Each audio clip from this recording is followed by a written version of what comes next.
Chapter 1. The old ram stands looking down over rock slides, stupidly triumphant. I blink. I stare in horror. "Scat!" I hiss. "Go back to your cave. Go back to your cowshed, whatever." He cocks his head like an elderly, slow-witted king, considers the angles, decides to ignore me. I stamp. I hammer the ground with my fists. I hurl a skull-sized stone at him. He will not budge. I shake my two hairy fists at the sky, and I let out a howl so unspeakable that the water at my feet turns sudden ice, and even I myself am left uneasy. But the ram stays. The season is upon us. And so begins the 12th year of my idiotic war. The pain of it, the stupidity. Well, I sigh and shrug, trudge back to the trees. Do not think my brains are squeezed shut like the ram's by the roots of horns. Flanks a-tremble, eyes like stones, he stares at as much of the world as he can see, and feels it surging in him, filling his chest as the melting snow fills dried-out creek beds, tickling his gross, lopsided balls, and charging his brains with the same unrest that made him suffer last year at this time, and the year before, and the year before that. He's forgotten them all. His hind parts shiver with the usual joyful, mindless ache to mount whatever happens near. The storm piling up black towers to the west, some rotting, docile stump, some spraddle-legged yew. I cannot bear to look. Why can't these creatures discover a little dignity? I ask the sky. The sky says nothing, predictably. I make a face, uplift a defiant middle finger, and give an obscene little kick. The sky ignores me, forever unimpressed. Him, too, I hate. The same as I hate these brainless budding trees, these brattling birds. Not, of course, that I fool myself with thoughts that I'm more noble. Pointless, ridiculous monster, crouched in the shadows, stinking of dead men, murdered children, martyred cows. I am neither proud nor ashamed, understand, one more dull victim, leering at seasons that never were meant to be observed. Ah, sad one, poor old freak. I cry and hug myself and laugh, letting out salt tears, hee-hee, till I fall down, gasping and sobbing. It's mostly fake. The sun spins mindlessly overhead. The shadows lengthen and shorten as if by plan. Small birds, with a high-pitched yelp, lay eggs. The tender grasses peek up, innocent yellow through the ground, the children of the dead. It was just here, this shocking green, that once, when the moon was tombed in clouds, I tore off sly old Athelgard's head. Here, where the startling tiny jaws of crocuses snap at the late winter sun like the heads of baby water snakes, here I killed the old woman with the iron-gray hair. She tasted of urine and spleen, which made me spit. Sweet mulch for yellow blooms. Such are the tiresome memories of a shadow shooter, earth-rim roamer, walker of the world's weird wall. Wah! I cry, with another quick, nasty face at the sky, mournfully observing the way it is, bitterly remembering the way it was, and idiotically casting tomorrow's nets. Arg! Yaw! I reel, smash trees, disfigured son of lunatics. The big bold oaks gaze down at me yellow with mourning, beneath complexity. No offense, I say, with a terrible sycophantish smile, and tip an imaginary hat. It was not always like this, of course. On occasion it's been worse. No matter. No matter. The doe in the clearing goes stiff at sight of my horridness, then remembers her legs and is gone. It makes me cross. Blind prejudice, I bawl at the splintered sunlight, where half a second ago she stood. I wring my fingers, put on a long face. Ah, the unfairness of everything, I say, and shake my head. It is a matter of fact that I have never killed a deer in all my life, and never will. Cows have more meat, and locked up in pens are easier to catch. It is true, perhaps, that I feel some trifling dislike of deer, but no more dislike than I feel for other natural things, discounting men. But deer, like rabbits and bears and even men, can make, concerning my race, no delicate distinctions. That is their happiness. They see all life without observing it. They're buried in it like crabs in mud. Except men, of course. I'm not in a mood, just yet, to talk of men. So it goes with me, day by day, and age by age, I tell myself, locked in the deadly progression of moon and stars.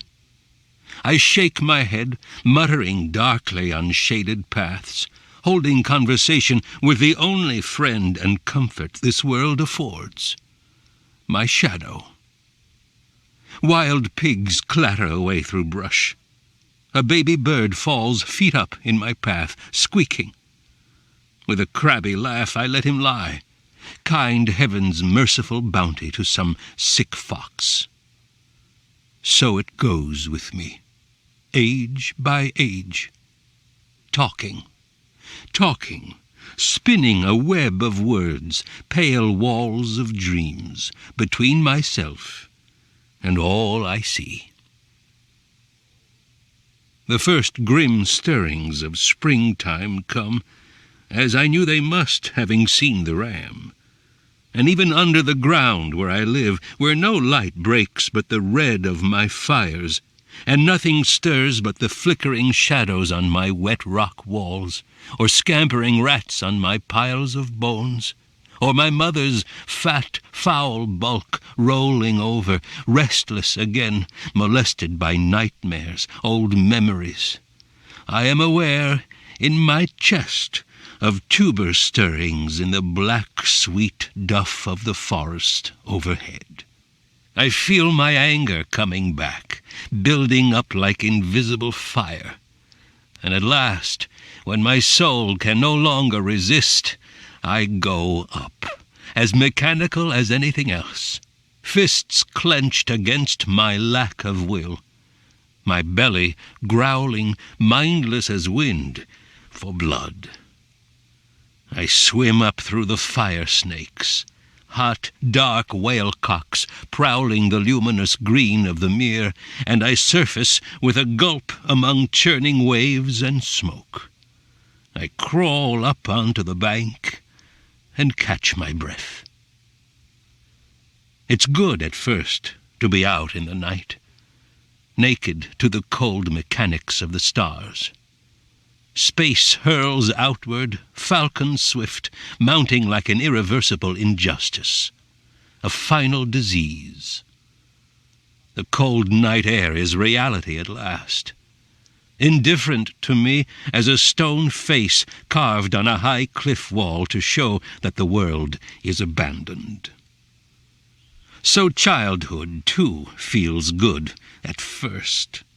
before one happens to notice the terrible sameness, age after age. I lie there resting in the steaming grass, the old lake hissing and gurgling behind me, whispering patterns of words my sanity resists. At last, heavy as an ice-capped mountain, I rise and work my way to the inner wall, beginning of Wolf Slopes, the edge of my realm. I stand in the high wind, balanced, blackening the night with my stench, gazing down to cliffs that fall away to cliffs, and once again I am aware of my potential. I could die. I cackle with rage and suck in breath. Dark chasms, I scream from the cliff edge, seize me to your foul black bowels and crush my bones. I am terrified at the sound of my own huge voice in the darkness.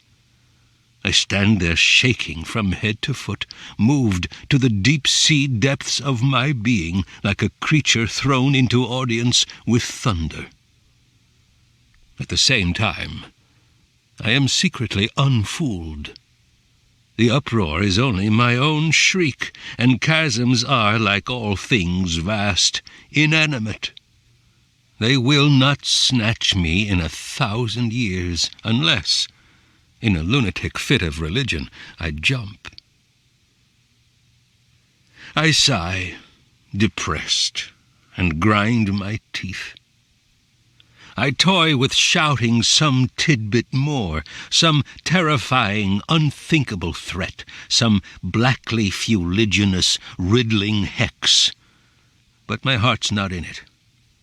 "Missed me," I say, with a coy little jerk and a leer, to keep my spirits up. Then, with a sigh, a kind of moan, I start very carefully down the cliffs that lead to the fens and moors and Hrothgar's hall. Owls cross my path as silently as raiding ships, and at the sound of my foot lean wolves rise, glance at me awkwardly, and, neat of step as lizards, sneak away. I used to take some pride in that. The caution of owls when my shape looms in, the alarm I stir in these giant northern wolves. I was younger then, still playing cat and mouse with the universe. I move down through the darkness, burning with murderous lust, my brains raging at the sickness I can observe in myself as objectively as might a mind 10 centuries away. Stars spattered out through lifeless night from end to end, like jewels scattered in a dead king's grave, tease, torment my wits toward meaningful patterns that do not exist. I can see for miles from these rock walls, thick forest suddenly still at my coming, cowering stags, wolves, hedgehogs, boars, submerged in their stifling, unmemorable fear. Mute birds, pulsating, thoughtless clay in hushed old trees, thick limbs interlocked to seal drab secrets in.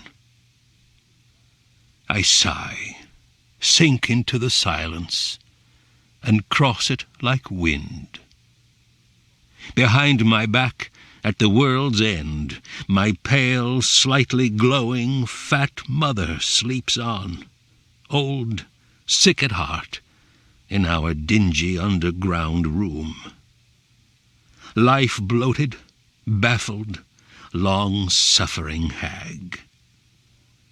Guilty, she imagines, of some unremembered, perhaps ancestral crime. She must have some human in her. Not that she thinks, not that she dissects and ponders the dusty mechanical bits of her miserable life's curse. She clutches at me in her sleep as if to crush me, I break away. Why are we here? I used to ask her. Why do we stand this putrid, stinking hole? She trembles at my words. Her fat lips shake. Don't ask, her wiggling claws implore. She never speaks. Don't ask. It must be some terrible secret, I used to think. I'd give her a crafty squint. She'll tell me in time, I thought. But she told me nothing. I waited on. That was before the old dragon, calm as winter, unveiled the truth. He was not a friend. And so I come through trees and towns to the lights of Hrothgar's mead hall. I am no stranger here, a respected guest. 11 years now, and going on 12, I have come up this clean-mown central hill, dark shadow out of the woods below, and have knocked politely on the high oak door, bursting its hinges and sending the shock of my greeting inward like a cold blast out of a cave.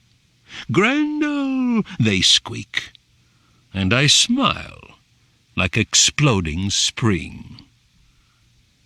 The old shaper, a man I cannot help but admire, goes out the back window with his harp at a single bound, though blind as a bat.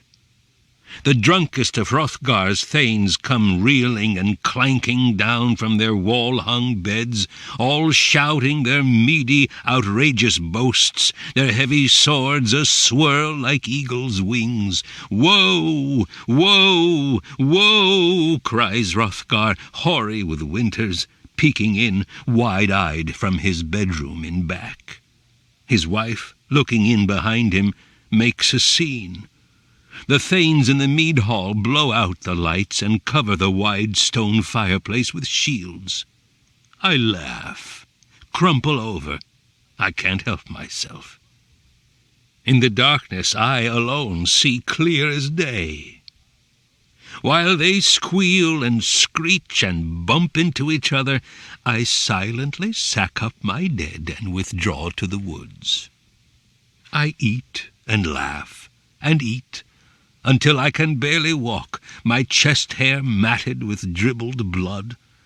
And then the roosters on the hill crow, and dawn comes over the roofs of the houses, and all at once I am filled with gloom again. "This is some punishment sent us," I hear them bawling from the hill. My head aches. Morning nails my eyes. "Some god is angry," I hear a woman keen. "The people of Shield and Hrothgar and Hrothgar are mired in sin." My belly rumbles, sick on their sour meat. I crawl through blood-stained leaves to the eaves of the forest, and there peek out. The dogs fall silent at the edge of my spell, and where the king's hall surmounts the town, the blind old shaper, harp clutched tight to his fragile chest, stares futilely down, straight at me. Otherwise nothing. Pigs root dully at the posts of a wooden fence. A rumple-horned ox lies chewing in dew and shade. A few men, lean, wearing animal skins, look up at the gables of the king's hall or at the vultures circling casually beyond. Hrothgar says nothing. Hoar-frost-bearded, his features cracked and crazed. Inside, I hear the people praying, whimpering, whining, mumbling, pleading to their numerous sticks and stones. He doesn't go in. The king has lofty theories of his own. Theories, I whisper to the blood-stained ground. So the dragon once spoke. they'd map out roads through hell with their crackpot theories. I recall his laugh.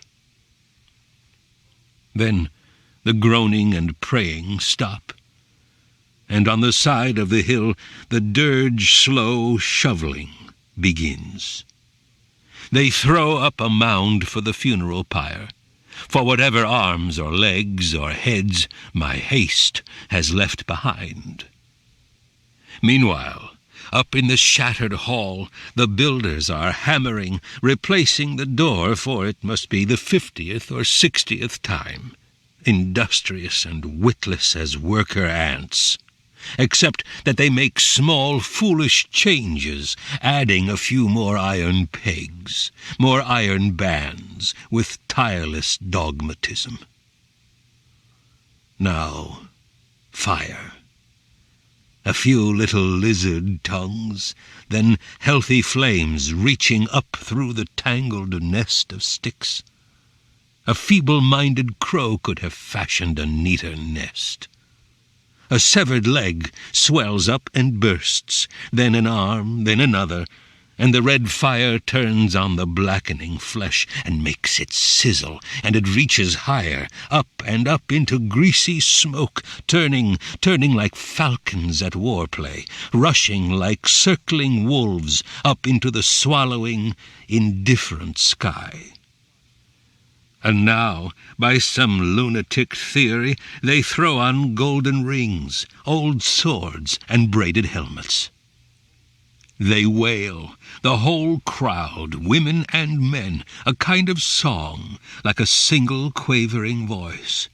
The song rings up like the greasy smoke, and their faces shine with sweat and something that looks like joy. The song swells, pushes through woods and sky, and they're singing now as if by some lunatic theory they had won. I shake with rage. The red sun blinds me, churns up my belly to nausea, and the heat thrown out of the bone fire burns my skin. I cringe, clawing my flesh, and flee for home. Chapter 2. Talking, spinning a spell, pale skin of words that closes me in like a coffin. Not in a language that anyone any longer understands. Rushing, degenerate mutter of noises I send out before me wherever I creep, like a dragon burning his way through vines and fog. I used to play games when I was young. It might as well be 1,000 years ago. Explored our far-flung underground world in an endless war game of leaps onto nothing. Ingenious twists into freedom or new perplexity, quick whispered plottings with invisible friends. Wild cackles when vengeance was mine. I nosed out in my childish games every last shark-toothed chamber and hall, every black tentacle of my mother's cave. And so came at last, adventure by adventure, to the pool of fire snakes. I stared, mouth gaping. They were grey as old ashes, faceless, eyeless. They spread the surface of the water with pure green flame. I knew, I seemed to have known all along, that the snakes were there to guard something. Inevitably, after I'd stood there a while, rolling my eyes back along the dark hallway, my ears cocked for my mother's step, I screwed my nerve up and dove. The fire snakes scattered as if my flesh were charmed. And so I discovered the sunken door. And so I came up, for the first time, to moonlight. I went no farther that first night, but I came out again, inevitably. I played my way farther out into the world, vast cavern above ground, cautiously darting from tree to tree, challenging the terrible forces of night on tiptoe. At dawn, I fled back.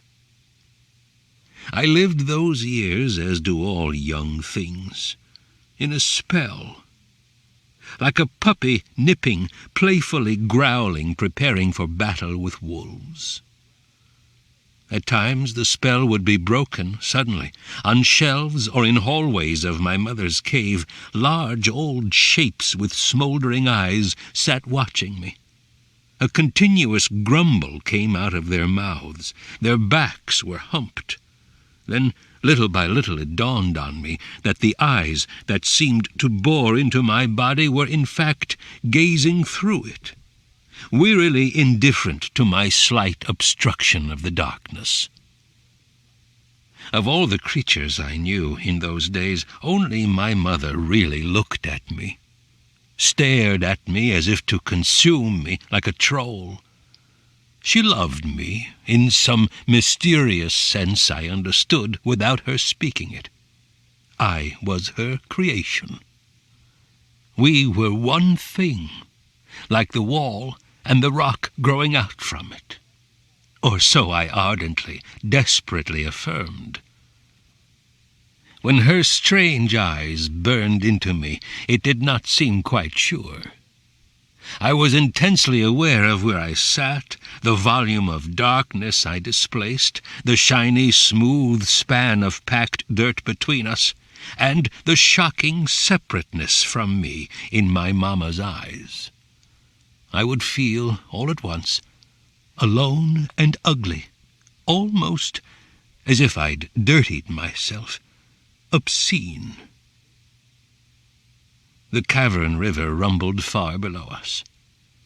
Being young, unable to face these things, I would bawl and hurl myself at my mother, and she would reach out her claws and seize me, though I could see I alarmed her. I had teeth like a saw, and she would smash me to her fat, limp breast as if to make me a part of her flesh again.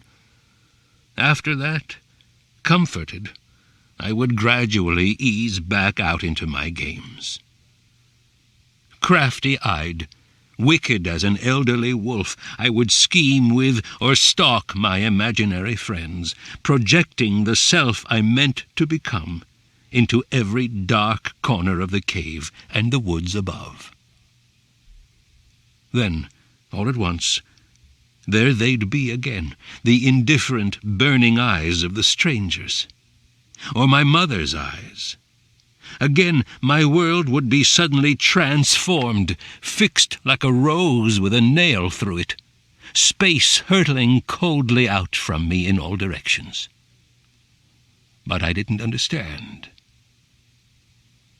One morning, I caught my foot in the crack where two old tree trunks joined. "Aup!" I yelled.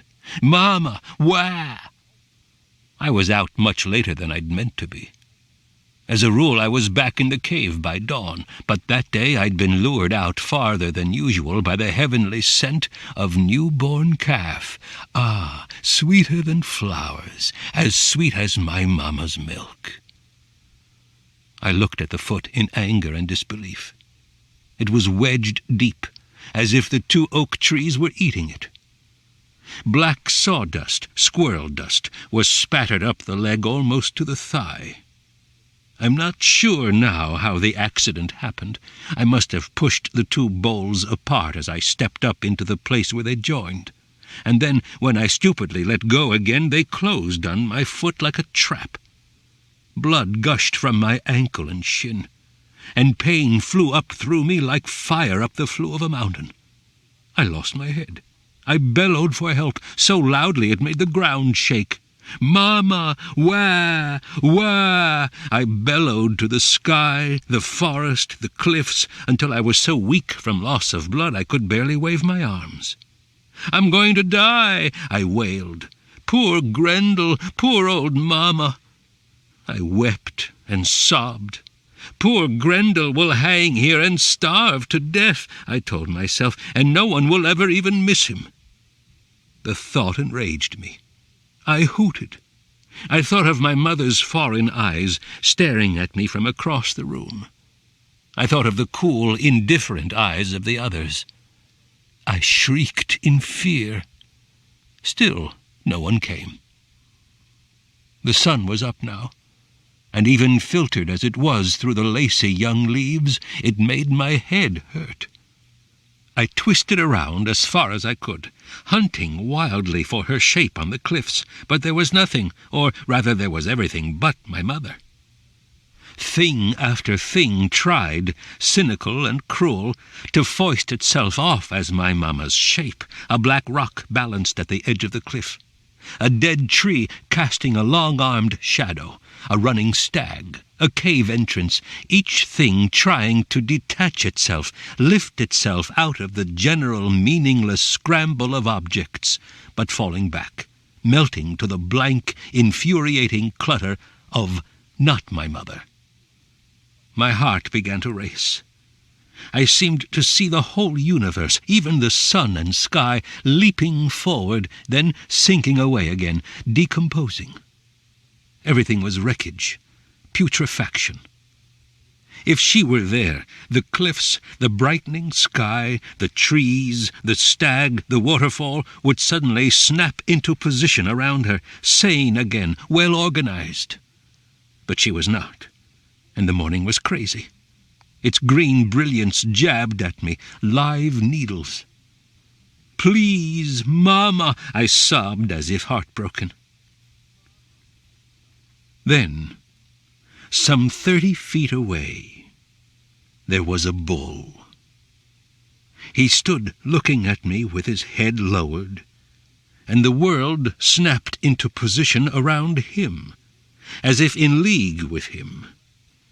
I must have been closer to the calf than I had guessed, since he'd arrived to protect it.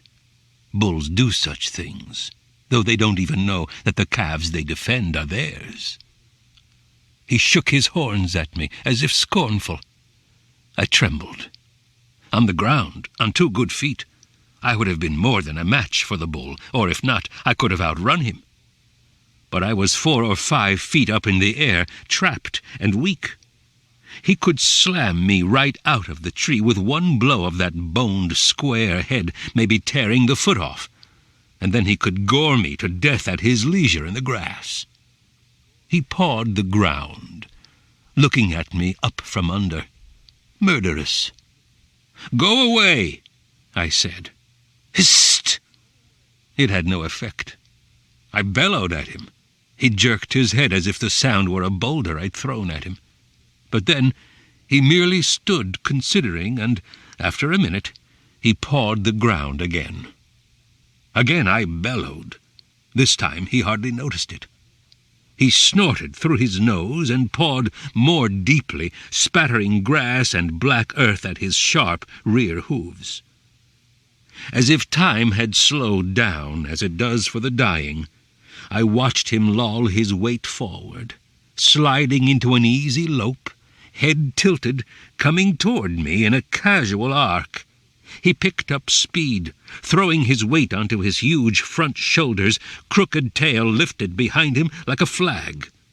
When I screamed, he didn't even flick an ear, but came on, driving like an avalanche now, thunder booming from his hooves across the cliffs. The same instant he struck my tree, he jerked his head, and flame shot up my leg. The tip of one horn had torn me to the knee. But that was all. The tree shuddered as he banged it with his skull, and he pivoted around it, stumbling. He gave his head a jerk, as if clearing his brains, then turned and loped back to where he'd charged me from before. He'd struck too low, and even in my terror I understood that he would always strike too low. He fought by instinct, blind mechanism, ages old. He'd have fought the same way against an earthquake or an eagle. I had nothing to fear from his wrath but that twisting horn. The next time he charged, I kept my eye on it, watched that horn with as much concentration as I'd have watched the rims of a crevasse I was leaping, and at just the right instant I flinched. Nothing touched me but the breeze as the horn flipped past. I laughed. My ankle was numb now. My leg was on fire to the hip. I twisted to search the cliff walls again, but still my mother wasn't there, and my laughter grew fierce. All at once, as if by sudden vision, I understood the emptiness in the eyes of those humpbacked shapes back in the cave. Were they my brothers, my uncles, those creatures shuffling, brimstone-eyed, from room to room, or sitting separate, isolated, muttering forever like underground rivers, each in his private, inviolable gloom? I understood that the world was nothing, a mechanical chaos of casual, brute enmity on which we stupidly impose our hopes and fears. I understood that, finally and absolutely, I alone exist. All the rest, I saw, is merely what pushes me or what I push against, blindly as all that is not myself pushes back. I create the whole universe, blink by blink. An ugly god, pitifully dying in a tree. The bull struck again. I flinched from the horn-tip and bellowed with rage and pain. The limbs overhead, stretching out through the clearing like hungry snakes reaching up from their nest, would be clubs if I had them in my two hands, or barricades piled between me and my cave, or kindling down in the room where my mother and I slept. Where they were, above me, they were, what? Kind shade? I laughed. A tearful howl. The bull kept on charging. Sometimes, after he hit, he'd fall down and lie panting. I grew limp with my anarchistic laughter. I no longer bothered to jerk back my leg. Sometimes the horn-tip tore it, sometimes not. I clung to the tree trunk that slanted off to my right, and I almost slept. Perhaps I did sleep. I don't know. I must have. Nothing mattered. Sometime in the middle of the afternoon, I opened my eyes and discovered that the bull was gone. I slept again, I think. When I woke up this time and looked up through the leaves overhead, there were vultures. I sighed, indifferent. I was growing used to the pain, or it had lessened. Unimportant. I tried to see myself from the vulture's viewpoint. I saw instead my mother's eyes. Consuming. I was suddenly her focus of the general meaninglessness, not for myself, not for any quality of my large, shaggy body or my sly, unnatural mind. I was, in her eyes, some meaning I myself could never know and might not care to know. An alien, the rock broken free of the wall. I slept again. That night, for the first time, I saw men.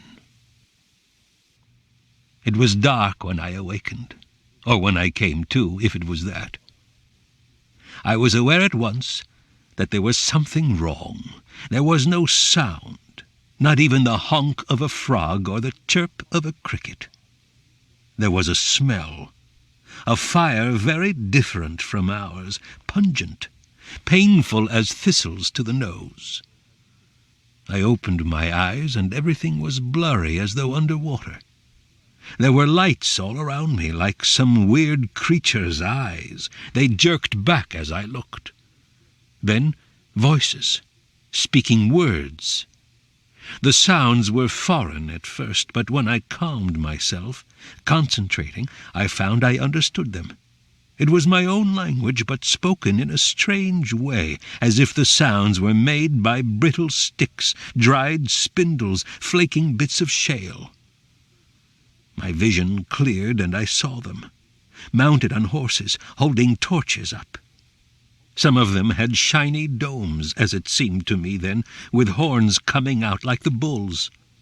They were small, these creatures, with dead-looking eyes and grey-white faces, and yet in some ways they were like us, except ridiculous and at the same time mysteriously irritating, like rats. Their movements were stiff and regular, as if figured by logic. They had skinny, naked hands that moved by clicks. When I first became aware of them, they were all speaking at the same time. I tried to move, but my body was rigid. Only one hand gave a jerk. They all stopped speaking at the same instant, like sparrows. We stared at each other. One of them said, a tall one with a long black beard, "It moves independent of the tree." They nodded.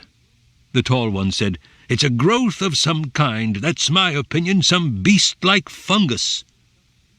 They all looked up into the branches. A short, fat one with a tangled white beard pointed up into the tree with an axe. "Those branches on the northern side are all dead there. No doubt the whole tree'll be dead before midsummer. It's always the north side goes first when there ain't enough sap." They nodded. And another one said, "See there where it grows up out of the trunk? Sap running all over." They leaned over the sides of their horses to look, pushing the torches toward me. The horses' eyes glittered. "Have to close that up if we're going to save this tree," the tall one said. The others grunted, and the tall one looked up at my eyes, uneasy. I couldn't move. He stepped down off the horse and came over to me so close I could have swung my hand and smashed his head if I could make my muscles move. "It's like blood," he said, and made a face. Two of the others got down and came over to pull at their noses and look. "I say that tree's a goner," one of them said. They all nodded except the tall one. "We can't just leave it rot," he said. "Start letting the place go to ruin and you know what the upshot'll be." They nodded. The others got down off their horses and came over. The one with the tangled white beard said, "Maybe we could chop the fungus out." They thought about it. After a while the tall one shook his head. "I don't know. Could be it's some kind of a oak tree spirit. Better not to mess with it." They looked uneasy. There was a hairless, skinny one with eyes like two holes. He stood with his arms out, like a challenged bird, and he kept moving around in jerky little circles, bent forward, peering at everything, at the tree, at the woods around, up into my eyes. Now, suddenly, he nodded. "That's it. King's right. It's a spirit." "You think so?" they said, their heads poked forward. "Sure of it," he said. "Is it friendly, you think?" the king said. The hairless one peered up at me with the fingertips of one hand in his mouth. The skinny elbow hung straight down as if he were leaning on an invisible table while he thought the whole thing through. His black little eyes stared straight into mine, as if waiting for me to tell him something. I tried to speak. My mouth moved, but nothing would come out. The little man jerked back. "He's hungry," he said. "Hungry," they all said. "What does he eat?" He looked at me again. His tiny eyes drilled into me, and he was crouched as if he were thinking of trying to jump up into my brains. My heart thudded. I was so hungry I could eat a rock. He smiled suddenly, as if a holy vision had exploded in his head. "He eats pig," he said. He looked doubtful. "Or maybe pig smoke. He's in a period of transition." They all looked at me, thinking it over, then nodded. The king picked out 6 men. "Go get the thing some pigs," he said. The 6 men said, "Yes, sir," and got on their horses and rode off. It filled me with joy, though it was all crazy, and before I knew I could do it, I laughed. They jerked away and stood shaking, looking up. "The spirit's angry," one of them whispered. "It always has been," another one said. "That's why it's killing the tree." No, you're wrong," the hairless one said. "It's yelling for pig." "Pig!" I tried to yell. It scared them. They all began shouting at each other. One of the horses neighed and reared up, and for some crazy reason they took it for a sign. The king snatched an axe from the man beside him, and, without any warning, he hurled it at me. I twisted, letting out a howl, and it shot past my shoulder, just barely touching my skin. Blood trickled out. "You're all crazy!" I tried to yell, but it came out a moan. I bellowed for my mother. "Surround him!" the king yelled. "Save the horses!" And suddenly I knew I was dealing with no dull mechanical bull, but with thinking creatures, pattern makers, the most dangerous things I'd ever met. I shrieked at them, trying to scare them off, but they merely ducked behind bushes and took long sticks from the saddles of their horses, bows and javelins. "You're all crazy!" I bellowed. "You're all insane!" I'd never howled more loudly in my life. Darts like hot coals went through my legs and arms, and I howled more loudly still. And then, just when I was sure I was finished, a shriek 10 times as loud as mine came blaring off the cliff. It was my mother. She came roaring down like thunder, screaming like 1,000 hurricanes, eyes as bright as dragon fire, and before she was within a mile of us, the creatures had leaped to their horses and galloped away. Big trees shattered and fell from her path. The earth trembled. Then her smell poured in like blood into a silver cup, filling the moonlit clearing to the brim. And I felt the 2 trees that held me falling, and I was tumbling, free, into the grass. I woke up in the cave, warm firelight flickering on walls. My mother lay picking through the bone pile. When she heard me stir, she turned, wrinkling her forehead, and looked at me. There were no other shapes. I think I dimly understood even then that they'd gone deeper into darkness, away from men. I tried to tell her all that had happened, all that I'd come to understand. The meaningless objectness of the world, the universal bruteness. She only stared, troubled at my noise. She'd forgotten all language long ago, or maybe had never known any. I'd never heard her speak to the other shapes. How I myself learned to speak I can't remember. It was a long, long time ago. But I talked on, trying to smash through the walls of her unconsciousness. "The world resists me, and I resist the world," I said. "That's all there is. The mountains are what I define them as." Ah, monstrous stupidity of childhood, unreasonable hope. I waken with a start and see it over again. In my cave, out walking or sitting by the mere, the memory rising as if it has been pursuing me. The fire in my mother's eyes brightens, and she reaches out as if some current is tearing us apart. "The world is all pointless accident," I say. Shouting now, my fists clenched. "I exist, nothing else." Her face works. She gets up on all fours, brushing dry bits of bone from her path, and with a look of terror, rising as if by unnatural power, she hurls herself across the void and buries me in her bristly fur and fat. I sicken with fear. My mother's fur is bristly, I say to myself. Her flesh is loose. Buried under my mother I cannot see. She smells of wild pig and fish. My mother smells of wild pig and fish, I say. What I see I inspire with usefulness, I think, trying to suck in breath. And all that I do not see is useless, void. I observe myself observing what I observe. It startles me.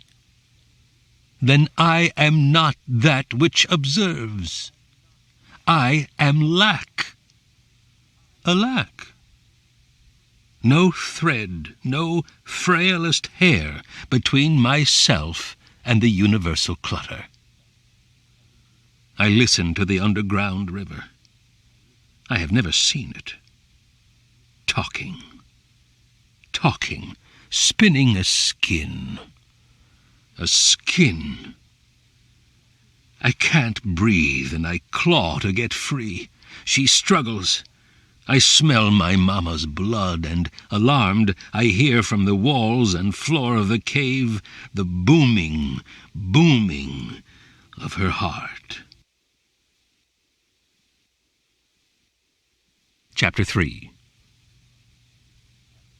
It wasn't because he threw that battle-axe that I turned on Hrothgar.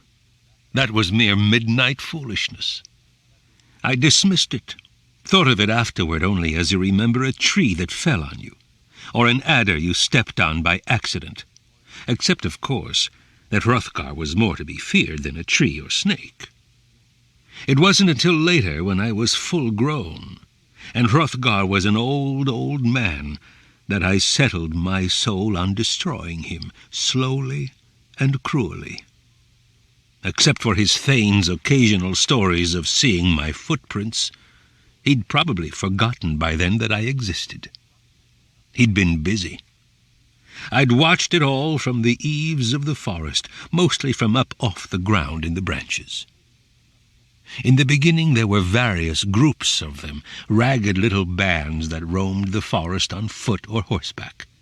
Crafty-witted killers that worked in teams, hunting through the summer, shivering in caves or little huts in the winter, occasionally wandering out into the snow to plough through it slowly, clumsily, after more meat.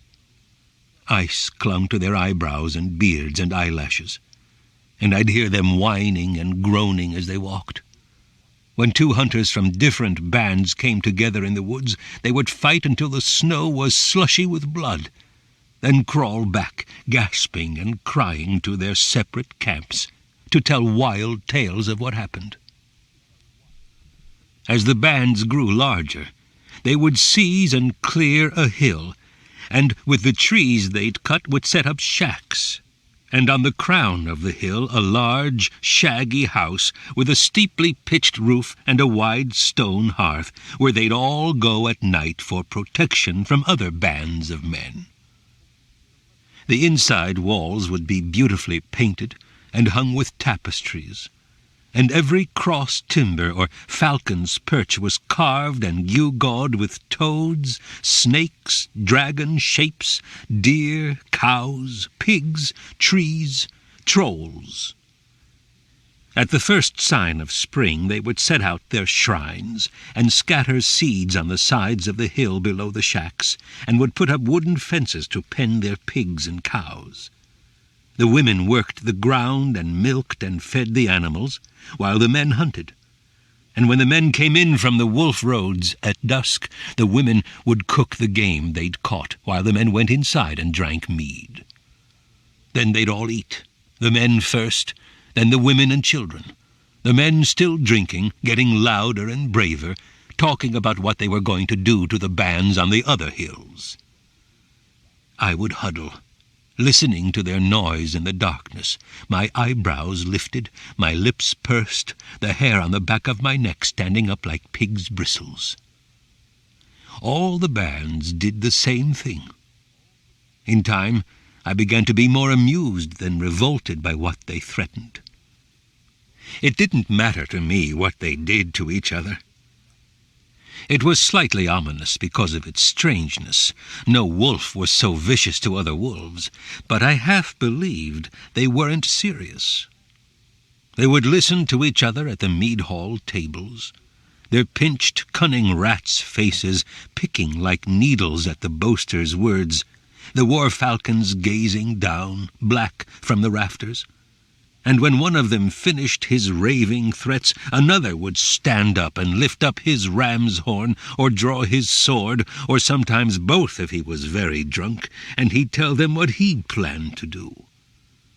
Now and then some trivial argument would break out, and one of them would kill another one, and all the others would detach themselves from the killer as neatly as blood-clotting, and they'd consider the case, and they'd either excuse him for some reason, or else send him out to the forest to live by stealing from their outlying pens like a wounded fox. At times I would try to befriend the exile. At other times I would try to ignore him, but they were treacherous. In the end, I had to eat them. As a rule, though, that wasn't how all their drinking turned out. Normally the men would howl out their daring, and the evening would get merrier, louder and louder, the king praising this one, criticizing that one, no one getting hurt except maybe some female who was asking for it, and eventually they'd all fall asleep on each other, like lizards, and I'd steal a cow. But the threats were serious. Darting unseen from camp to camp, I observed a change come over their drunken boasts. It was late spring. Food was plentiful. Every sheep and goat had its wobbly twins. The forest was teeming, and the first crops of the hillsides were coming into fruit. A man would roar, "I'll steal their gold and burn their mead hall," shaking his sword as if the tip were afire, and a man with eyes like two pins would say, "Do it now, cowface! I think you're not even the man your father was." The people would laugh. I would back away into the darkness, furious at my stupid need to spy on them. And I would glide to the next camp of men, and I'd hear the same.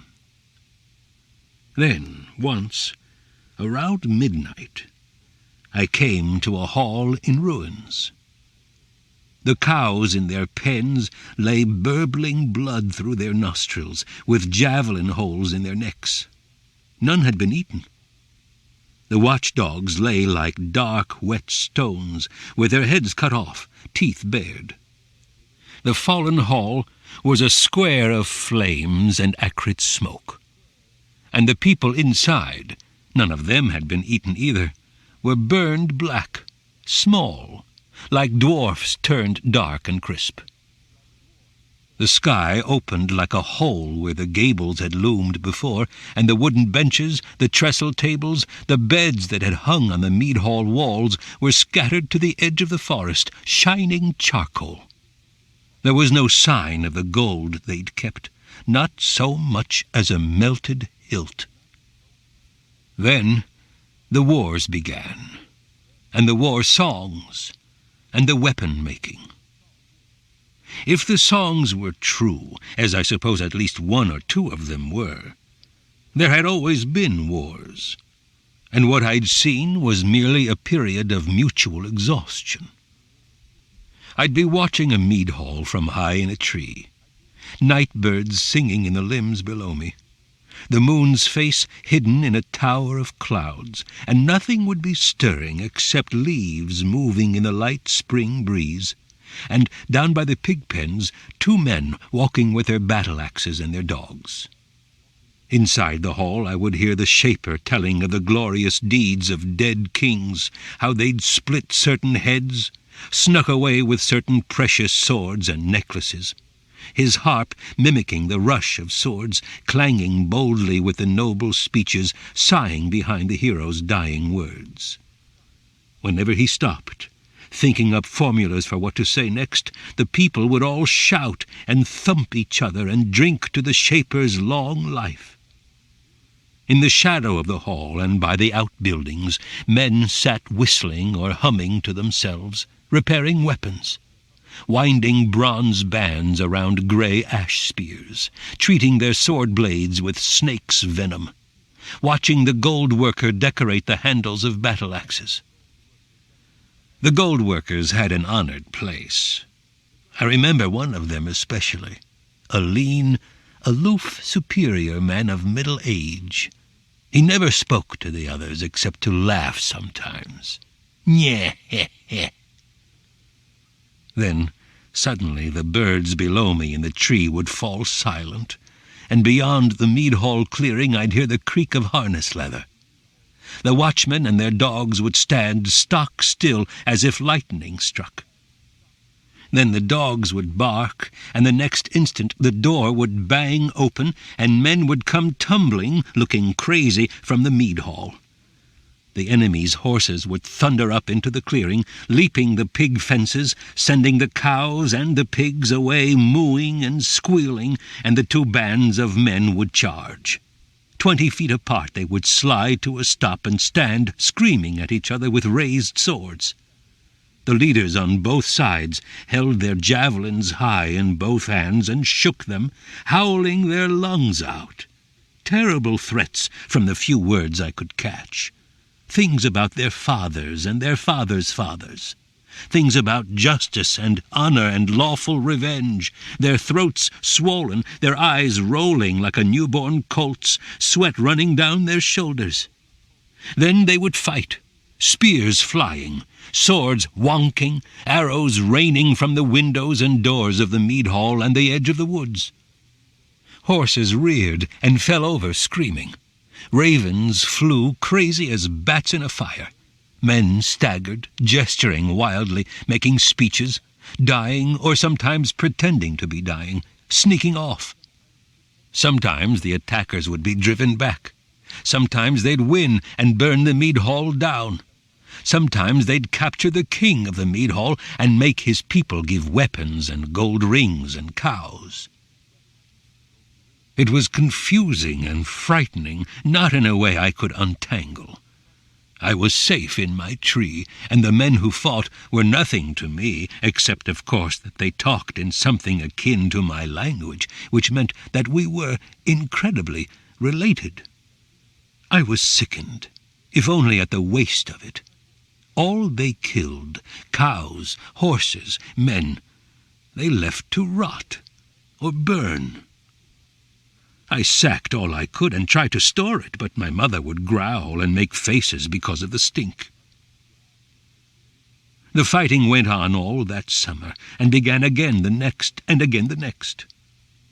Sometimes, when a mead-hall burned, the survivors would go to another mead-hall, and stretching out their hands would crawl unarmed up the strangers' hill and would beg to be taken in. They would give the strangers whatever weapons or pigs or cattle they'd saved from destruction, and the strangers would give them an outbuilding, the worst of their food, and some straw. The two groups would fight as allies after that, except that now and then they betrayed each other, one shooting the other from behind for some reason, or stealing the other group's gold some midnight, or sneaking into bed with the other group's wives and daughters. I watched it, season after season. Sometimes I watched from the high cliff wall, where I could look out and see all the mead-hall lights on the various hills across the countryside, glowing like candles, reflected stars. With luck, I might see, on a soft summer night, as many as 3 halls burning down at once. That was rare, of course. It grew rarer as the pattern of their warring changed. Hrothgar, who'd begun hardly stronger than the others, began to outstrip the rest. He'd worked out a theory about what fighting was for, and now he no longer fought with his 6 closest neighbors. He'd shown them the strength of his organization, and now, instead of making war on them, he sent men to them every 3 months or so with heavy wagons and backslings to gather their tribute to his greatness. They piled his wagons high with gold and leather and weapons, and they kneeled to his messengers and made long speeches and promised to defend him against any foolhardy outlaw that dared to attack him. Hrothgar's messengers answered with friendly words and praise of the man they'd just plundered, as if the whole thing had been his idea, then whipped up the oxen, pulled up their loaded backslings, and started home. It was a hard trip, The tall, silky grass of the meadows and the paths along the forest would clog the heavy wagon spokes and snarl the oxen's hooves. Wagon wheels sunk in the rich black earth that only the wind had ever yet seeded or harvested. The oxen rolled their eyes, floundering, and mooed. Men swore. They pushed at the wheels with long oak poles and slashed at the oxen till their backs were cross-hatched with bleeding welts and their noses ran pink foam. Sometimes, with one terrific heave, an ox would break free of the traces and plunge into the brush. A man on a horse would go after it, slashed by branches, cutting through tangles of hazel and hawthorn, his horse balking at the pain of thorns, and sometimes, when the man found the ox, he would fill it with arrows and leave it to the wolves. Sometimes he merely sat when he found the ox, and met its stupid, gloomy eyes, and wept. Sometimes a horse, mired to the waist, would give up and merely stand, head hanging as if waiting for death.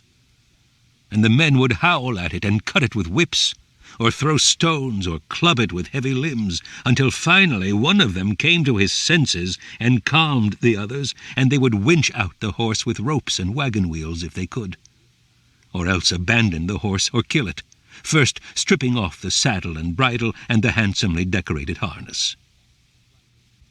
At times, when a wagon was hopelessly mired, the men would walk back to Hrothgar's hall for help. When they returned, the wagon would be emptied of all its gold and burned, sometimes by people of Hrothgar's own tribe, though usually by others, and the oxen and horses would be dead. Hrothgar met with his council for many nights and days, and they drank and talked and prayed to their curious carved-out creatures, and finally came to a decision. They built roads. The kings from whom they'd taken tributes of treasure they now asked for tributes of men. Then Hrothgar and his neighbors, loaded like ants on a long march, pushed foot by foot and day by day around the marshes and over the moors and through the woods, pressing flat rocks into the soft ground and grass, and packing smaller stones around the rocks' sides, until, from my watch on the wall of the cliff, Hrothgar's whole realm was like a wobbly, lopsided wheel with spokes of stone. And now, when enemies from farther out struck at kings who called themselves Hrothgar's friends, a messenger would slip out and ride through the night to the tribute-taker, and in half an hour, while the enemy bands were still shouting at each other, still waving their ash spears and saying what horrible things they would do, the forest would rumble with the sound of Hrothgar's horsemen. He would overcome them. His band had grown large, and for the treasures Hrothgar could afford now to give them in sign of his thanks, his warriors became hornets. New roads snaked out. New mead halls gave tribute. His treasure hoard grew till his mead hall was piled to the rafters with brightly painted shields and ornamented swords and boar's head helmets and coils of gold, and they had to abandon the mead hall and sleep in the outbuildings. Meanwhile, those who paid tribute to him were forced to strike at more distant halls to gather the gold they paid to Hrothgar, and a little on the side for themselves. His power overran the world, from the foot of my cliff to the northern sea to the impenetrable forests south and east. They hacked down trees in widening rings around their central halls, and blistered the land with peasant huts and pig-pen fences till the forest looked like an old dog dying of mange. They thinned out the game, killed birds for sport, set accidental fires that would burn for days. Their sheep killed hedges, snipped valleys bare, and their pigs nosed up the very roots of what might have grown. Hrothgar's tribe made boats to drive farther north and west. There was nothing to stop the advance of man. Huge boars fled at the click of a harness. Wolves would cower in the glens like foxes when they caught that deadly scent. I was filled with a wordless, obscurely murderous unrest. One night, inevitably, a blind man turned up at Hrothgar's temporary mead hall. He was carrying a harp. I watched from the shadow of a cowshed, since on that hill there were no trees. The guards at the door crossed their axes in front of him. He waited, smiling foolishly, while a messenger went inside. A few minutes later the messenger returned, gave the old man a grunt, and, cautiously, feeling ahead of himself with his crooked bare toes like a man engaged in some strange pious dance, the foolish smile still fixed on his face, the blind old man went in. A boy darted up from the weeds at the foot of the hill, the harper's companion. He too was shown in. The hall became quiet, and after a moment Hrothgar spoke, tones low and measured, of necessity from too much shouting on midnight raids. The harper gave him back some answer, and Hrothgar spoke again. I glanced at the watchdogs. They still sat silent as tree stumps, locked in my spell. I crept closer to the hall to hear. The people were noisy for a time, yelling to the harper, offering him mead, making jokes, and then again King Hrothgar spoke, white-bearded. The hall became still. The silence expanded. People coughed. As if all by itself. Then the harp made a curious run of sounds, almost words. And then a moment later, arresting as a voice from a hollow tree, the harper began to chant. Lo, we have heard the honour of the Spear-Danes, nation kings in days now gone. How those battle-lords brought themselves glory. Oft shield-chefing shattered the forces of kinsmen marauders, dragged away their mead-hall benches, terrified earls, after first men found him cast away. He got recompense for that. He grew up under the clouds, won glory of men, till all his enemies, sitting around him, heard across the whale roads his demands, and gave him tribute. That was a good king. So he sang, or intoned, with the harp behind him, twisting together like sailors' ropes the bits and pieces of the best old songs. The people were hushed. Even the surrounding hills were hushed, as if brought low by language. He knew his art.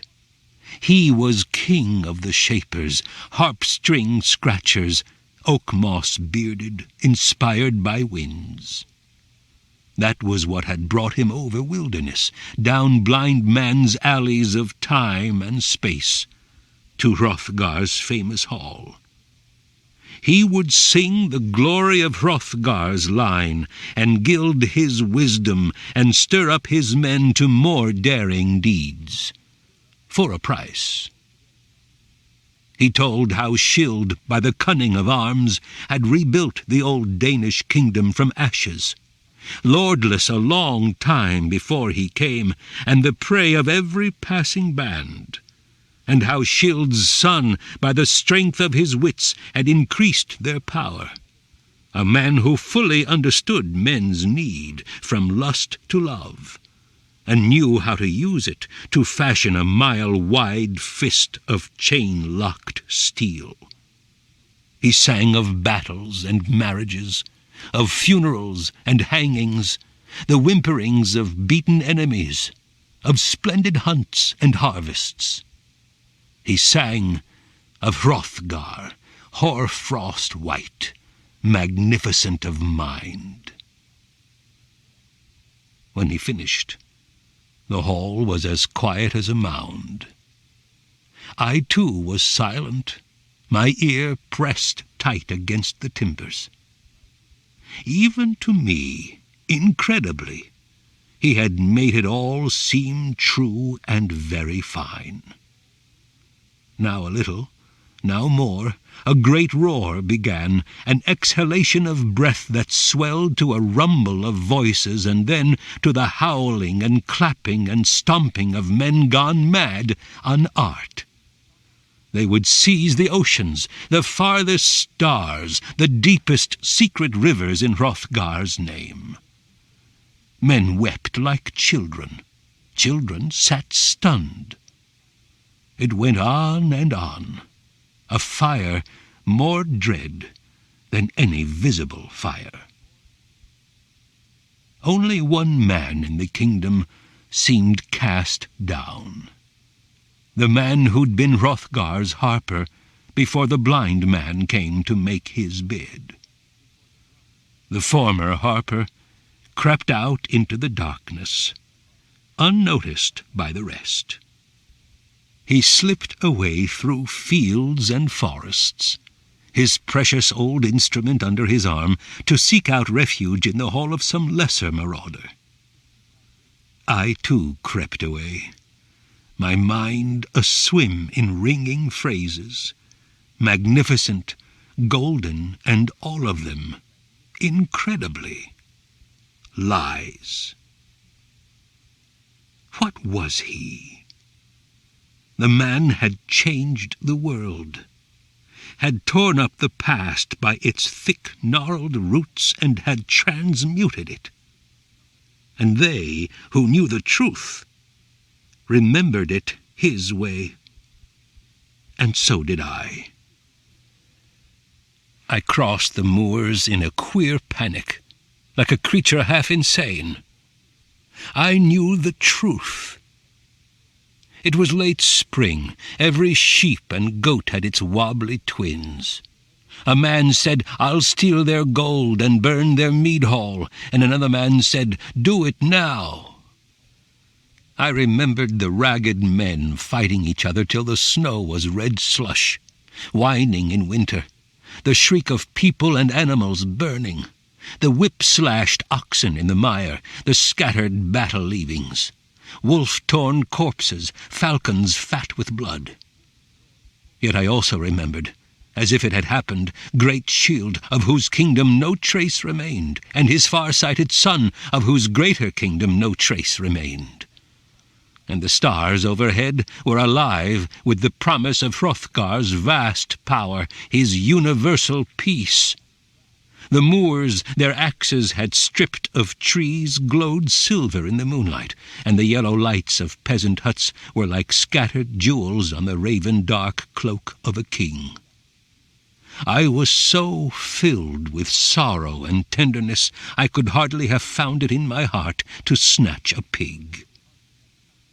Thus I fled, ridiculous hairy creature torn apart by poetry, crawling, whimpering, streaming tears across the world like a two-headed beast, like mixed-up lamb and kid at the tail of a baffled, indifferent ewe. And I gnashed my teeth and clutched the sides of my head as if to heal the split. But I couldn't. There was a Shield once who ruled the Danes, and other men ruled after him.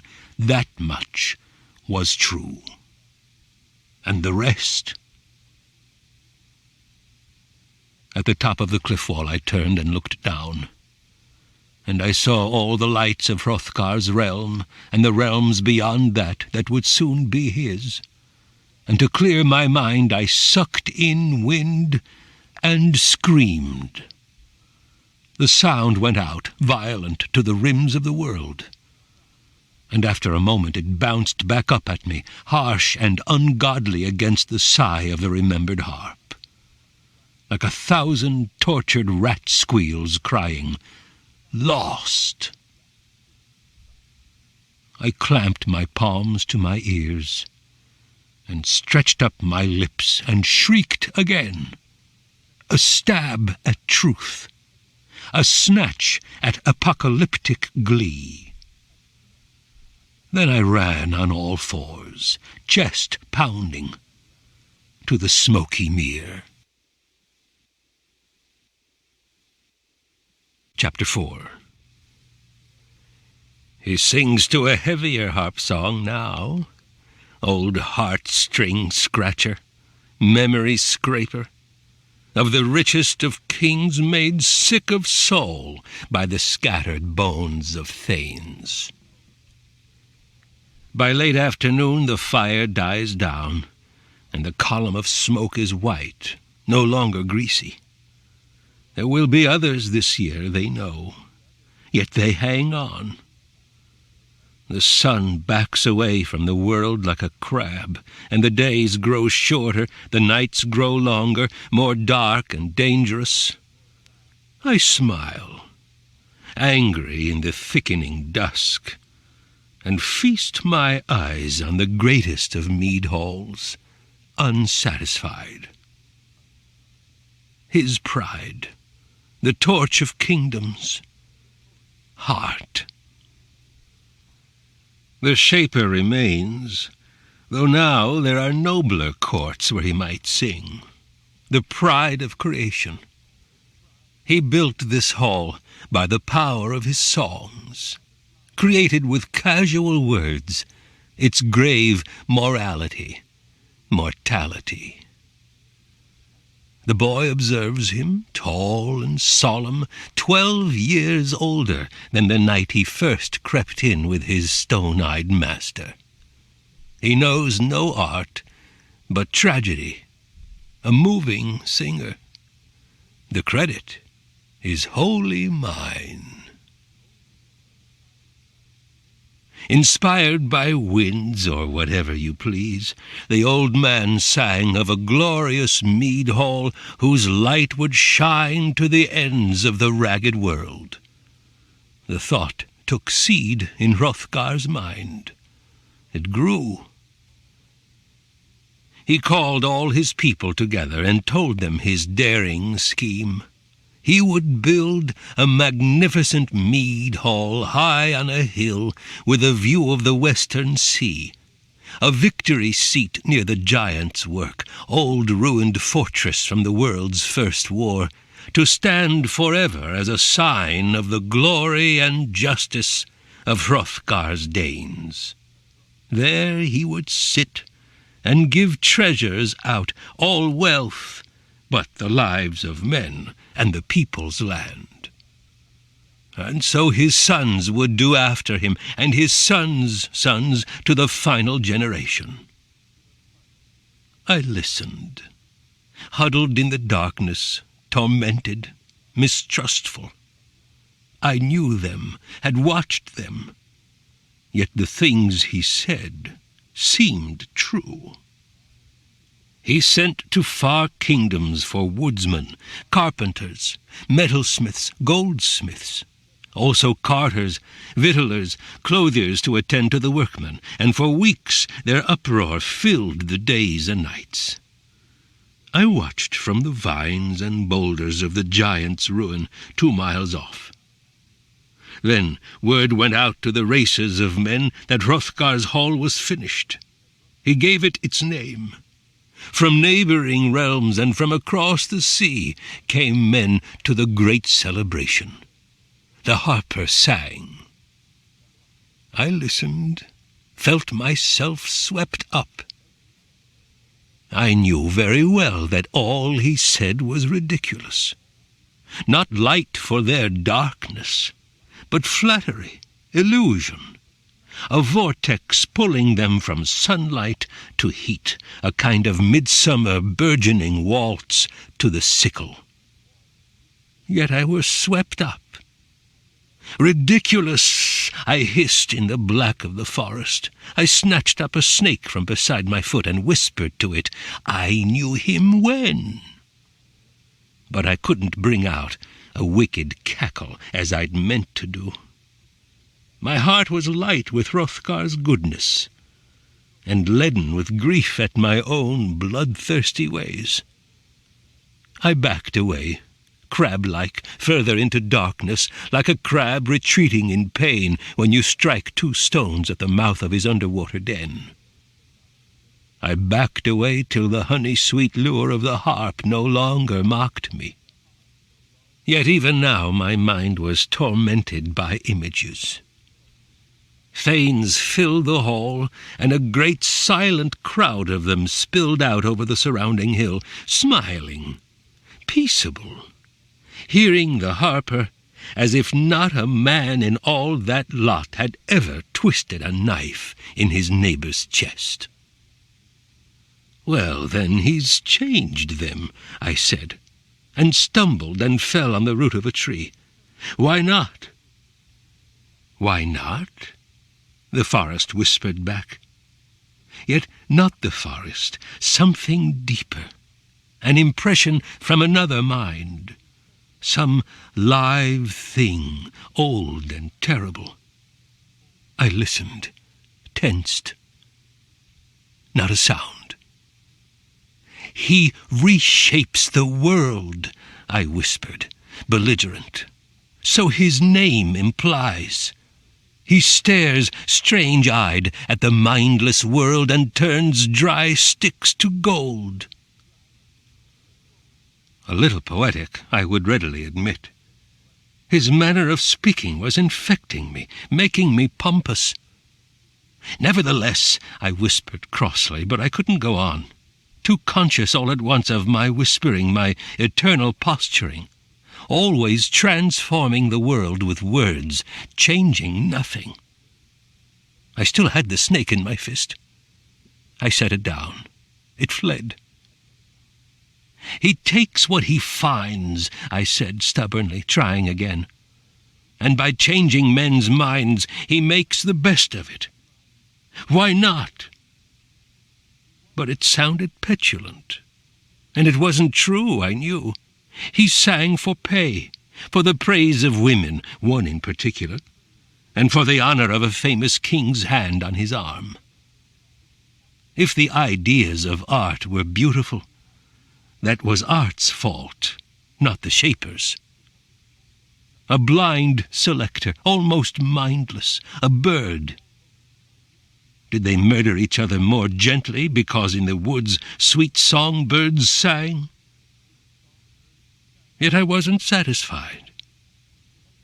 His fingers picked infallibly, as if moved by something beyond his power. And the words stitched together out of ancient songs, the scenes interwoven out of dreary tales, made a vision without seams, an image of himself, yet not himself, beyond the need of any shaggy old gold friend's pay, the projected possible. "Why not?" I whispered, jerking forward, struggling to make my ears sear through the dark trunks and vines. I could feel it all around me, that invisible presence, chilly as the first intimation of death, the dusty, unblinking eyes of 1,000 snakes. There was no sound. I touched a fat, slick loop of vine, prepared to leap back in horror, but it was only vine, no worse. And still no sound, no movement. I got up on my feet, bent over, squinting, and edged back through the trees toward the town. It followed me, whatever it was. I was as sure of that as I'd ever been of anything. And then, in one instant, as if it had all been my mind, the thing was gone. In the hall, they were laughing. Men and women stood talking in the light of the mead hall door and on the narrow streets below.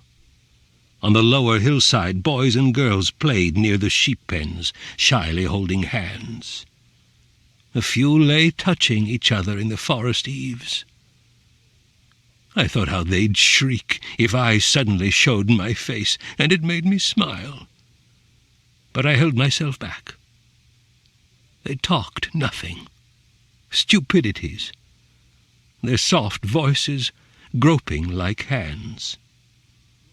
I felt myself tightening, cross, growing restless for no clear reason, and I made myself move more slowly. Then, circling the clearing, I stepped on something fleshy and jerked away. It was a man. They'd cut his throat. His clothes had been stolen. I stared up at the hall, baffled, beginning to shake. They went on talking softly, touching hands, their hair full of light. I lifted up the body and slung it across my shoulder. Then the harp began to play. The crowd grew still. The harp sighed. The old man sang, as sweet-voiced as a child. He told how the earth was first built long ago, said that the greatest of gods made the world, every wonder-bright plain and the turning seas, and set out as signs of his victory the sun and moon, great lamps for light to land-dwellers, kingdom torches, and adorned the fields with all colors and shapes, made limbs and leaves, and gave life to the every creature that moves on land. The harp turned solemn. He told of an ancient feud between two brothers, which split all the world between darkness and light. And I, Grendel, was the dark side, he said in effect, the terrible race God cursed. I believed him. Such was the power of the Shaper's harp. Stood wriggling my face, letting tears down my nose, grinding my fists into my streaming eyes, even though to do it I had to squeeze with my elbow the corpse of the proof that both of us were cursed, or neither, that the brothers had never lived, nor the God who judged them. Wah! I bawled. Oh, what a conversion. I staggered out into the open and up toward the hall with my burden, groaning out, "Mercy! Peace!" The harper broke off. The people screamed. They have their own versions, but this is the truth. Drunken men rushed me with battle-axes. I sank to my knees, crying, "Friend! Friend!" They hacked at me, yipping like dogs. I held up the body for protection. Their spears came through it, and one of them nicked me, a tiny scratch high on my left breast, but I knew by the sting it had venom on it, and I understood, as shocked as I'd been the first time, that they could kill me. Eventually would, if I gave them a chance. I struck at them, holding the body as a shield, and two fell bleeding from my nails at the first little swipe. The others backed off. I crushed the body in my hug, then hurled it in their faces, turned and fled. They didn't follow. I ran to the center of the forest and fell down panting. My mind was wild. "Pity," I moaned. "Oh, pity, pity," I wept, strong monster with teeth like a shark's, and I slammed the earth with such force that a seam split open 12 feet long. "Bastards," I roared. "Sons of bitches, fuckers," words I'd picked up from men in their rages. I wasn't even sure what they meant, though I had an idea. Defiance, rejection of the gods that, for my part, I'd known all along to be lifeless sticks. I roared with laughter, still sobbing. We, the accursed, didn't even have words for swearing in. "Ugh!" I whooped, then covered my ears and hushed. It sounded silly.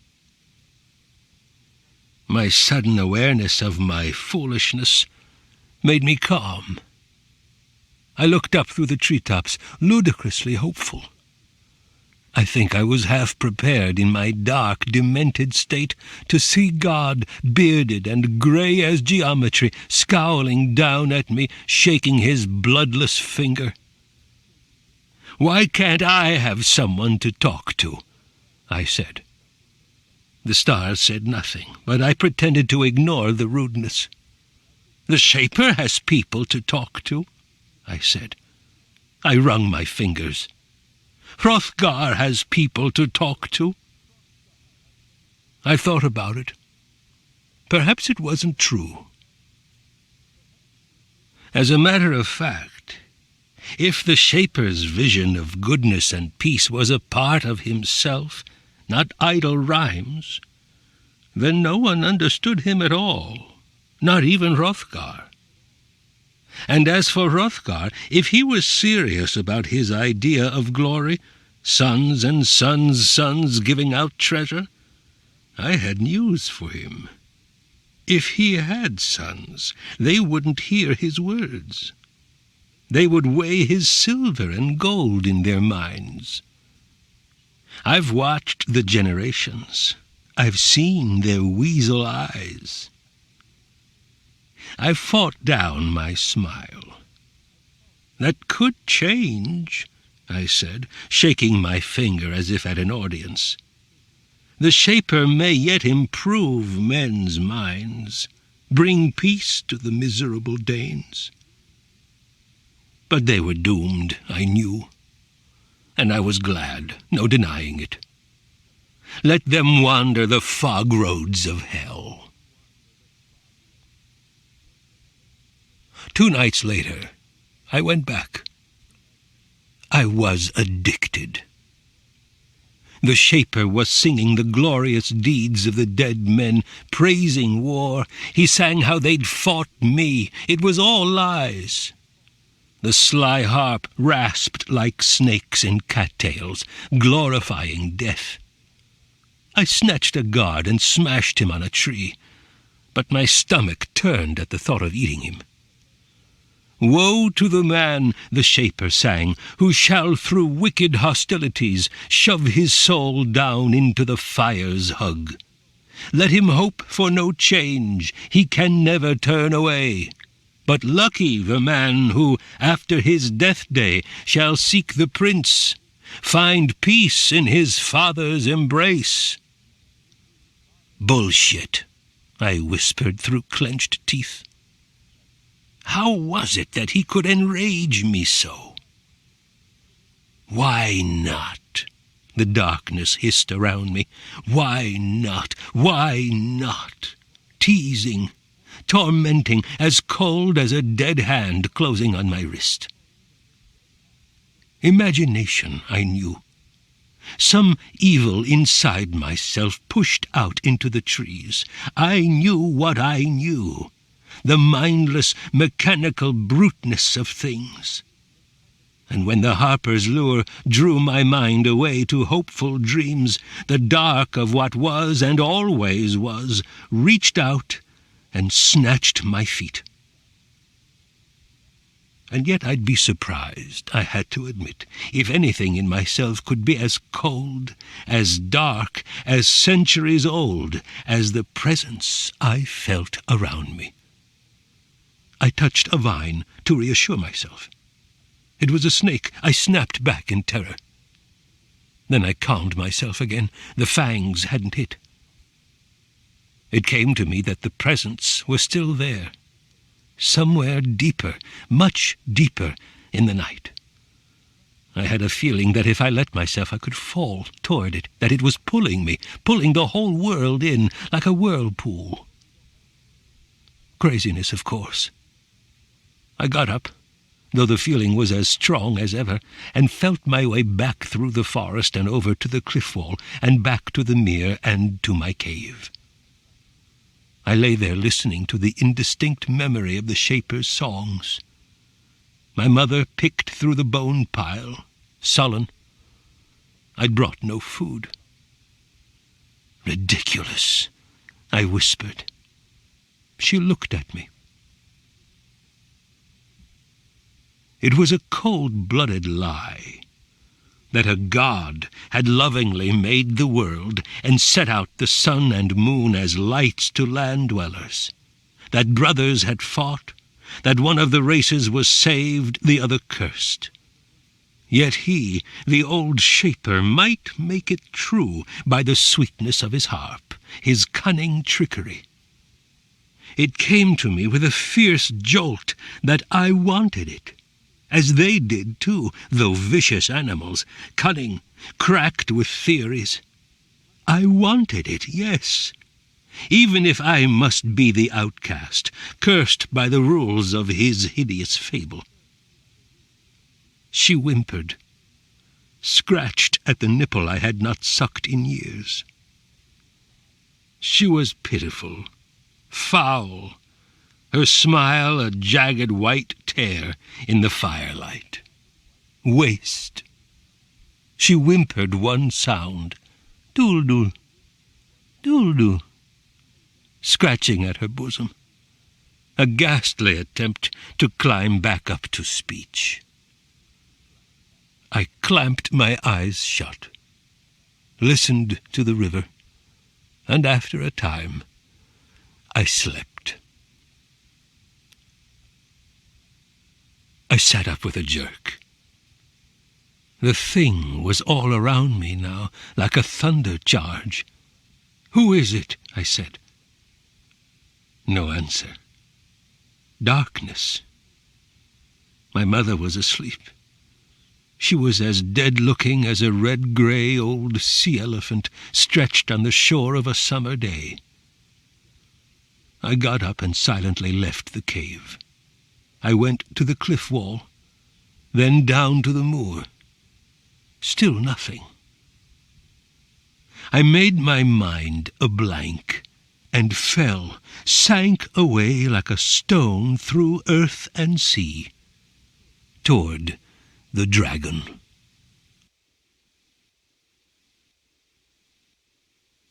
Chapter 5. No use of a growl, a whoop, a roar in the presence of that beast. Vast, red-golden, huge tail coiled, limbs sprawled over his treasure hoard, eyes not fiery but cold as the memory of family deaths. Vanishing away across invisible floors, there were things of gold, gems, jewels, silver vessels the color of blood in the undulant, dragon-red light. Arching above him, the ceiling and upper walls of his cave were alive with bats.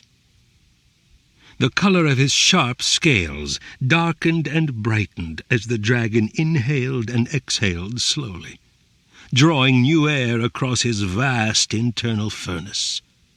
His razor-sharp tusks gleamed and glinted as if they too, like the mountain beneath him, were formed of precious stones and metals.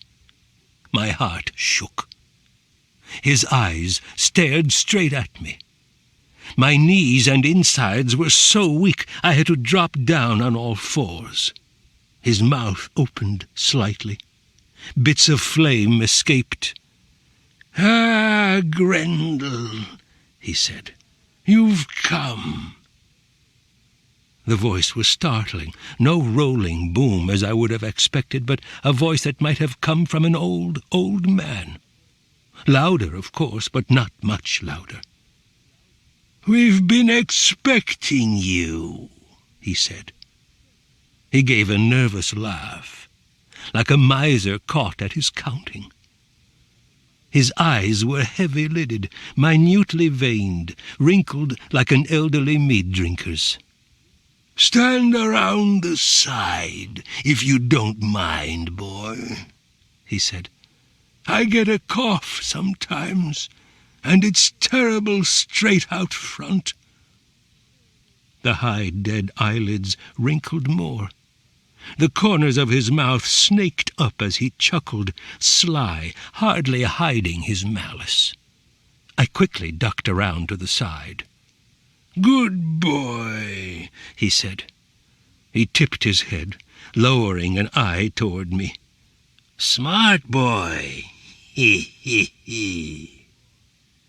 He lifted a wrinkled paw with man-length talons for nails, and held it over my head as if to crush me with it, but he merely brought it down lightly, once, twice, 3 times, patting my head. "Well, speak, boy," he said. "Say hello there, Mr. Dragon." He cackled. My throat convulsed, and I tried to get my breath to speak, but I couldn't. The dragon smiled. horrible, debauched, mouth limp and cracked, loose against the teeth as an ancient dog's. "Now you know how they feel when they see you, eh? Scared enough to pee in their pants. Hee hee." He looked startled by an unpleasant thought, then cross. "You didn't, did you?" I shook my head. "Good," he said. "That's valuable stuff you're standing on. Boobies, hemorrhoids, boils, slaver. Nyeh. Now." He moved his head as if adjusting his flaking neck to a tight metal collar, and put on what looked like, for him, a sober expression, like an old drunk preparing a solemn face for court. Then, as if involuntarily, he cackled again. It was horrible, obscene. He couldn't stop himself. He cackled so hard, a brilliant tear like a giant diamond rolled down his cheek. And still he couldn't stop. He raised up the taloned paw and pointed at me. His head tipped back, laughing, blowing fire out his mouth and nostrils. He tried to say something, but the laughing got worse. He rolled over on his side, stretching up one vast, wrinkled wing for balance, covering his eyes with one claw, still pointing with the other, roaring with laughter, and kicking a little with his two back feet. I felt cross all at once, though I didn't dare show it. "Like a rabbit," he brought out. "Nyeh. When you're scared, you look nyeh. Exactly." I scowled, and realizing I had my hands out in front of me, like a rabbit sitting up, I jerked them behind my back. My scowl of rage nearly finished him. He hooted, gasped, sobbed, began to choke with laughter. I forgot myself completely. I snatched up an emerald the size of a fist and pulled it back to throw it at him. He was sober instantly. "Put it down," he said. He drew in breath and turned his huge head straight at me. I dropped it and fought to keep my bowels from moving down. "Don't touch," he said. The old man's voice was as terrible now as the eyes. It was as if he'd been dead for 1,000 years. "Never, never, never touch my things," he said. Flame came out with the words and singed the hair on my belly and legs. I nodded, trembling all over. "Good," he said. He stared at me a moment longer, then slowly turned his head away. Then, old womanish, as if he were, though still spiteful, slightly embarrassed, he got back up onto his treasure pile, stretched out his wings, and settled. He was in the foulest of moods. I doubted that I could learn anything from him now. I'd be lucky to get away alive. I thought all at once about what he'd said. Now you know how they feel when they see you. He had a point. From now on I'd stay clear of them. It was one thing to eat one from time to time. That was only natural. Kept them from overpopulating, maybe starving to death come winter. But it was another thing to scare them, give them heart attacks, fill their nights with nightmares just for sport. "Fiddlesticks," the dragon said. I blinked. "Fiddlesticks, that's what I said," he repeated. "Why not frighten them? Creature, I could tell you things." He rolled his eyes up under the heavy lids and made a noise. Glah! He remained that way, breathing hard with peevish anger. "Stupid, stupid, stupid," he hissed. "The whole damned kit and caboodle. Why did you come here? Why do you bother me? Don't answer," he added quickly, stopping me. I know what's in your mind. I know everything. That's what makes me so sick and old and tired." "I'm sorry," I said. "Be still!" he screamed. Flame shot clear to the cave mouth. "I know you're sorry, for right now, that is, for this one frail, foolish flicker-flash in the long, dull fall of eternity. I'm unimpressed. No, be still!" His eye burst open like a hole to hush me. I closed my mouth. The eye was terrible, lowering toward me. I felt as if I were tumbling down into it, dropping endlessly down through a soundless void. He let me fall, down and down toward a black sun and spiders, though he knew I was beginning to die. Nothing could have been more disinterested, serpent to the core. But then he spoke after all, or rather laughed, and reality snapped back. Laughed, spoke, and broke my fall, not as a kindness to me, but because of his cold pleasure in knowing what he knew. I was in the cave again, and his horrible smile was snaking up his wrinkled cheek, and his eye was once more half closed. "You want the word," he said. "That's what you've come for. My advice is, don't ask. Do as I do. Seek out gold, but not my gold, and guard it." "Why?" I said. "Be still!" The cave went white with his fire, and the rock walls roared the echo back. Bats flew like dust in a granary, then returned to their places, a few at a time, until all was still again, motionless, as if lifeless.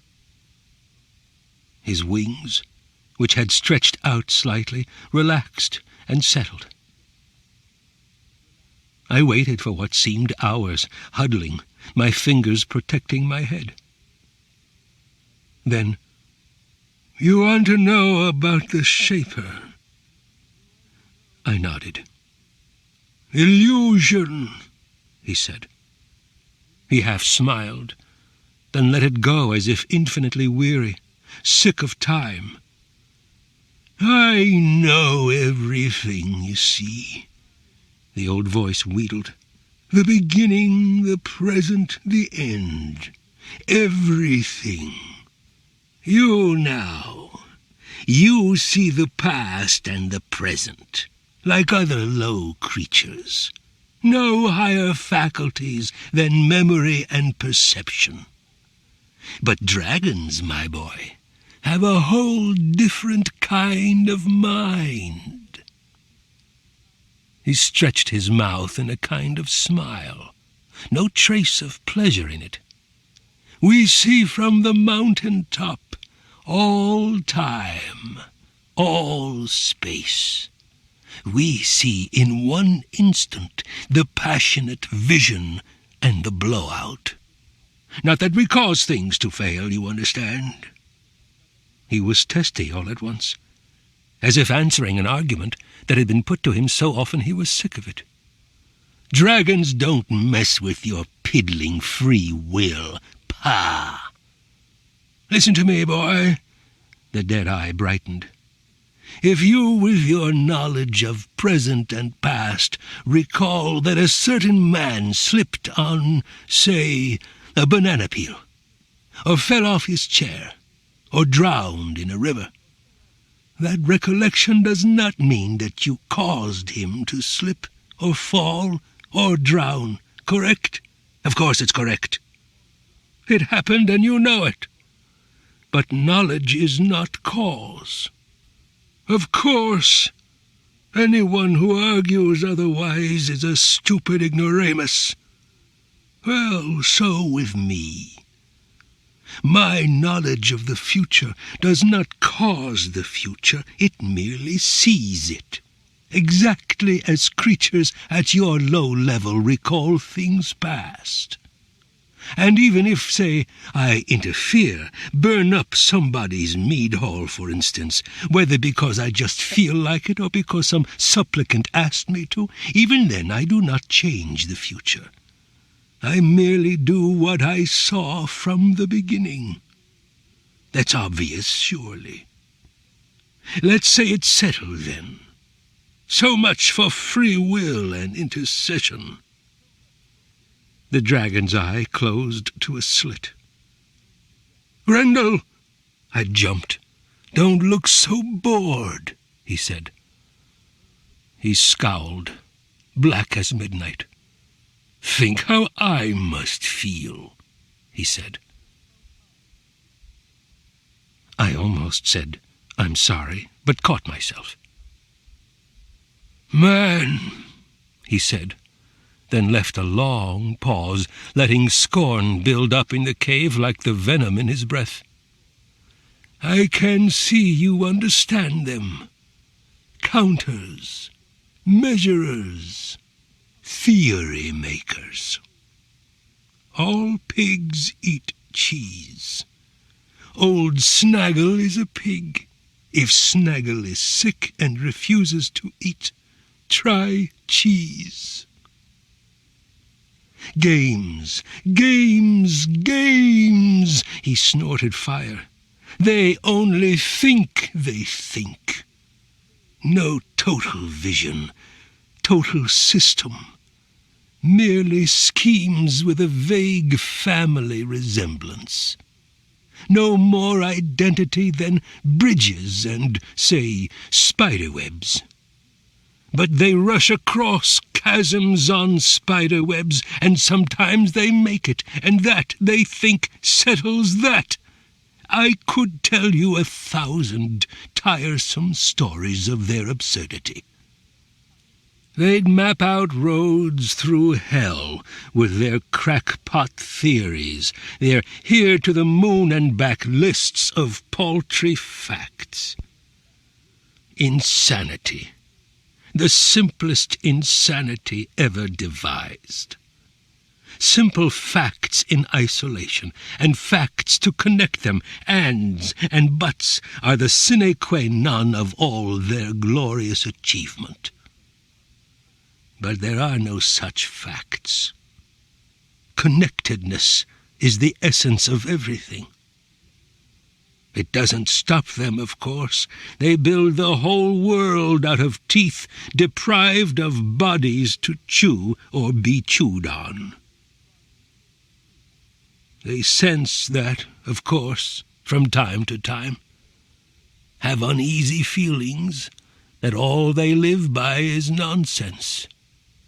They have dim apprehensions that such propositions as God does not exist are somewhat dubious, at least in comparison with statements like all carnivorous cows eat meat.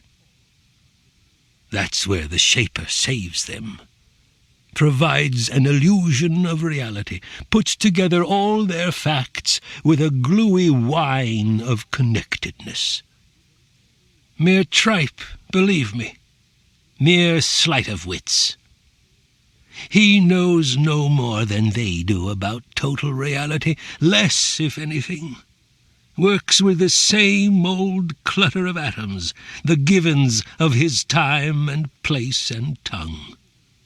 But he spins it all together with harp runs and hoots, and they think what they think is alive, think heaven loves them. It keeps them going, for what that's worth. As for myself, I can hardly bear to look. "I see," I said. It was to some extent untrue.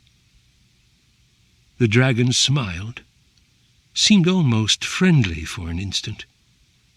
"You've been very attentive and thoughtful," he said, "all things considered.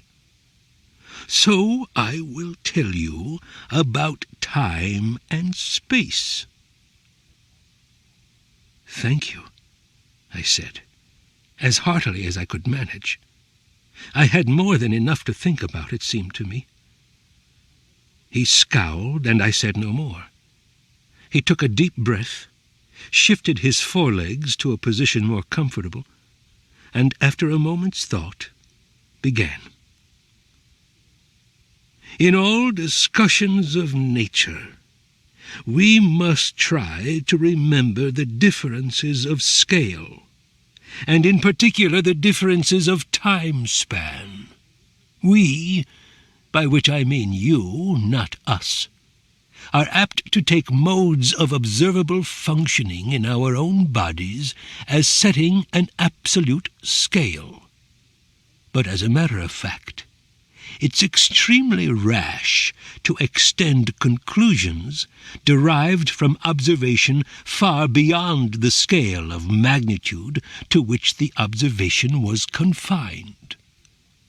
For example, the apparent absence of change within a second of time tells nothing as to the change within 1,000 years. Also, no appearance of change within 1,000 years tells anything concerning what might happen in, say, 1,000,000 years. And no apparent change within 1,000,000 years tells anything about 1,000,000,000,000 years. We can extend this progression indefinitely. There is no absolute standard of magnitude. Any term in this progression is large compared to its predecessor and small compared to its successor. Again, all special studies presuppose certain fundamental types of things. Here I am using the word thing, notice, in its most general sense, which can include activities, colors, and all other sensa, also values. As lower minds function, study, or science, is concerned with a limited set of various types of things. There is thus, in the first place, this variety of types. In the second place, there is the determination as to what types are exhibited in any indicated situation. For example, there is the singular proposition, "This is green," and there is the more general proposition, "All those things are green." This type of inquiry is what your usual reasoning takes care of. Undoubtedly, such inquiries are essential in the initial stage of any study for lower minds. But every such study must strive to get beyond it.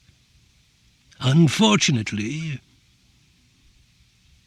he glanced at me, suspicious. "You're not paying attention." "I am," I said, clasping my hands to show my seriousness. But he shook his head slowly. "Nothing interests you but excitement, violence." "That's not true," I said.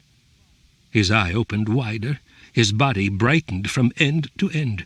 "You tell me what's true?" he said. "I'm trying to follow. I do my best," I said. "You should be reasonable. What do you expect?" The dragon thought about it, breathing slowly, full of wrath. At last he closed his eyes. "Let us try starting somewhere else," he said. "It's damned hard, you understand, confining myself to concepts familiar to a creature of the Dark Ages. Not that one age is darker than another. Technical jargon from another dark age." He scowled, as if hardly capable of forcing himself on. Then, after a long moment, "The essence of life is to be found in the frustrations of established order. The universe refuses the deadening influence of complete conformity. And yet in its refusal, it passes toward novel order as a primary requisite for important experience. We have to explain the aim at forms of order, and the aim at novelty of order, and the measure of success and the measure of failure. Apart from some understanding, however dim-witted, of these characteristics of historic process... His voice trailed off. After another long pause, he said, "Approach it this way. Let us take this jug." He picked up a golden vessel and held it toward me, not letting me touch it. In spite of himself, as it seemed, he looked hostile and suspicious, as if he thought I might perhaps be so stupid as to snatch the thing and run. "How does this jug differ from something animate?" He drew it back out of reach. "By organization, exactly. This jug is an absolute democracy of atoms. It has importance, or there-ness, so to speak, but no expression, or, loosely, aha-ness.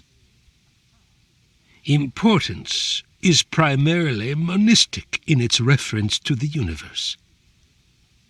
Limited to a finite individual occasion, importance ceases to be important. In some sense or other, we can skip the details. Importance is derived from the immanence of infinitude in the finite. Expression, however, listen closely now, expression is founded on the finite occasion. It is the activity of finitude impressing itself on its environment. Importance passes from the world as one to the world as many, whereas expression is the gift from the world as many to the world as one. The laws of nature are large, average effects which reign impersonally.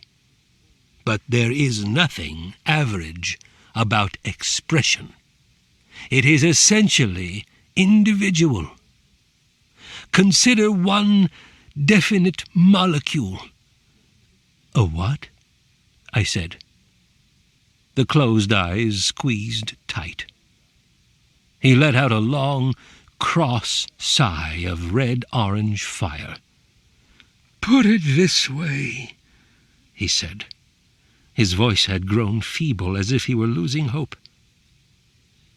"In the case of vegetables, we find expressive bodily organizations which lack any one center of experience with a higher complexity either of expressions received or of inborn data. Another democracy, but with qualifications, as we shall see. An animal, on the other hand, is dominated by one or more centers of experience.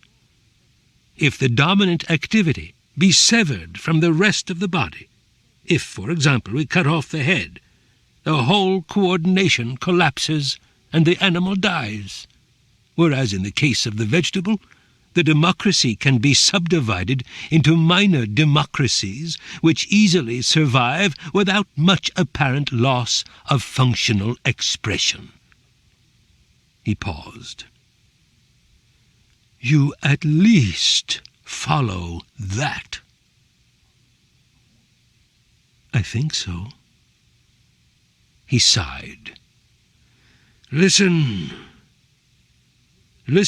closely.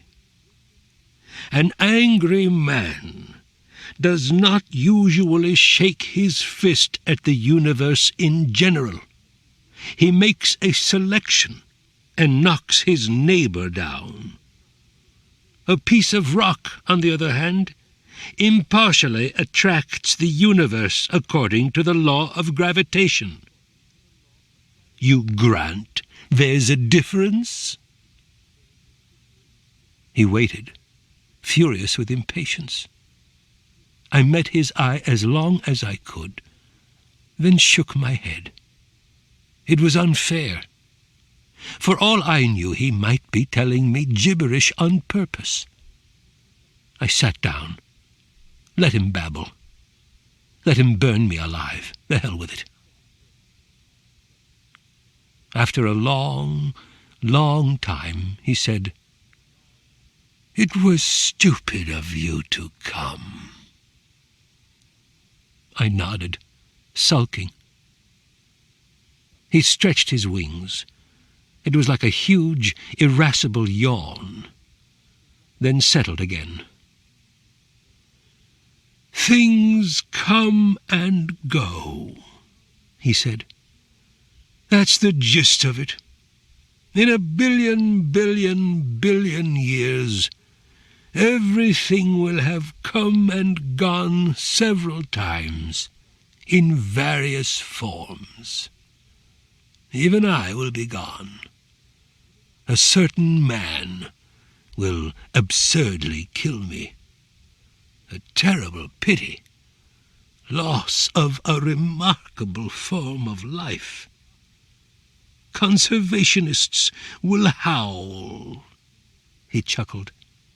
"Meaningless, however. These jugs and pebbles, everything, these too, will go. Poof. Boobies, hemorrhoids, boils, slaver." "You don't know that," I said. He smiled, showing all his teeth. And I knew he knew it. A swirl in the stream of time. A temporary gathering of bits. A few random dust specks, so to speak. Pure metaphor, you understand. Then, by chance, a vast floating cloud of dust specks. An expanding universe. He shrugged. Complexities. Green dust as well as the regular kind. Purple dust. Gold. Additional refinements. Sensitive dust. Copulating dust. Worshipful dust. He laughed, hollow as the cavern around him. New laws for each new form, of course. New lines of potential. Complexity beyond complexity. Accident on accident. Until... His leer was like icy wind. "Go on," I said. He closed his eyes, still smiling. "Pick an apocalypse. Any apocalypse. A sea of black oil and dead things. No wind, no light. Nothing stirring, not even an ant, a spider. A silent universe. Such is the end of the flicker of time. The brief, hot fuse of events and ideas, set off accidentally and snuffed out accidentally by man. Not a real ending, of course, not even a beginning. Mere ripple in time's stream." I squinted. "That really could happen?" "It has happened," he said, and smiled as if it pleased him. "In the future, I am the witness." I thought about it for a while, remembering the harp, then shook my head. "I don't believe you." "It will come." I went on squinting at him, hand on my mouth. He could lie. He was evil enough. He shook his ponderous head. "Ah, man's cunning mind," he said, and cackled. "Merely a new complexity, a new event, new set of nonce rules, generating further nonce rules, down and down and down. Things lock on, you know. The Devonian fish, the juxtaposed thumb, the fontanelle, technology. Click, click, click, click." "I think you're lying," I said, confused again, a swirl in words. "I noticed that. You'll never know. It must be very frustrating to be caged, like a Chinaman's cricket, in a limited mind." His cackle lacked spirit this time. He was growing very weary of my presence. "You said fiddlesticks," I said. "Why is it fiddlesticks if I stop giving people heart attacks over nothing? Why shouldn't one change one's ways, improve one's character?" I must have been an interesting sight that instant. Big, shaggy monster, intense and earnest, bent like a priest at his prayers. He shrugged. "Whatever you like. Do as you think best." "But why?" "Why? Why? Ridiculous question. Why anything? My advice to you—" I clenched my fists, though it was absurd, of course. One does not swing at dragons. "No, why?" The dragon tipped up his great tusked head, stretched his neck, sighed fire. "Ah, Grendel," he said. He seemed that instant almost to rise to pity. "You improve them, my boy. Can't you see that yourself? You stimulate them. You make them think and scheme. You drive them to poetry, science, religion, all that makes them what they are for as long as they last. You are, so to speak, the brute existent by which they learn to define themselves.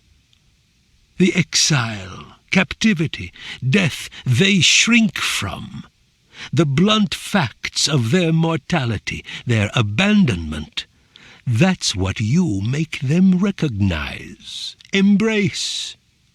You are mankind, or man's condition, inseparable as the mountain climber and the mountain. If you withdraw, you will instantly be replaced. Brute existence, you know, are a dime a dozen.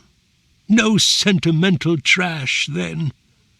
If man's the irrelevance that interests you, stick with him, scare him to glory. It's all the same in the end. Matter and motion, simple or complex. No difference, finally. Death, transfiguration. Ashes to ashes, and slime to slime. Amen. I was sure he was lying, or anyway half sure, flattering me into tormenting them because he in his sullen hole loved viciousness. I said, "Let them find some other brute existent, whatever that is. I refuse." "Do," he said, leering scornfully. "Do something else by all means. Alter the future. Make the world a better place in which to live. Help the poor, feed the hungry, be kind to idiots. What a challenge." He no longer looked at me, no longer made any pretense of telling the truth. "Personally," he said, "my great ambition is to count all this." He waved vaguely at the treasure around him, "and possibly sort it into piles. Know thyself, that's my dictum. Know how much you've got, and beware of strangers." I scraped away rubies and emeralds with the side of my foot. "Let me tell you what the Shaper said." "Spare me, I beg you." He covered his ears with his claws, gave a hideous grin. But I was stubborn. He said that the greatest of gods made the world, every wonder-bright plain and the turning seas. He said, "Ridiculous!" "Why? What God? Where? Life force, you mean? The principle of process? God as the history of chance? In some way that I couldn't explain, I knew that his scorn of my childish credulity was right. Nevertheless, something will come of all this, I said. Nothing, he said. A brief pulsation in the black hole of eternity. My advice to you— Wait and see, I said. He shook his head. My advice to you, my violent friend, is to seek out gold and sit on it.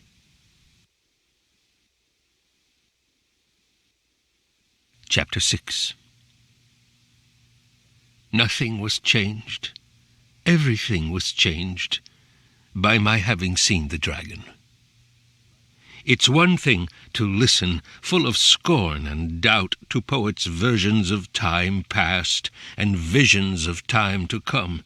It's another to know as coldly and simply as my mother knows her pile of bones what is. Whatever I may have understood or misunderstood in the dragon's talk, something much deeper stayed with me, became my aura. Futility, doom, became a smell in the air, pervasive and acrid as the dead smell after a forest fire. My scent and the world's, the scent of trees, rocks, waterways, wherever I went. But there was one thing worse. I discovered that the dragon had put a charm on me. No weapon could cut me. I could walk up to the mead hall whenever I pleased, and they were powerless. My heart became darker because of that. Though I scorned them, sometimes hated them, there had been something between myself and men when we could fight. Now, invulnerable, I was as solitary as one live tree in a vast landscape of coal. Needless to say, I misunderstood in the beginning. I thought it an advantage. It was the height of summer, harvest season in the first year of what I have come to call my war with Hrothgar. The night air was filled with the smell of apples and shocked grain, and I could hear the noise in the mead hall from a mile away. I moved toward it, drawn as always as if by some kind of curse. I meant not to be seen that night.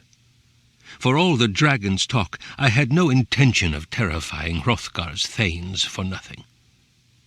I had not begun at that time my systematic raids. In fact, I hadn't yet admitted to myself that it was war. I killed stragglers now and then with a certain grim pleasure, very different from that which I got from cracking a cow's skull. But I'd never yet struck at the hall, hadn't even revealed myself there, except on that one ridiculous night when I walked up and tried to join them. I hunkered down at the edge of the forest, looking up the long hill at the mead hall lights. I could hear the shaper's song. I no longer remember exactly what he sang. I know only that it had a strange effect on me. It no longer filled me with doubt and distress, loneliness, shame. It enraged me. It was their confidence, maybe, their blissful, swinish ignorance, their bumptious self-satisfaction, and, worst of all, their hope.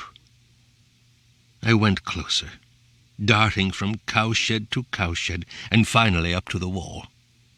I found a crack and peeked in. I do remember what he said, now that I think about it, or some of it. He spoke of how God had been kind to the Scyldings, sending so rich a harvest. The people sat beaming, bleary-eyed and fat, nodding their approval of God. He spoke of God's great generosity in sending them so wise a king.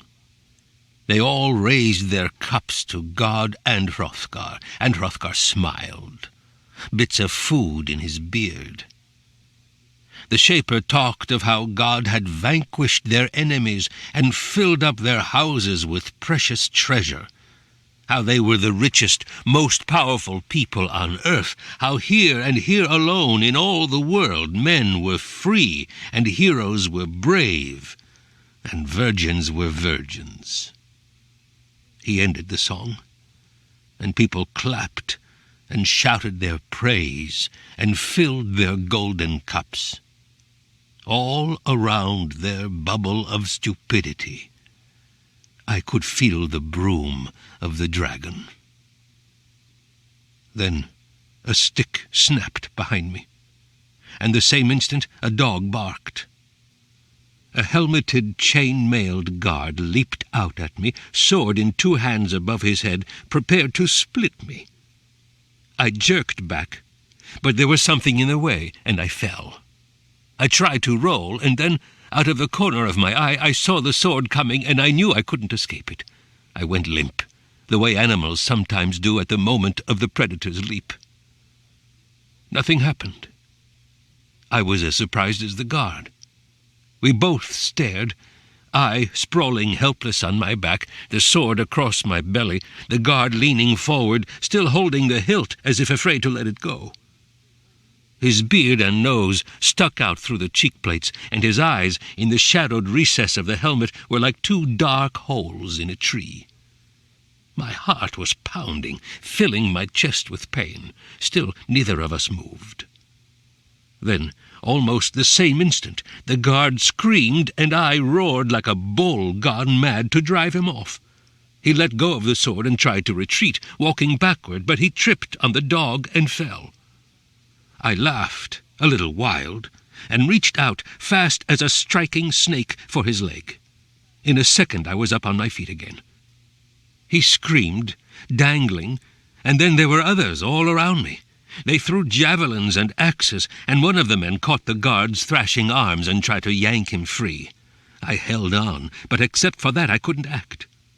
It was as if I too was drunk on mead. I saw their weapons come flying straight at me, saw them touch my fur and drop quietly in the grass. Then, little by little, I understood. I felt laughter welling up inside me at the dragon charm, at Hrothgar's whispering and trembling by the mead hall door, at everything, the oblivious trees and sky, the witless moon. I'd meant them no harm, but they'd attacked me again, as always. They were crazy. And now at last the grim laughter came pouring out, as uncontrollable as the dragon's laugh, and I wanted to say, "Lo, God has vanquished mine enemies." But that made me laugh harder, though even now my heart raced, and in spite of it all I was afraid of them. I backed away, still holding the screaming guard. They merely stared, with their useless weapons drawn, their shoulders hunched against my laughter.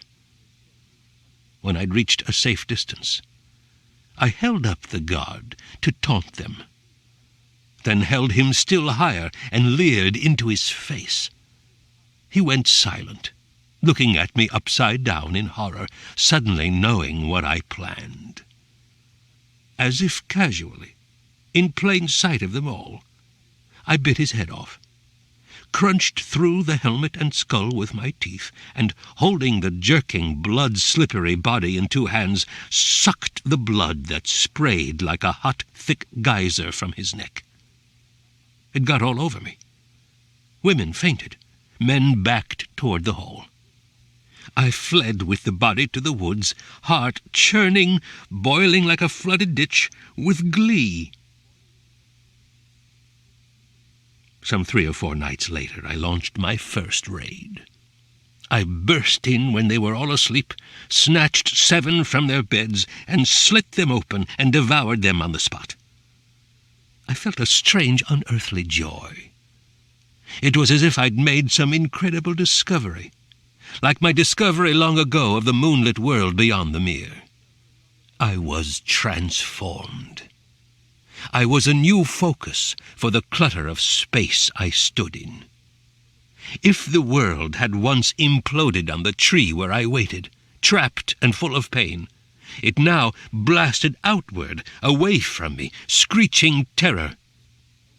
I had become, myself, the mamma I'd searched the cliffs for once in vain. But that merely hints at what I mean.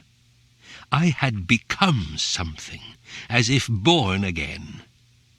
I had hung between possibilities before, between the cold truths I knew and the heart-sucking, conjuring tricks of the Shaper. Now that was past. I was Grendel, ruiner of mead halls, wrecker of kings. But also, as never before, I was alone. I do not complain of it. Talking, complaining, filling the world I walk with words. But I admit it was a jolt. It was a few raids later. The mead hall door burst open at my touch exactly as before, and for once that night I hesitated. Men sat up in their beds, snatched their helmets, swords, and shields from the covers beside them, and, shouting brave words that came out like squeals, they threw their legs over the sides to stumble toward me. Someone yelled, "Remember this hour, ye thanes of Hrothgar, the boasts you made as the mead bowl passed. Remember our good king's gift of rings, and pay him with all your might for his many kindnesses." Damned pompous fools. I hurled a bench at the closest. They all cowered back. I stood waiting, bent forward with my feet apart, flat-footed, till they ended their interminable orations. I was hunched like a wrestler, moving my head from side to side, making sure no sneak slipped up on me. I was afraid of them from habit. And as the 4 or 5 drunkest of the thanes came toward me, shaking their weapons and shouting at me, my idiotic fear of them mounted. But I held my ground. Then, with a howl, one plunged at me, sword above his head in both fists. I let it come. The charm held good. I closed my hand on the blade, and snatched it from the drunken thane's hand, and hurled it the length of the hall. It clattered on the fireplace stones, and fell to the stone floor, ringing. I seized him and crushed him. Another one came at me, gloating in his bleary-eyed heroism, maniacally joyful because he had bragged that he would die for his king, and he was doing it. He did it. Another one came, reeling and whooping, trying to make his eyes focus. I laughed. It was outrageous. They came, they fell, howling insanity about brothers, fathers, glorious Hrothgar, and God. But though I laughed, I felt trapped, as hollow as a rotten tree. The mead hall seemed to stretch for miles, out to the edges of time and space, and I saw myself killing them, on and on and on, as if mechanically, without contest. I saw myself swelling like bellows on their blood, a meaningless smudge in a universe dead as old wind over bones, abandoned except for the burnt blood scent of the dragon. All at once I began to smash things, benches, tables, hanging beds, a rage as meaningless and terrible as everything else. Then, as a crowning absurdity, my salvation that moment, came the man the thanes called Unferth. He stood across the hall from me, youthful, intense, cold, sober. He was taller than the others. He stood out among his fellow thanes like a horse in a herd of cows. His nose was as porous and dark as volcanic rock. His light beard grew in patches. "Stand back," he said. The drunken little men around me backed away. The hall floor between us, Unferth and myself, lay open. "Monster, prepare to die," he said. Very righteous. The wings of his nostrils flared and quivered like an outraged priest's. I laughed. "Arg!" I said. I spit bits of bone. He glanced behind him, making sure he knew exactly where the window was. "Are you right with your God?" he said. I laughed somewhat more fiercely. He was one of those. He took a tentative step toward me, then paused, holding his sword out and shaking it. "Tell them in hell that Unferth, son of Ecglaf, sent you, known far and wide in these Scanian lands as a hero among the Scyldings." He took a few side steps, like one wrestler circling another, except that he was 30 feet away.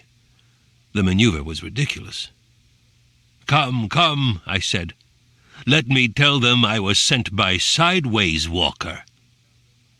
He frowned, trying to puzzle out my speech.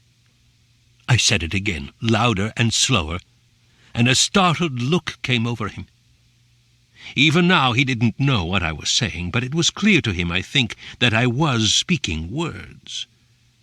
He got a cunning look, as if getting ready to offer a deal, the look men have when they fight with men instead of poor, stupid animals.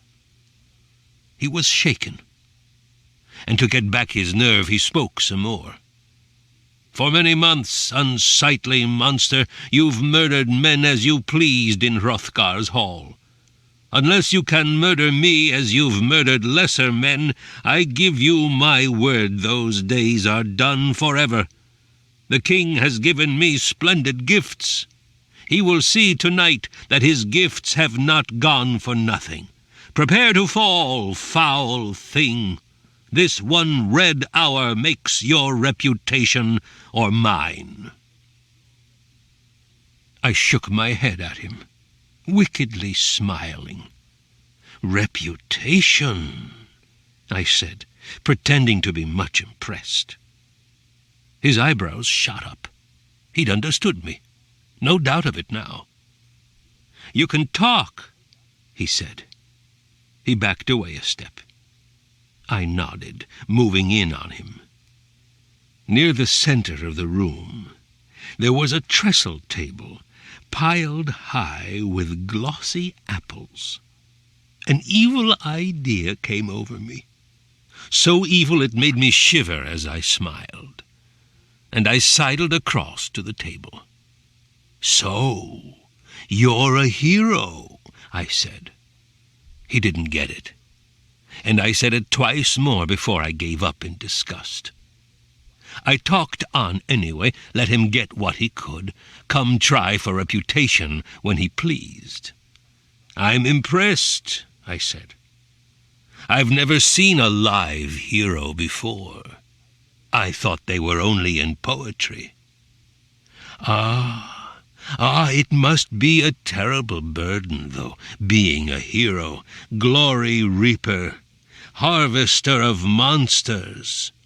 Everybody always watching you, weighing you, seeing if you're still heroic. You know how it is. Sooner or later, the harvest virgin will make her mistake in the haystack." I laughed. The dragon's scent in the room grew stronger, as if my teasing were bringing the old beast near. I picked up an apple and polished it lightly and quickly on the hair of my arm. I had my head bowed, smiling, looking at him up through my eyebrows. "Dread creature," he said. I went on polishing the apple, smiling. "And the awful inconvenience," I said, "always having to stand erect, always having to find noble language. It must wear on a man." He looked hurt and slightly indignant. He'd understood. "Wretched shape," he said. "But no doubt there are compensations," I said. "The pleasant feeling of vast superiority, the easy success with women. "Monster!" he howled. And the joy of self-knowledge, that's a great compensation.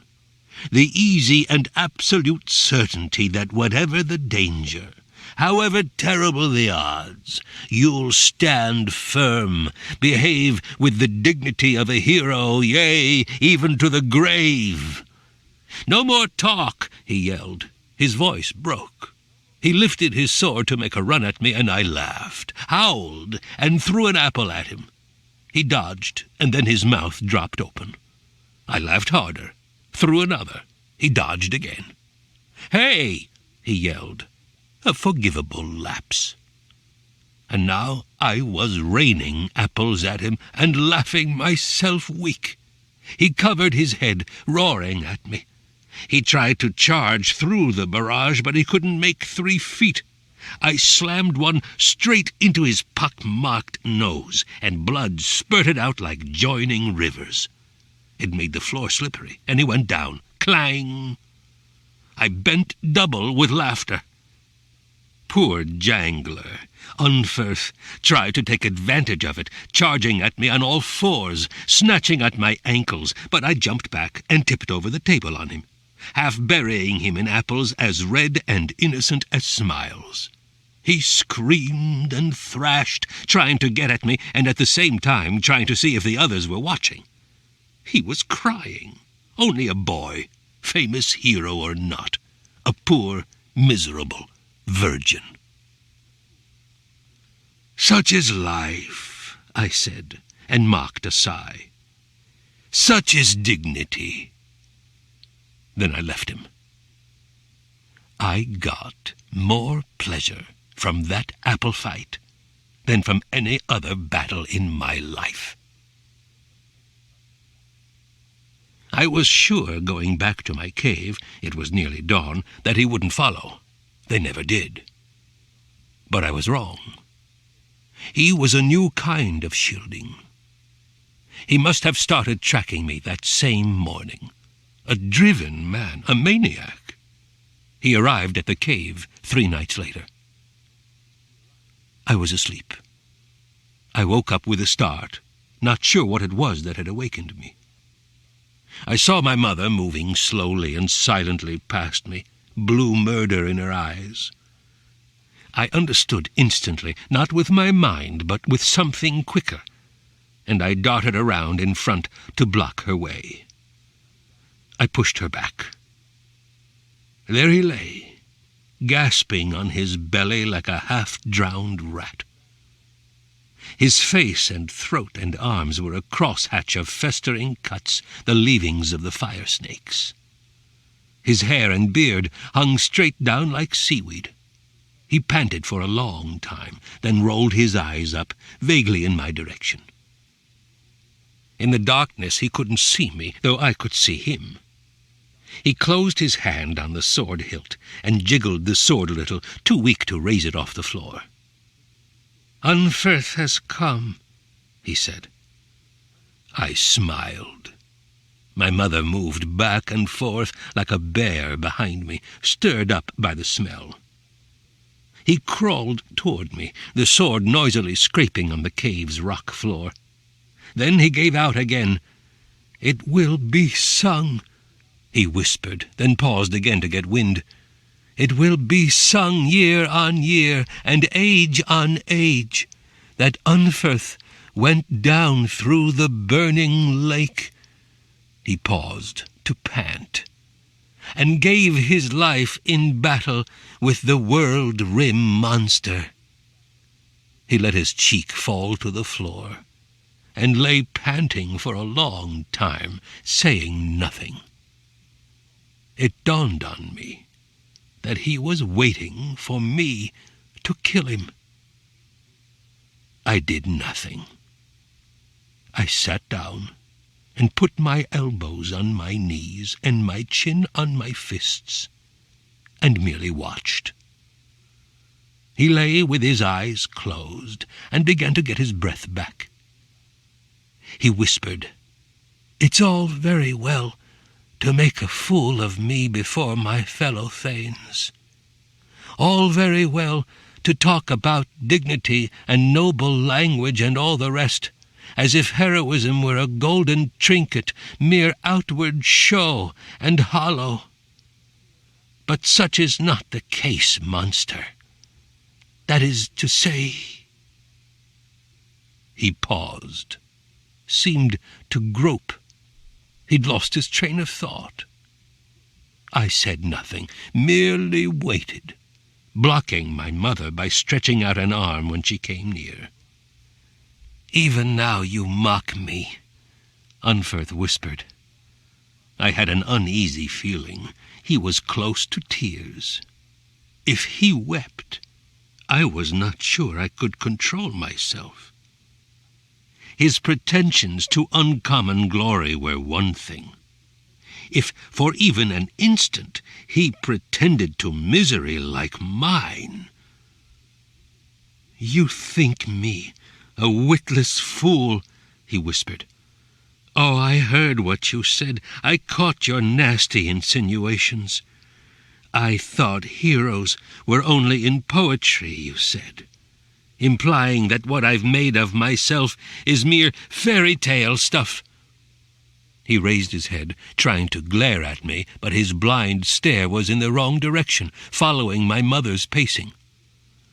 "Well, it's not, let me tell you." His lips trembled, and I was certain he would cry. I would have to destroy him from pure disgust. But he held it. He let his head fall again, and sucked for air.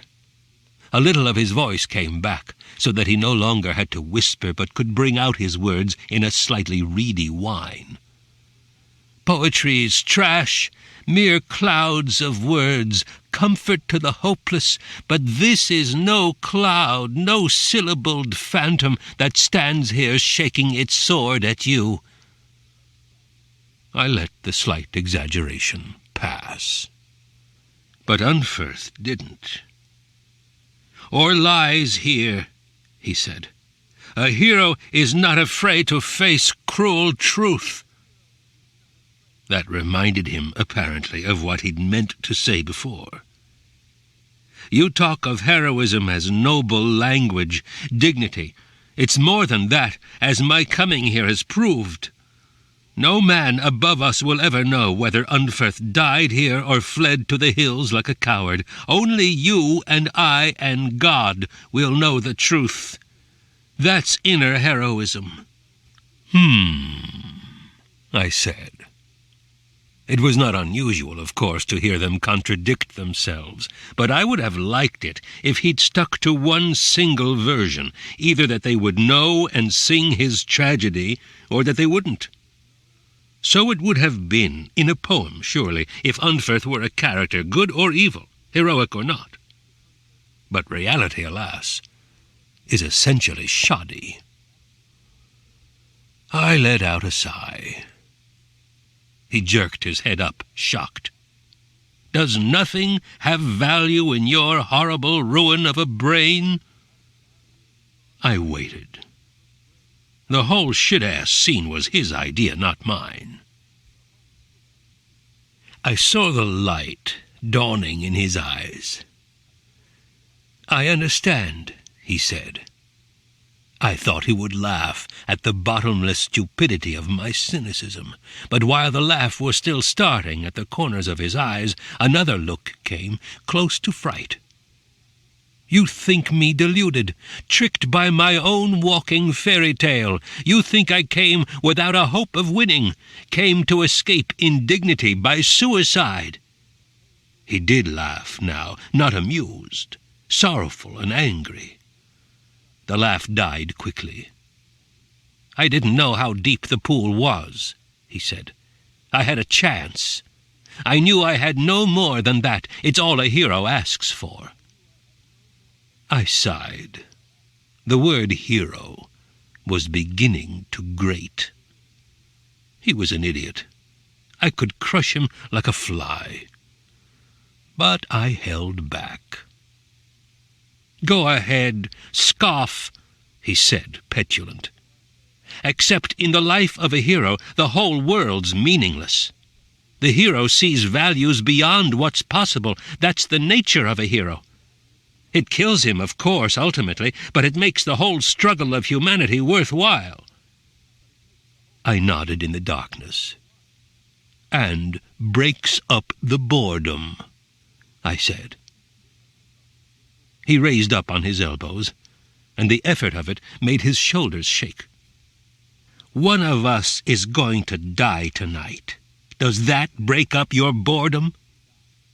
It's not true, I said. A few minutes from now, I'm going to carry you back to Hrothgar, safe and sound. So much for poetry. I'll kill myself, he whispered. He shook violently now. Up to you, I answered reasonably. But you'll admit it may seem at least a trifle cowardly to some. His fists closed and his teeth clenched. Then he relaxed and lay flat. I waited for him to find an answer. Minutes passed. It came to me that he had quit. He had glimpsed a glorious ideal, had struggled toward it and seized it and come to understand it, and was disappointed. One could sympathize. He was asleep. I picked him up gently and carried him home. I laid him at the door of Hrothgar's mead hall, still asleep. Killed the 2 guards so I wouldn't be misunderstood, and left. He lives on, bitter, feebly challenging my midnight raids from time to time, 3 times this summer, crazy with shame that he alone is always spared, and furiously jealous of the dead. I laugh when I see him. He throws himself at me, or he cunningly sneaks up behind, sometimes in disguise, a goat, a dog, a sickly old woman, and I roll on the floor with laughter. So much for heroism. So much for the harvest virgin. So much also for the alternative visions of blind old poets and dragons. Chapter 7. Balance is everything. Riding out time like a helmless sheep-boat, keel to hellward, mast upreared to prick out heaven's eye. Hee-hee. Sigh. My enemies define themselves, as the dragon said, on me. As for myself, I could finish them off in a single night, pull down the great carved beams and crush them in the mead hall, along with their mice, their tankards and potatoes. Yet I hold back. I am hardly blind to the absurdity. Form is function. What will we call the Hrothgar wrecker when Hrothgar has been wrecked? Do a little dance, beast. Shrug it off. This looks like a nice place. Ooh, my, flat rock, moonlight, views of distances. Sing. Pity poor Hrothgar, Grendel's foe. Pity poor Grendel, oh, oh, oh. Winter soon. Whispering, whispering. Grendel, has it occurred to you, my dear, that you are crazy? He clasps hands delicately over his head, points the toes of one foot. Ay, horrible nails. Takes a step, does a turn. Grendel is crazy. Oh, oh, oh. Thinks old Hrothgar makes it snow. Balance is everything. Tiding out rhyme. Pity poor Grengar, Hrothdel's foe. Down goes the whirlpool. Eek! No, no. It will be winter soon. Midway through the 12th year of my idiotic war. 12 is, I hope, a holy number. Number of escapes from traps. He searches the moonlit world for signs, shading his eyes against the dimness, standing on one shaggy foot, just slightly blood-stained, one toe missing from an old encounter with an axe. 3 dead trees on the moor below, burned up alive by lightning, are ominous portents. Oh, man, us portents. Also trees. On a frost-bitten hill in the distance, men on horses. "Over here!" he screams, waves his arms. They hesitate, feign deafness, ride away north. Shoddy, he observes. The whole chilly universe. Shoddy. Enough of that. A night for tearing heads off, bathing in blood, except, alas, he has killed his quota for the season. Take care of the gold egg-laying goose. There is no limit to desire but desire's needs. Grendel's law. The scent of the dragon. Heavy all around me, almost visible before me, like my breath. I will count my numberless blessings one by one. 1. My teeth are sound. 1. The roof of my cave is sound. 1. I have not committed the ultimate act of nihilism. I have not killed the queen. 1. Yet. He lies on the cliff edge, scratching his belly, and thoughtfully watches his thoughtfully watching the queen. Not easy to define. Mathematically, perhaps a torus, loosely cylindrical, with swellings and constrictions at intervals, knobbed, that is to say, a surface generated, more or less, by the revolutions of a conic about an axis lying in its plane, and the solid thus enclosed. It is difficult, of course, to be precise.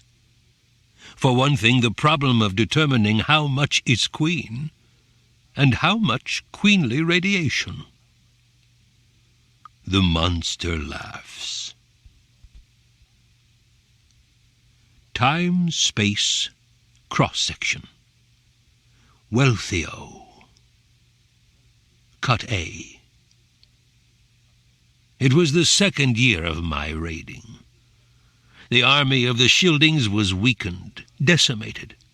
No more the rumble of Hrothgar's horsemen, riding at midnight, chain-mail jangling in the whistling wind, cloaks flying out like wimpling wings to rescue petty tribute-givers. Oh, listen to me, hills. He couldn't protect his own hall, much less theirs. I cut down my visits, conserving the game, and watched them. Nature lover. For weeks, all day and far into the night, he met with his counselors, talking, praying, moaning. I became aware, listening to them, that I was not their only threat. Far to the east of Hrothgar's hall, there was a new hall a-building, its young king gaining fame. As Hrothgar had done, this younger king was systematically burning and plundering nearby halls, extending the circle of his tribute power. He was striking now at the outer rim of Hrothgar's sphere. It was only a matter of time before he struck Hrothgar. The councillors talked and drank and wept, sometimes Hrothgar's allies among them. The Shaper sang songs. The men stood with their braceleted arms around one another's shoulders, men who not long before had been the bitterest of enemies. And I watched it all, wringing my fingers, smiling rage. The leaves turned red. The purple blooms of thistles became black behind the people's houses, and migrant birds moved through.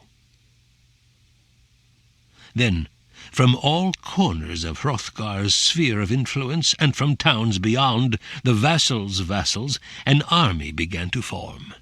They came walking or riding, oxen dragging their wagon-loads of shields, spears, tents, clothes, food. Every night when I went down to look, there were more of them. Cartwheels tall as a man, with rough, square spokes.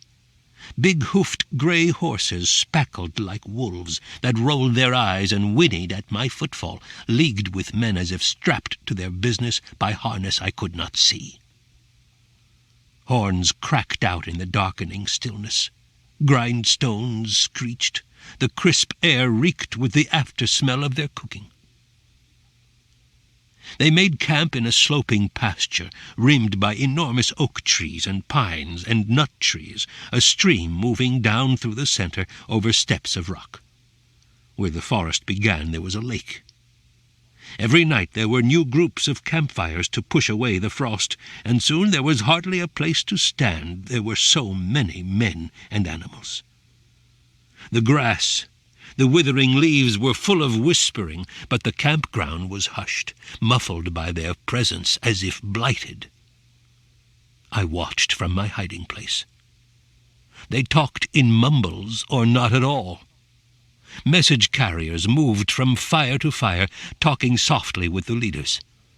Their rich furs shone like birds' wings in the firelight. Heavily guarded, the younger soldiers pushed through the crowd and all night long washed clothes and cooking-ware in the stream until the water was thick with dirt and grease, and no longer made a sound as it dropped toward the lake. When they slept, guards and dogs watched over them in herds. Before dawn, men rose to exercise the horses, polish weapons, or move out with bows in search of deer. Then one night, when I went down to spy, they were gone, vanished like starlings from a tree. I followed their trail, footprints, hoofprints, and wagon ruts cutting a wide, dirty swath toward the east. When I came in sight of them, I slowed down, laughing and hugging myself. It was going to be a massacre. They marched all night, then scattered into the forest like wolves and slept all day without fires. I snatched an ox and devoured it, leaving no trace. At dusk they formed again. At midnight the armies arrived at the antlered hall. Hrothgar called out to him, glorious protector of the Scyldings, hoarfrost-bearded, "Higmod, Lord of the Helmings, greet your guests." Unferth stood beside him, his huge arms folded on his byrnie. He stood with his head bowed, eyes mere slits, clamped mouth hidden where his mustache overlapped his beard. Bitterness went out from him like darkness made visible. Unferth the hero, known far and wide in these Scanian lands, isolated in that huge crowd like a poisonous snake aware of what it was. King Hrothgar called again. The young king came out, well armed, leading a bear and 6 retainers. He looked around him, blond and pale, arms ringed with gold, a vague smile hiding his shock.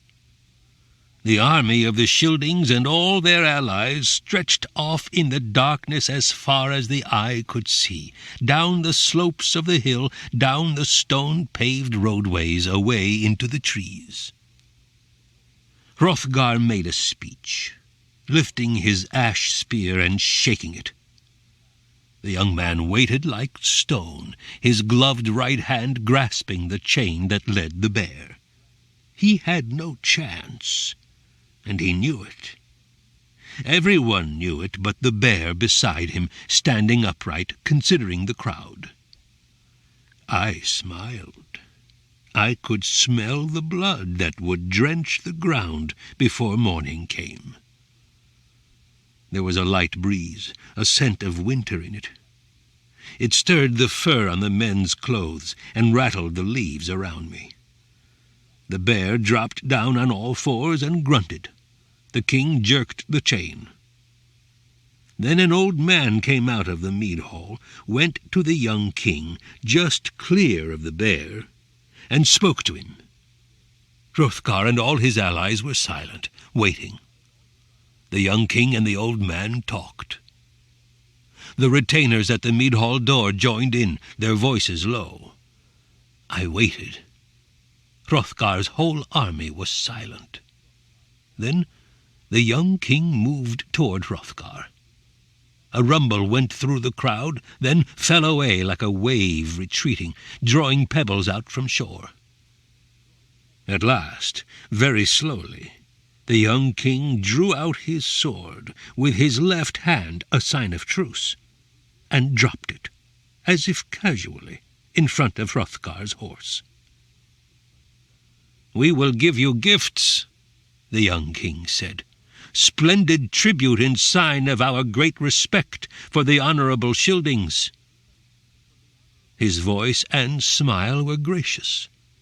His eyes, slanting downward like the eyes of a fish, were expressionless as dried-up wells. Unferth laughed, all alone in the silence. The sound rolled away to the darkness to die among trees. Hrothgar, white-haired, white-bearded as the ice god, shook his head. "There is no gift your people can give the Scyldings," he said. "You think you can buy a little time with gold, and then some night when we're sitting at our mead, you and all your brave allies will come down on us, crash, as we tonight have come down on you, and no gift we can offer then will turn away your fury." The old man smiled, his eyes wicked. "Do you take us for children that play in the yards with pets? What could we give you that you couldn't take by force, and at that time take from us tenfold?" Unferth smiled, looking at the bear. The young king showed nothing, accepting the joke and the argument as if he'd been expecting them. He gave the chain another jerk, and the bear moved closer to him. When he'd waited long enough, he looked back up at Hrothgar. "We can give you such piles of treasure," he said, "that I have nothing left to pay an army with. Then you'll be safe." Hrothgar laughed. "You're crafty, Lord of the Helmings. A king shrewd with words can mount a great army on promises. The treasure you'd take by destroying my house could make all your swordsmen rich. Come, no more talk. It's a chilly night, and we have cows to milk in the morning. Take up your weapons. We'll give you ground. We haven't come to kill you like foxes in a hole." But the young king waited on. He was still smiling, though his eyes had no life in them. He had something in reserve, some ingenious product of his counselor's wits that would overwhelm their scheme. He said, speaking more quietly than before, "I will show you a treasure that will change your mind, great Hrothgar." He turned to an attendant and made a sign. The attendant went into the mead-hall. After a long time he returned. He was carrying nothing. Behind him, men opened the mead-hall door wide. Light burst over the hillside and glinted on the weapons and eyes of the Scyldings. The bear stirred, restless, irritable, like the young king's anger removed to the end of a chain. Old Hrothgar waited. Then at last, moving slowly, as if walking in a dream, a woman in a robe of threaded silver came gliding from the hall. Her smooth, long hair was as red as fire, and soft as the ruddy sheen on dragon's gold. Her face was gentle, mysteriously calm. The night became more still. "I offer you my sister," the young king said.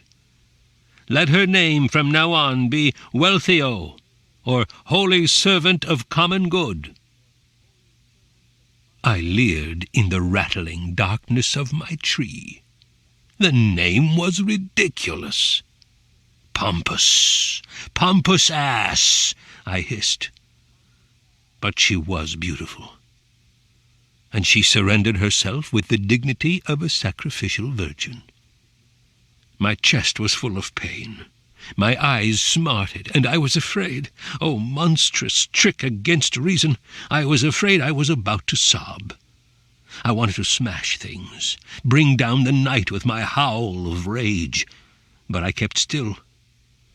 She was beautiful, as innocent as dawn on winter hills.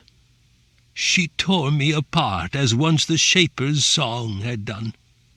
As if for my benefit, as if in vicious scorn of me, children came from the mead-hall and ran down to her, weeping, to snatch at her hands and dress. "Stop it," I whispered. "Stupid!" She did not look at them, merely touched their heads. "Be still," she said, hardly more than a whisper, but it carried across the crowd. They were still, as if her voice were magic. I clenched my teeth, tears streaming from my eyes. She was like a child, her sweet face paler than the moon. She looked up at Hrothgar's beard, not his eyes, afraid of him. "My lord," she said. Oh, woe! Oh, wretched violation of sense! I could see myself leaping from my high tree and running on all fours through the crowd to her, howling, whimpering, throwing myself down, drooling and grovelling at her small fur-booted feet. "Mercy!" I would howl. "Arg! Burble!" I clamped my palms over my eyes and struggled not to laugh. No need to say more. The old king accepted the younger king's gift, along with some other things, swords and cups, some girls and young men, her servants. For several days both sides made speeches, long-winded, tediously poetic, all lies. And then, with much soft weeping and sniffling, the Scyldings loaded up Wealhtheow and the lesser beauties, made a few last touching observations, and went home.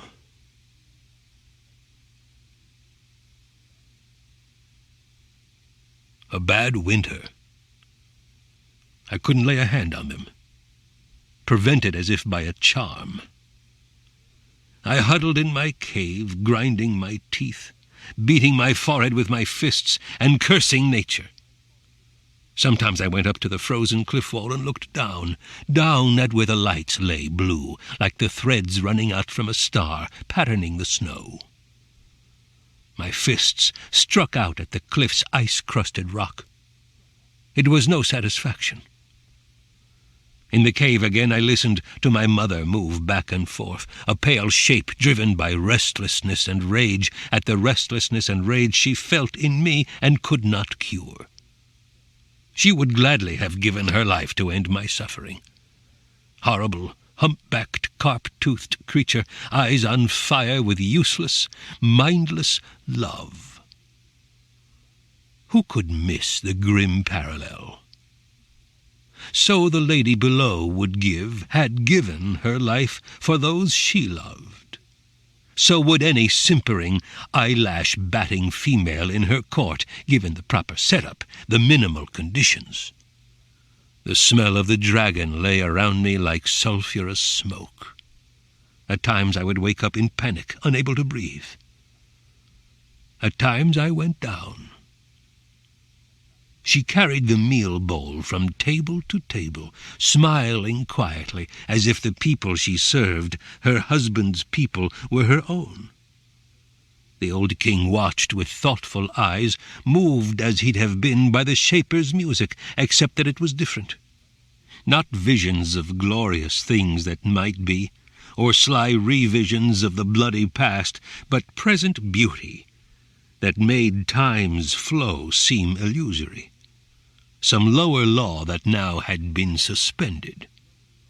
Meaning as quality. When drunken men argued, pitting theory against theory, bludgeoning each other's absurdities, she came between them, wordless, uncondemning, pouring out mead like a mother's love, and they were softened, reminded of their humanness, exactly as they might have been softened by the cry of a child in danger, or an old man's suffering, or spring. The Shaper sang things that had never crossed his mind before. Comfort, beauty, a wisdom softer, more permanent than Hrothgar's. The old king watched, remote from the queen, though she shared his bed. And he mused. One night she paused in front of Unferth. He sat hunched, bitterly smiling, as always, his muscles taut as old nautical ropes in a hurricane. He was ugly as a spider. "My lord," she said. She often called the thanes "my lord," servant of even the lowliest among them. "No, thank you," he said. He shot a glance at her, then looked down, smiled fiercely. She waited, expressionless except for perhaps the barest trace of puzzlement. He said, "I've had enough." Down the table a man made bold by mead said, "Men have been known to kill their brothers when they've too much mead. Ha! Ha!" A few men laughed. Unferth stiffened. The queen's face paled. Once again Unferth glanced up at the queen, then away. His fists closed tight, resting on the table in front of him, inches from his knife. No one moved. The hall became still. She stood strange-eyed, as if looking out from another world and time. Who can say what she understood? I knew, for one, that the brother-killer had put on the Shaper's idea of the hero like a merry mask, had seen it torn away, and was now reduced to what he was, a thinking animal stripped naked of former illusions, stubbornly living on, ashamed and meaningless, because killing himself would be, like his life, unheroic. It was a paradox nothing could resolve but a murderous snicker. The moment stretched, a snag in time's stream, and still no one moved, no one spoke. As if defiantly, Unferth, murderer of brothers, again raised his eyes to the queen's, and this time didn't look down. Scorn? Shame? The queen smiled. Impossibly, like roses blooming in the heart of December, she said, "That's past." And it was. The demon was exorcised. I saw his hands unclench, relax, and, torn between tears and a bellow of scorn, I crept back to my cave. It was not, understand, that she had secret wells of joy that overflowed to them all. She lay beside the sleeping king. I watched wherever she went, a crafty guardian, wealthy in wiles, and her eyes were open, the lashes bright with tears. She was more child, those moments, than woman, thinking of home, remembering paths in the land of the Helmings where she'd played before she'd lain aside her happiness for theirs. She held the naked, bony king as if he were the child, and nothing between him and the darkness but her white arm. Sometimes she'd slip from the bed while he slept, and would cross to the door and go out alone into the night. Alone, and never alone. Instantly, guards were all around her. Gem woman, priceless among the shielding treasures. She would stand in the cold wind, looking east, one hand clutching her robe to her throat, the silent guards encircling her like trees. Child though she was, she would show no sign of her sorrow in front of them. At last some guard would speak to her, would mention the cold, and Wealthio would smile and nod her thanks, and go back in. Once that winter her brother came, with his bear and a great troop of followers, to visit. Their talk and laughter rumbled up to the cliff wall. The double band drank, the Shaper sang, and they drank again.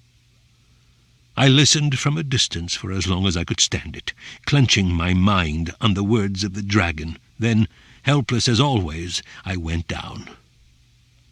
The wind howled, piling up snow in drifts and blinding the night with ice-white dust. I walked bent over against the cold, protecting my eyes with my arms.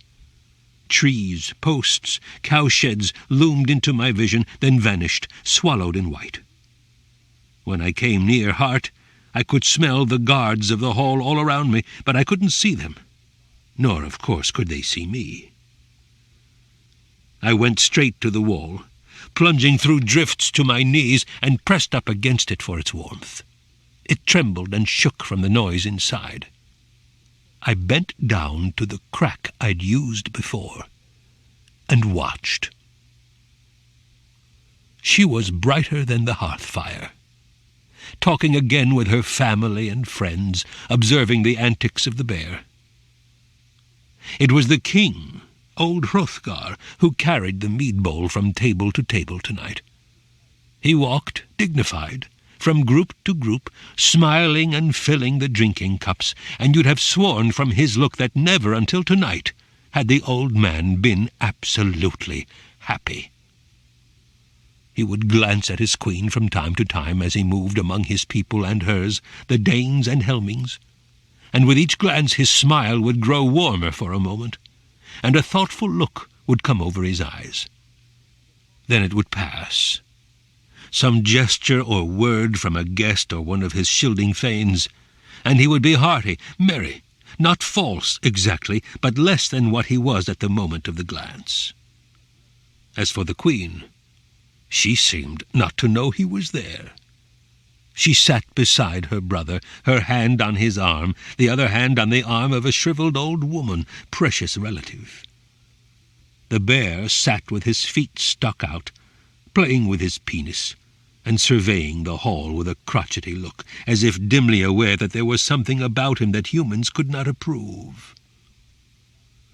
The Helming guests all talked at once, eagerly, constantly, as if squeezing all their past into an evening. I couldn't hear what they said. The hall was a roar, voices, the clink of cups, the shuffle of feet.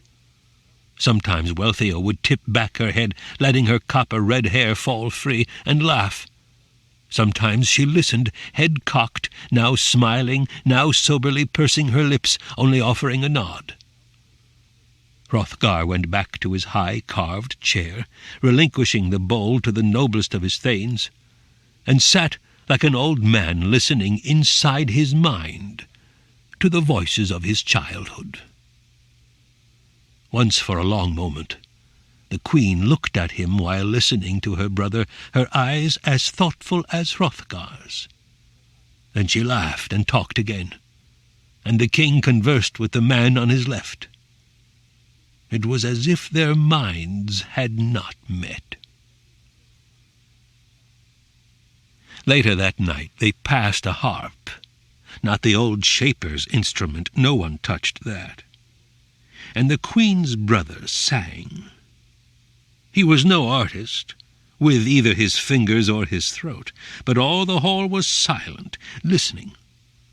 He sang, childlike except for the winter in his grey eyes, of a hero who'd killed a girl's old father out of love of the girl, and how the girl after that had both loved and hated the hero, and finally had killed him. Wealthio smiled, full of sorrow, as she listened.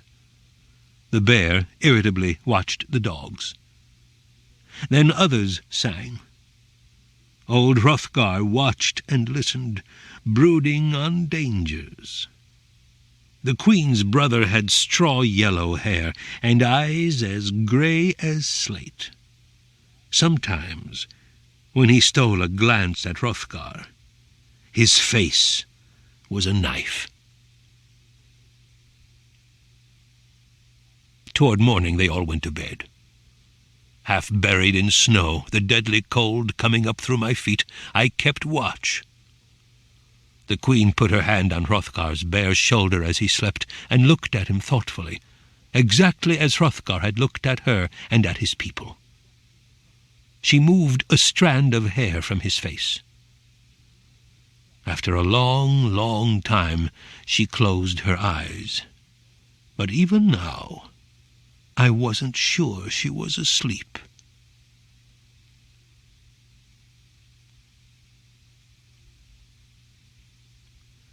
And so in my cave, coughing from the smoke and clenching feet on fire with chilblains, I ground my teeth on my own absurdity. Whatever their excuse might be, I had none, I knew. I had seen the dragon, ashes to ashes.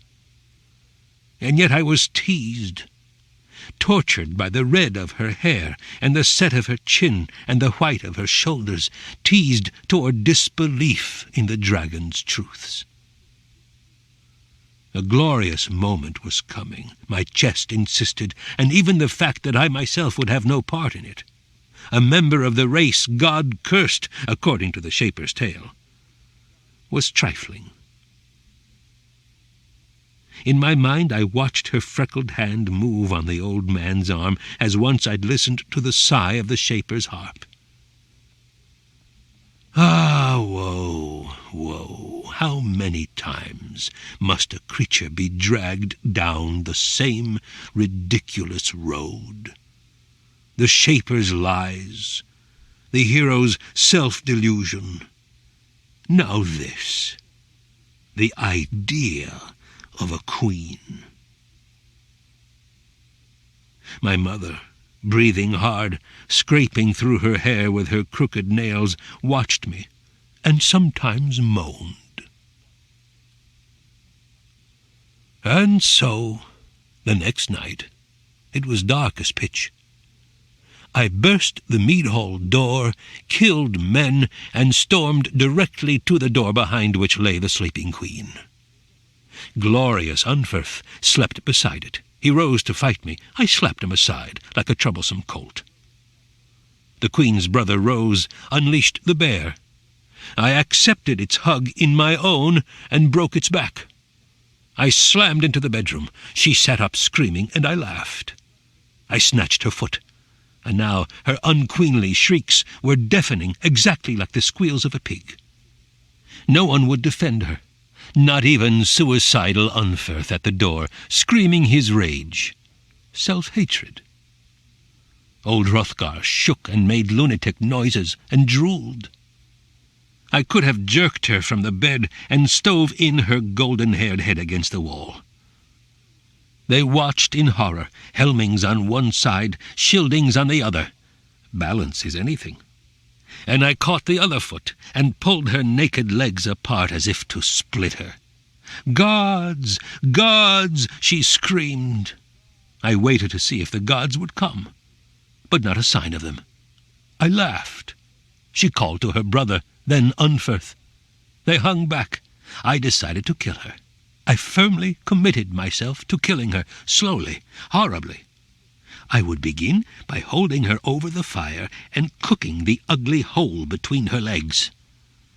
I laughed harder at that. They were all screaming now, hooting and yawling to their dead stick gods. I would kill her, yes, I would squeeze out her feces between my fists. So much for meaning as quality of life. I would kill her and teach them reality. Grendel, the truth teacher, phantasm tester. It was what I would be from this day forward, my commitment, my character as long as I lived, and nothing alive or dead could change my mind. I changed my mind. It would be meaningless, killing her. As meaningless as letting her live. It would be, for me, mere pointless pleasure, an illusion of order for this one frail, foolish flicker-flash in the long, dull fall of eternity." End quote. I let go her feet. The people stared, unbelieving. I had wrecked another theory. I left the hall. But I'd cured myself. That much at least I could say for my behavior. I concentrated on the memory of the ugliness between her legs, bright tears of blood, and laughed as I ran through the heavy snow. The night was still. I could hear their crying in the mead hall. "Ah, Grendel, you sly old devil," I whispered to the trees. The words rang false. The east was grey. I hung balanced, a creature of two minds, and one of them said, unreasonable, stubborn as the mountains, that she was beautiful. I resolved, absolutely and finally, to kill myself for love of the baby Grendel that used to be. But the next instant, for no particular reason, I changed my mind. Balance is everything. Sliding down slime. Cut B.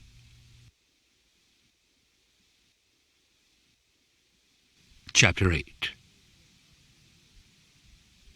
After the murder of Helga the Good, dear younger brother of bold King Hrothgar, helm of the Scyldings, sword-hilt handler, bribe-gold bender, who by his wife had now 2 sons, came Hrothulf out of orphans' woe to heart.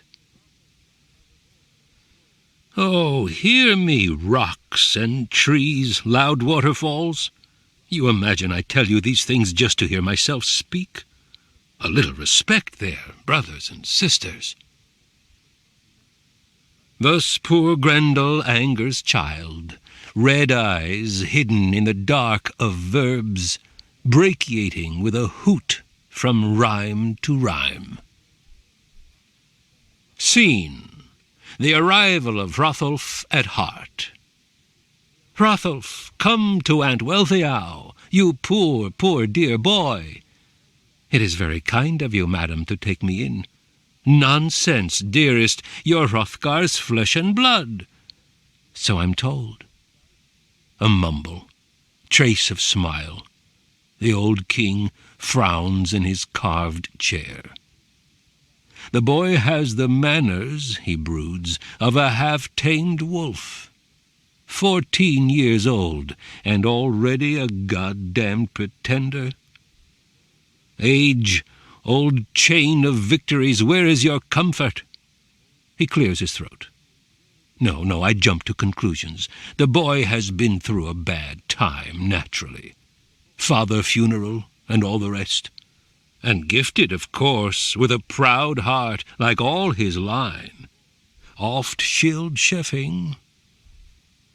The hawk in the rafters hands down no opinion. The shaper sings, the harp soughing out through the long room like summer wind. By deeds worth praise a man can in any kingdom prosper. So. The boy sits solemn and hears the harp behind closed eyes. The October hills in his calm mind run wolves. Theorem: any action, A, of the human heart, must trigger an equal and opposite reaction, A to the first power. Such is the golden opinion of the shaper. And so, I watch in glee they take in Hrothulf, quiet as the moon, sweet scorpion.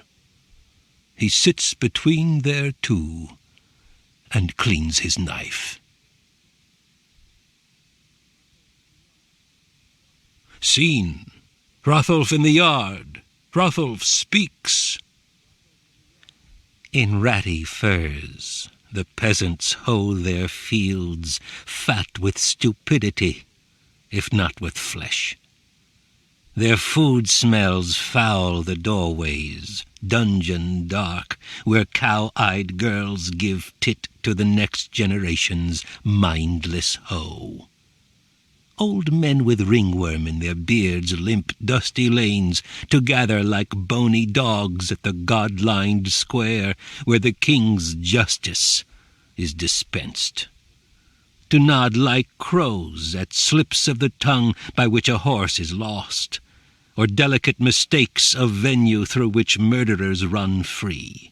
Long live the king, they squeak, to whom we owe all joy. Obese with imagined freedom, if not with fat, great lords of lords look down with cow-dog eyes and smile. All's well, they sigh. Long live the king, all's well. Law rules the land.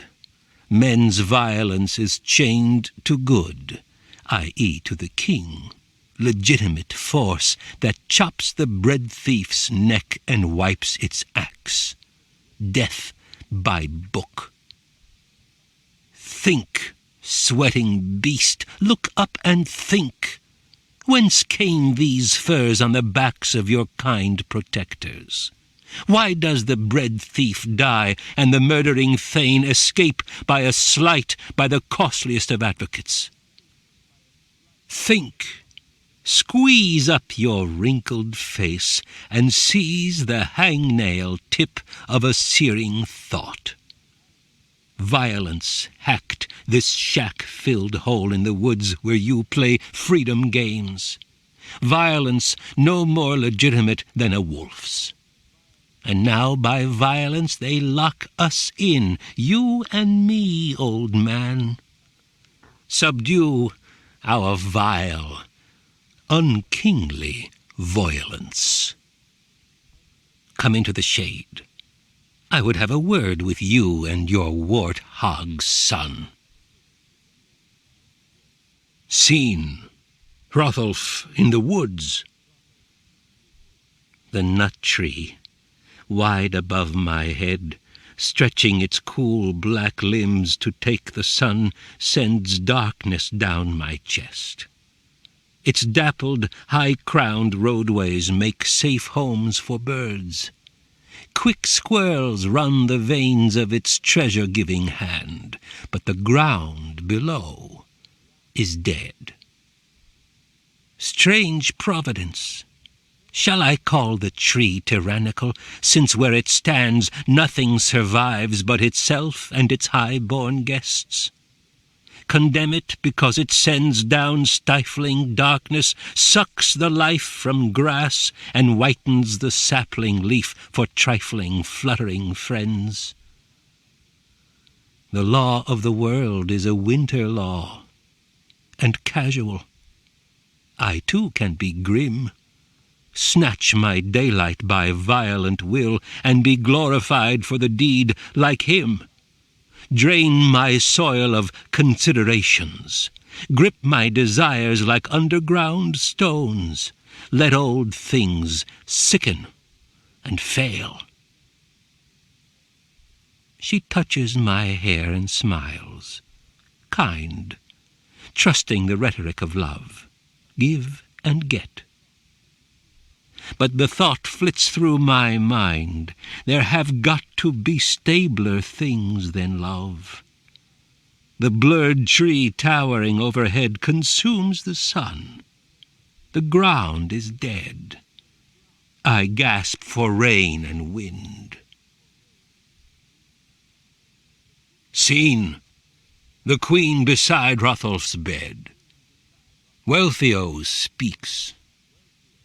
So sad, so young, and even in sleep. Worse times are yet to come, my love. The babes you comfort when they weep will soon by birthright have all these gold rings. Ah, then your almost brother love will cool. The cousin smile must grind out lean where younger cousins rule. When I was a child I truly loved, unthinking love as calm and deep as the North Sea. But I have lived, and now I do not sleep. In short, I watched the idea of violence growing in him, and apprehension in all of them. And I enjoyed myself, old hell-roads runner, earth-rim roamer, sucking glee from spite. Oh, sucking to the pits.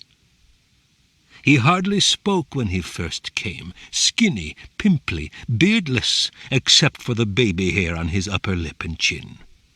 At the end of a year he never spoke at all, unless he was forced to it, or found himself alone with the foul, old peasant he met in the woods sometimes, his counsellor.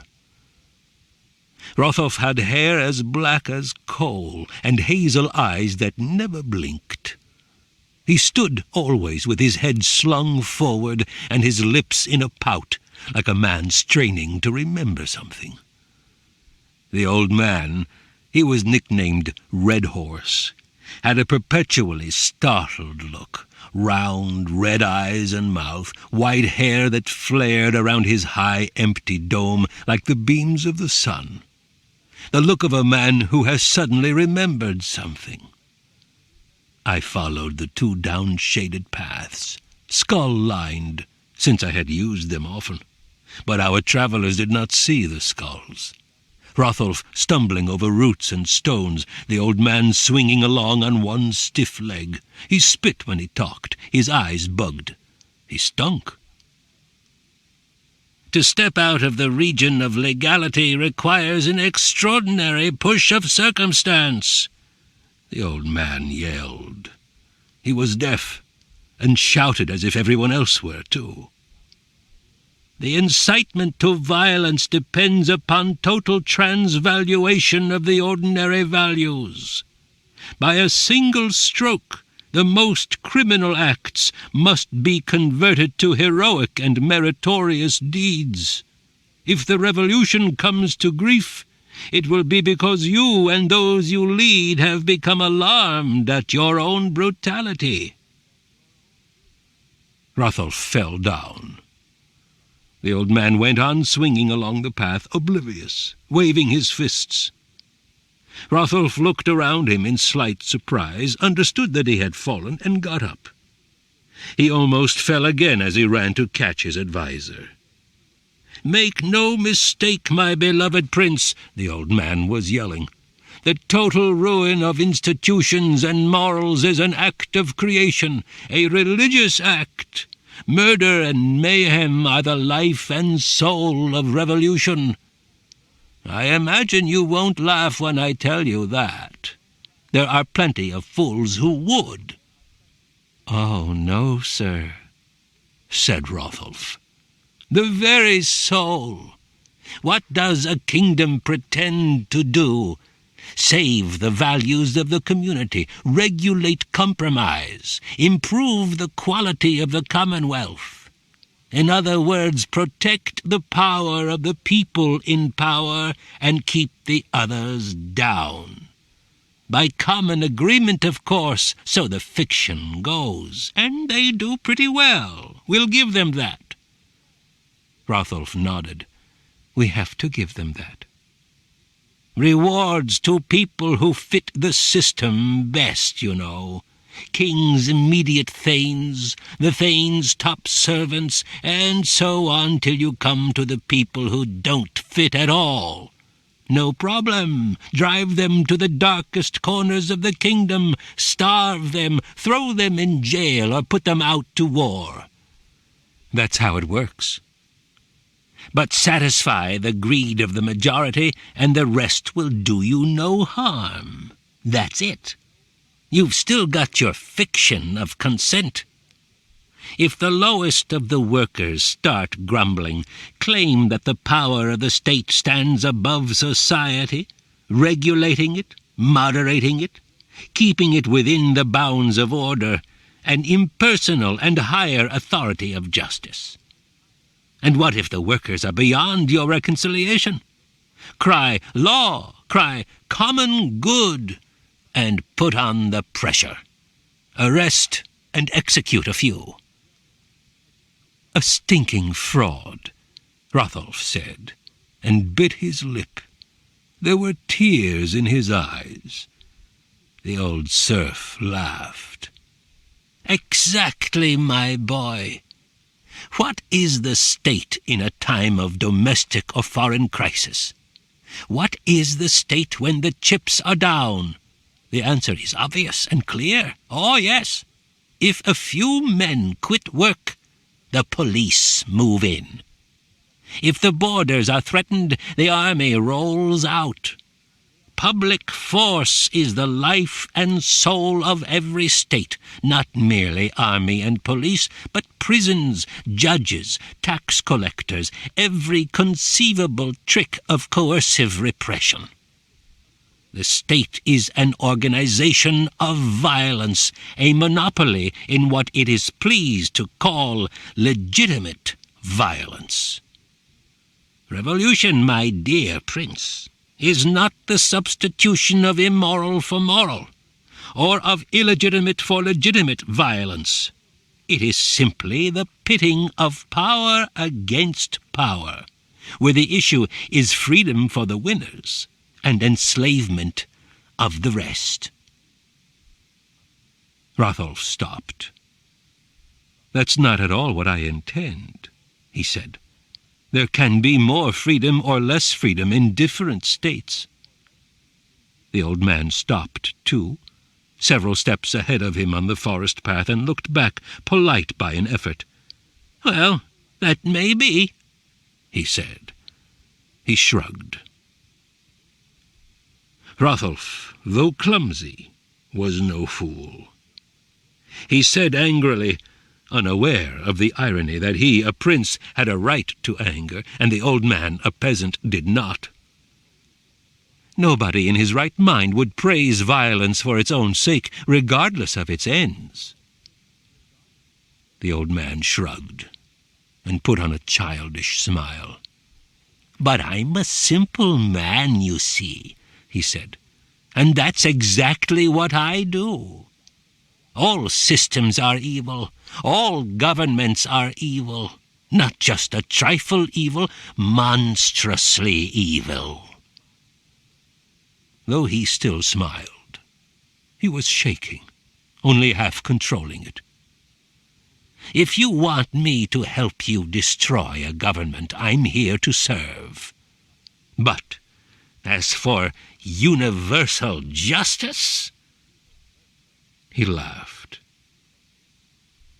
Hrothulf puckered his lips, stared thoughtfully past him.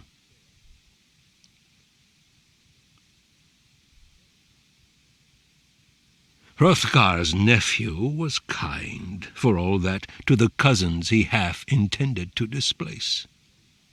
He was a moody, lonely young man, after all, afraid of strangers, awkward even with the adults he knew well, and the cousins were plump, blond children of 3 and 4.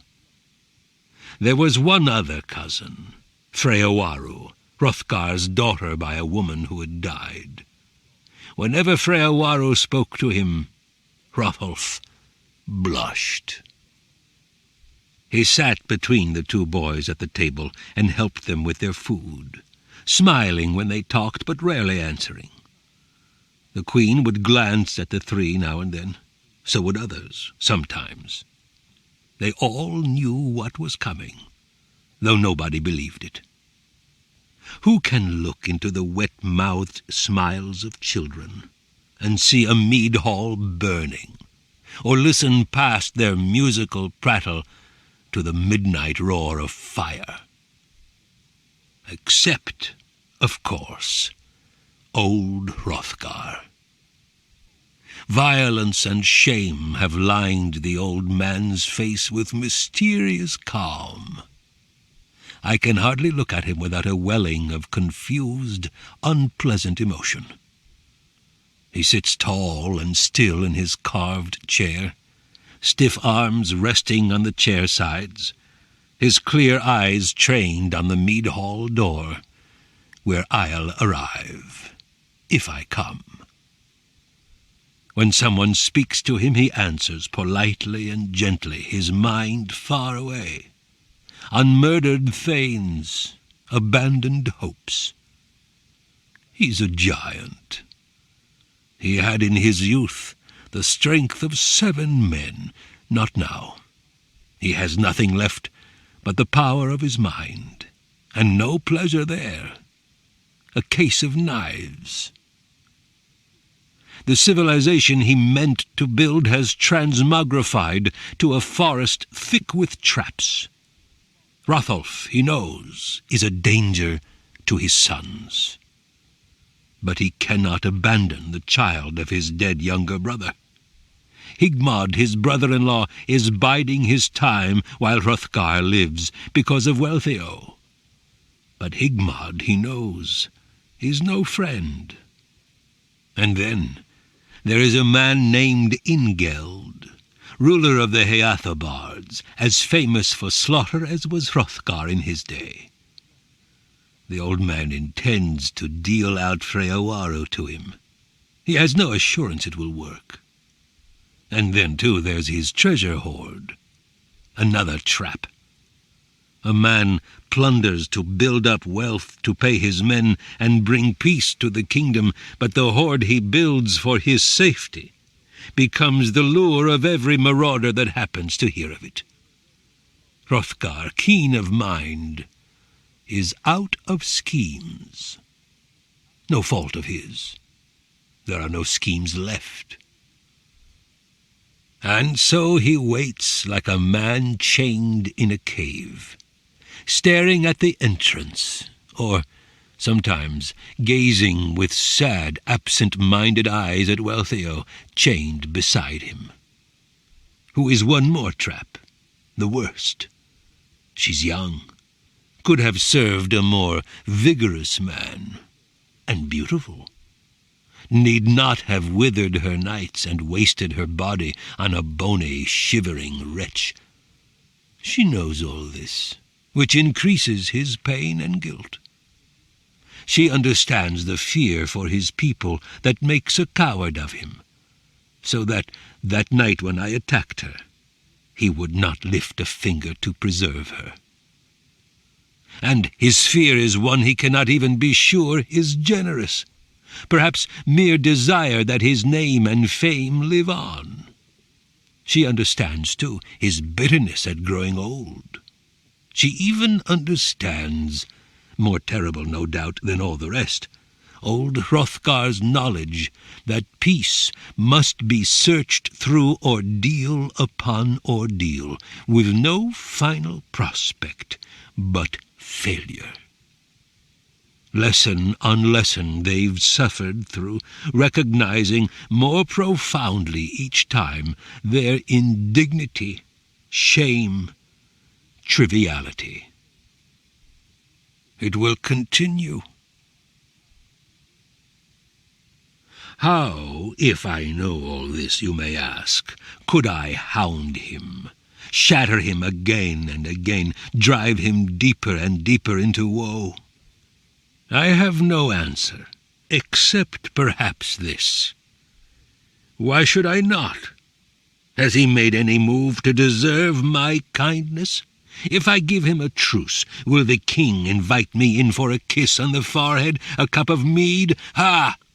This nobility of his, this dignity, are they not my work? What was he before? Nothing.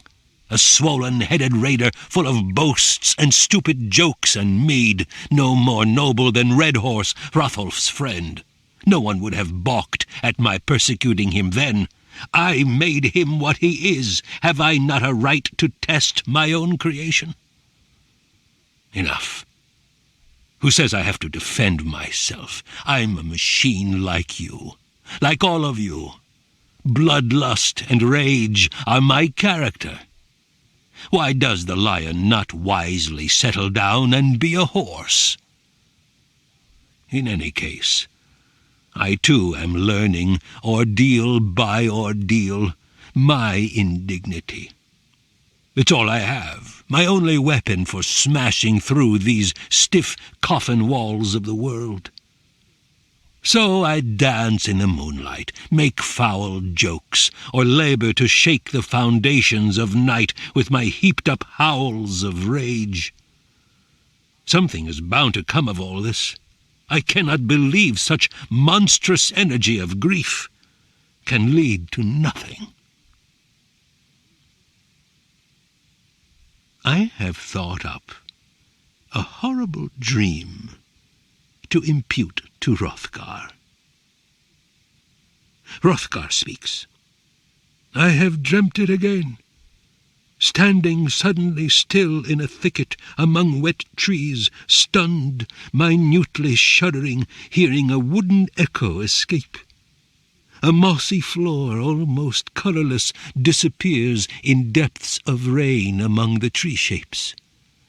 I am straining, tasting that echo a second longer. If I can hold it, familiar if I can hold it, a black tree with a double trunk. 2 trees grown into one, throws up its blurred branches. The 2 trunks in their infinitesimal dance of growth have turned completely about one another, their join a slowly twisted scar that I recognize. A quick arc flashes sidewise in the air, a heavy blade in flight, a wooden stroke, iron sinks in the gasping core. I will dream it again. Chapter 9. December, approaching the year's darkest night, and the only way out of the dream is down and through it. The trees are dead. The days are an arrow in a dead man's chest. Snowlight blinds me, heatless fire, pale, apocalyptic. The creeks are frozen. The deer show their ribs. I find dead wolves, a paw, a scraggly tail sticking up through snow. The trees are dead, and only the deepest religion can break through time and believe they'll revive. Against the snow, black cuts on a white, white hand. In the town, children go down on their backs in the drifted snow and move their arms and, when they rise, leave behind them impressions, mysterious and ominous, of winged creatures. I come upon them as I move through sleeping streets to the mead hall, and though I know what they are, I pause and study them, picking at my lip. I do not pretend to understand these feelings. I record them, check them off one by one for the dead ears of night. Something is coming, strange as spring. I am afraid. Standing on an open hill, I imagine muffled footsteps overhead. I watch one of Hrothgar's bowmen pursue a hart. The man, furred from his toes to his ears, walks through the moon and snow-lit woods, silent as an owl, huge bow on his shoulder, his eyes on the dark tracks. He moves up a thickly wooded hill, and at the crest of it, standing as if waiting for him, he finds the hart. The antlers reach out motionless, as still as the tree limbs overhead or the stars above the trees. They're like wings, filled with otherworldly light. Neither the hart nor the hunter moves. Time is inside them, transferred from chamber to chamber like sand in an hourglass. It can no more get outside than sand in the lower chamber can rise to the upper without a hand to turn stiff nature on its head. They face each other, unmoving as numbers on a stick. And then, incredibly, through the pale, strange light, the man's hand moves, click, click, click, click, toward the bow, and grasps it, and draws it down, away from the shoulder and around in front, click, click, and transfers the bow to the slowly moving second hand, and the first hand goes back up and, click, over the shoulder and returns with an arrow, threads the bow. Suddenly, time is a rush for the hart. His head flicks, he jerks, his front legs buckling, and he's dead. He lies as still as the snow hurtling outward around him to the hushed world's rim.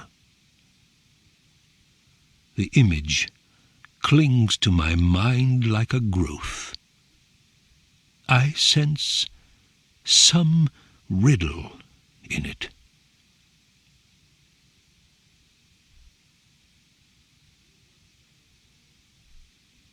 Near Hrothgar's hall stand the images of the Scyldings' gods, grotesque faces carved out of wood or hacked from stone and set up in a circle, eyes staring inward, gazing thoughtfully at nothing. The priests approach them, carrying torches, their shaggy white heads bent, obsequious. "Great Spirit," the chief of the priests wails, "ghostly destroyer, defend the people of Scyld and kill their enemy, the terrible world rim walker." I smile, arms folded on my chest, and wait. But nobody comes to kill me. They sing, an antique language as ragged and strange as their beards, a language closer to mine than to their own. They march in a circle from god to god, maybe uncertain which one is the great destroyer. "Is it you?" their meek old faces ask, lifting the torch to each monster shape in turn. "Not I," whispers the head with 4 eyes. "Not I," whispers sly old Daggertooth. "Not I," says the wolf god, the bull god, the horse god, the happily smiling god with the nose like a pig's. They stab a calf and burn it, the corpse still jerking. The old peasant, friend of Prince Hrothulf, whispers crossly, "In the old days they used to kill virgins. Religion is sick." Which is true. There is no conviction in the old priest's songs. There is only showmanship. No one in the kingdom is convinced that the gods have life in them. The weak observe the rituals, take their hats off, put them on again, raise their arms, lower their arms, moan, intone, press their palms together. But no one harbors unreasonable expectations. The strong, old Hrothgar, Unferth, ignore the images. The will to power resides among the stalactites of the heart. Herkopf. Once, years ago, for no particular reason, I wrecked the place, broke up the wooden gods like kindling, and toppled the gods of stone. When they came out in the morning and saw what I'd done, no one was especially bothered except the priests. They lamented and tore their hair, the priests, as fraught and rhetorical as they were when they prayed. And after a few days their outcries made people uneasy. On the chance that there might be something to it all, whatever a reasonable man might think, the people tipped the stone gods up again with levers and ropes, and began to carve new gods of wood to replace those I'd ruined.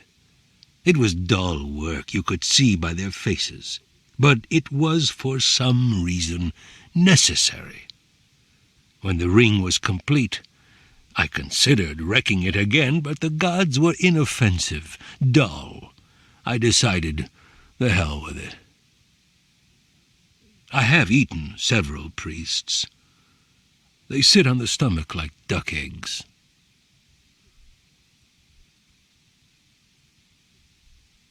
Midnight.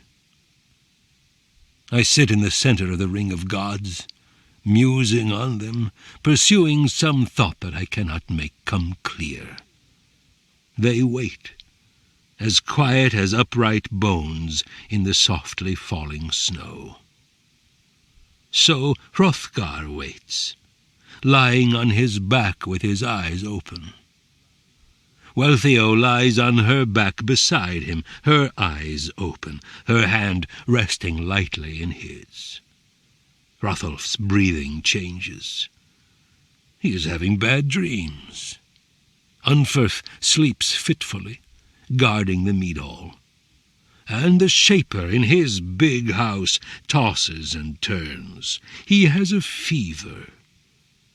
He mumbles a few inchoate phrases to someone who is not there.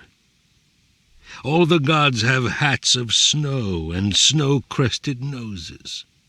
In the town below me there are no lights left. Overhead, the stars are blanked out by clouds. But someone is awake. I hear him coming toward me in the snow, vaguely alarming, approaching like an arrow in a slowed-down universe, and a shudder runs through me. Then I see him, and I laugh at my fear. An old priest, palsied, walking with a cane of ash. He thinks it has magic in it. "Who's there?" he pipes, coming to the edge of the ring. He has a black robe, and his beard, as white as the snow all around us, hangs almost to his knees. "Who's there?" he says again, and pokes himself through between two gods, feeling ahead of himself with the cane.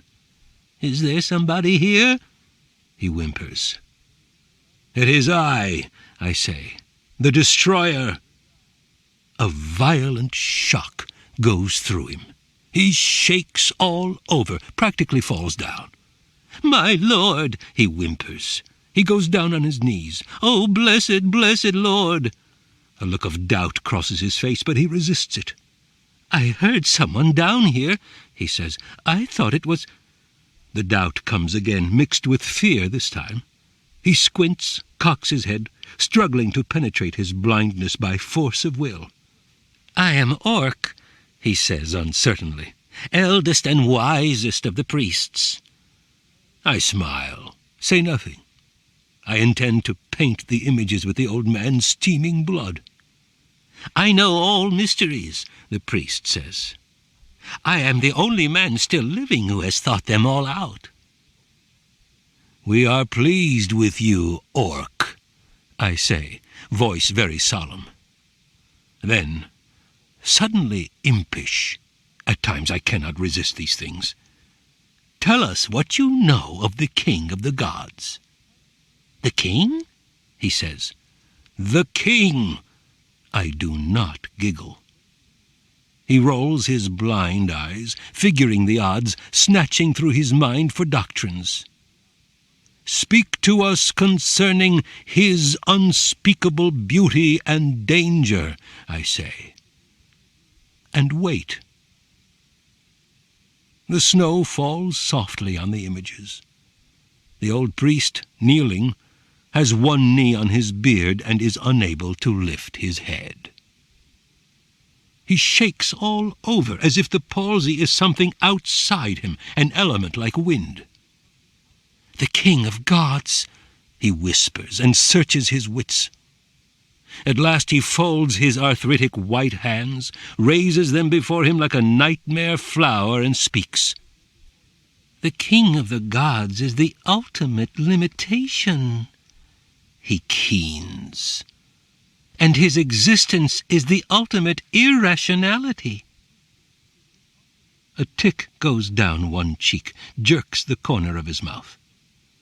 "For no reason can be given for just that limitation which it stands in his nature to impose.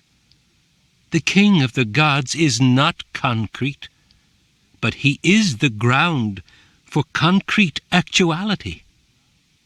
No reason can be given for the nature of God, because that nature is the ground of rationality."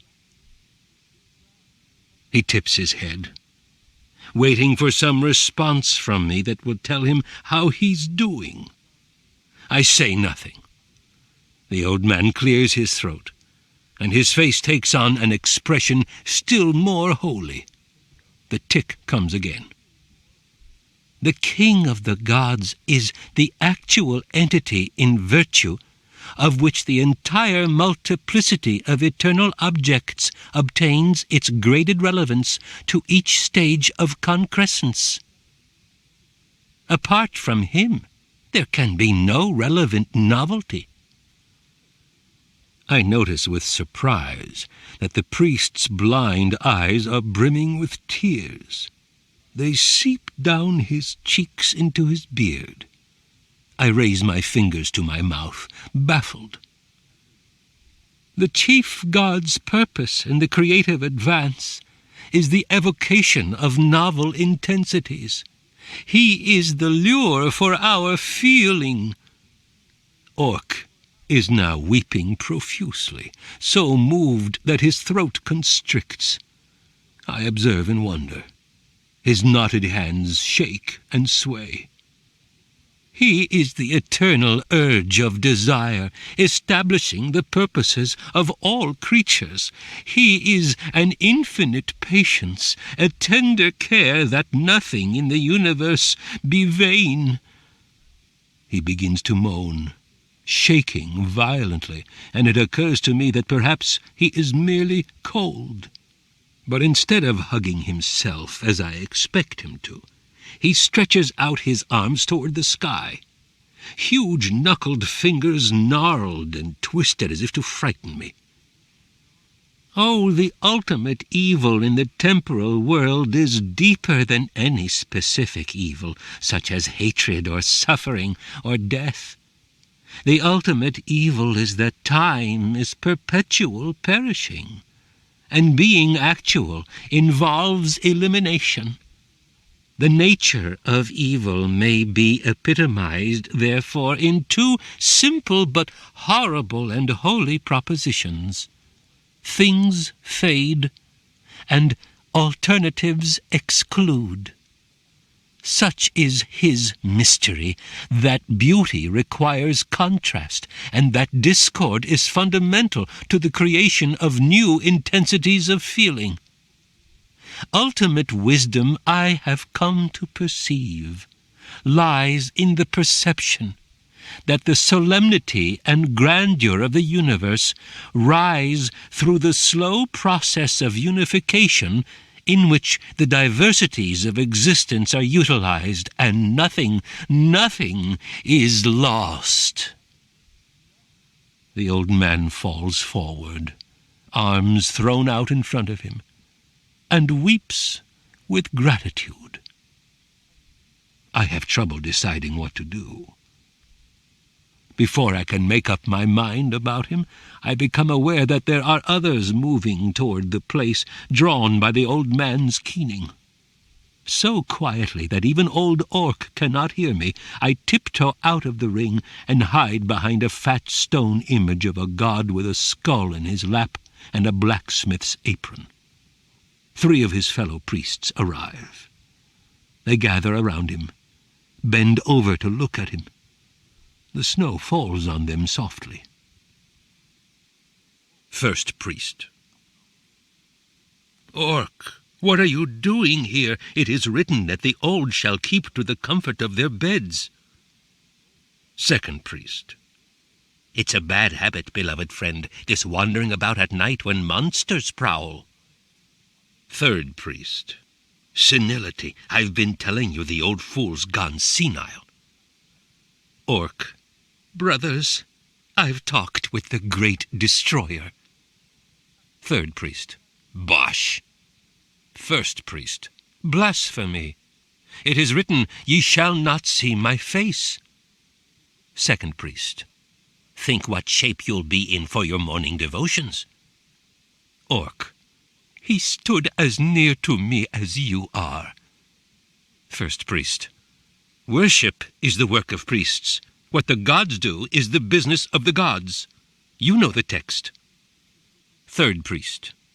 He's a blamed fool. If a man hankers for visions, he should do it in public, where it does us some good. Second priest. It doesn't look right, beloved friend, wandering around in the middle of the night. A man should try to be more regular. Orc. Nevertheless, I saw him. My life of study and devotion has been rewarded. I told him my opinion of the king of the gods, and he didn't deny it. I believe I'm approximately right. First priest. The theory's ridiculous. Idle speculation, for it is written... Second priest. Please do come in with us, beloved friend. I hate being up after midnight. It ruins me the whole next day. It makes me put my clothes on wrong, and scramble the service, and eat incorrectly. Third priest. Lunatic priests are bad business. They give people the willies. One man like him can turn us all to paupers. As I listen, shaking my head at the strangeness of the priestly conversation, another priest comes running up, younger than the others, pulling his outer robe on as he comes. They turn their heads, looking at the younger priest in annoyance. It occurs to me that perhaps he has been drinking. "What's this?" he cries. "Precious gods, what's this?" He throws his hands out, delighted by all he sees. Orc tells him what he has seen, and he listens in rapture. Before Orc has finished, the younger priest drops to his knees and throws his hands up, shaggy lips smiling. Wild. Fourth priest. "Blessed, oh, blessed!" On his knees he goes over to Orc, seizes the old man's head between his hands, and kisses him. "I feared for you, dear blessed Orc. I feared your bloodless rationalism. But now I see the will of the gods. The rhythm is re-established. Merely rational thought, forgive me for preaching, but I must, merely rational thought leaves the mind incurably crippled in a closed and ossified system. It can only extrapolate from the past. But now, at last, sweet fantasy has found root in your blessed soul. The absurd, the inspiring, the uncanny, the awesome, the terrifying, the ecstatic, none of these had a place for you before. But I should have seen it coming. Oh, I kick myself for not seeing it coming. A vision of the destroyer. Of course, of course. Before we know it, you'll be kissing girls. Can't you grasp it, brothers? Both blood and sperm are explosive, irregular, feeling-pitched, messy, and inexplicably fascinating. They transcend. They leap the gap. Oh, blessed Orc, I believe your vision proves there is hope for us all. So he raves, overflowing with mead-bowl joy, and the older three priests look down at him as they would at a wounded snake. Orc ignores him, sniffling privately. I back away. Even a monster's bloodlust can be stifled by such talk. They remain inside the image ring, snow falling softly on their hair and beards, and except for their forms, their prattle, the town is dead.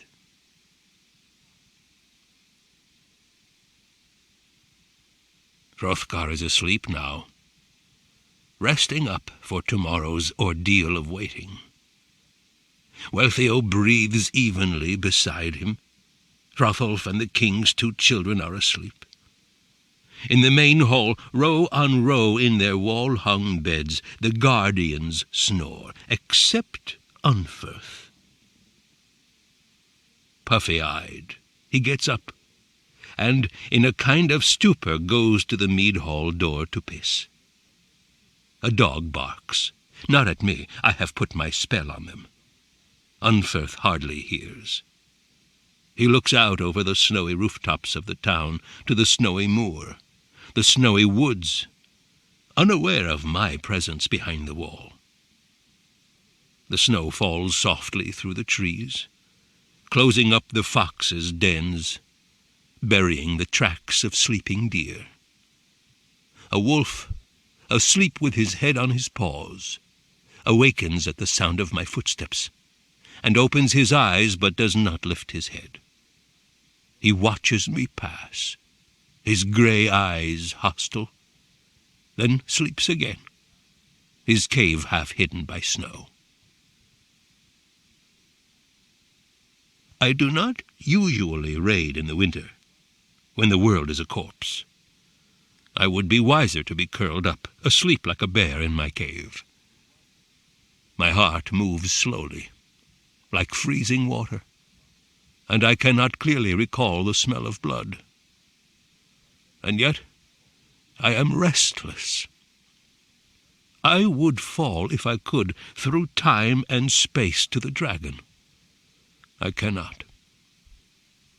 I walk slowly, wiping the snow from my face with the back of my arm. There is no sound on earth but the whispering snowfall.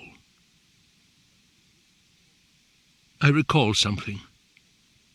A void, boundless as a nether sky. I hang by the twisted roots of an oak, looking down into immensity. Vastly far away I see the sun, black but shining, and slowly revolving around it there are spiders. I pause in my tracks, puzzled though not stirred by what I see. But then I am in the woods again, and the snow is falling, and everything alive is fast asleep. It is just some dream. I move on, uneasy, waiting. Chapter 10. Tedium is the worst pain. The dull victim staring, vague-eyed, at seasons that never were meant to be observed. The sun walks mindlessly overhead, the shadows lengthen and shorten as if by plan. The gods made this world for our joy, the young priest squeals. The people listen to him dutifully, heads bowed. It does not impress them, one way or the other, that he's crazy. The scent of the dragon is a staleness on the earth. The shaper is sick.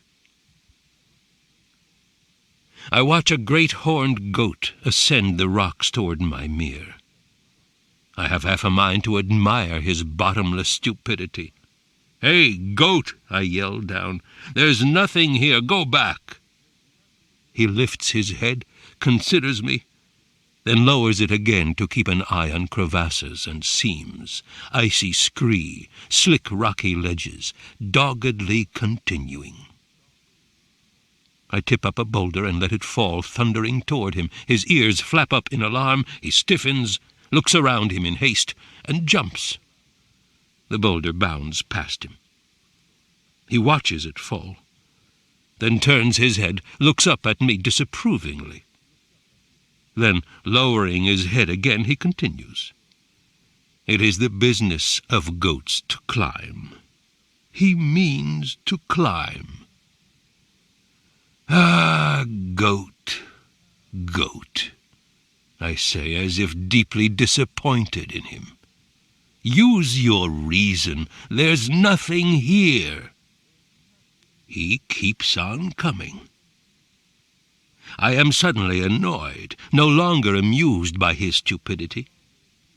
The mere belongs to me and the fire snakes. What if everybody should decide the place is public? "Go back down, goat!" I yell at him. He keeps on climbing, mindless, mechanical, because it is the business of goats to climb. "Not here!" I yell. "If climbing's your duty to the gods, go climb the mead hall." He keeps on climbing.